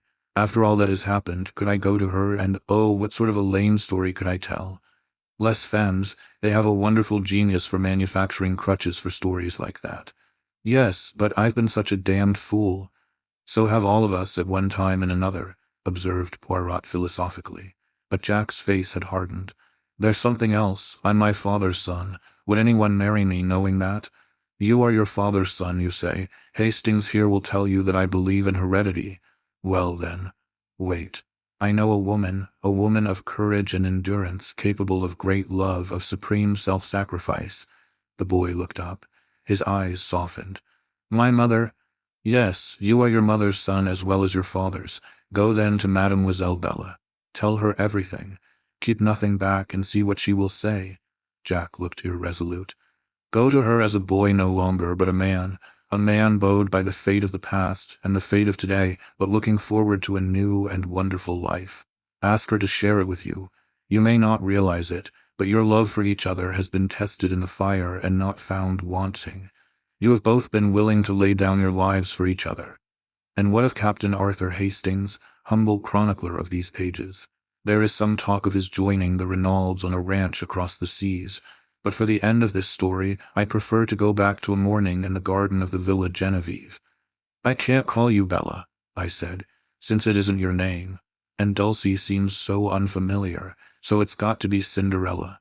Cinderella married the prince, you remember. I'm not a prince, but— She interrupted me. Cinderella warned him, I'm sure. You see, she couldn't promise to turn into a princess. She was only a little scullion after all.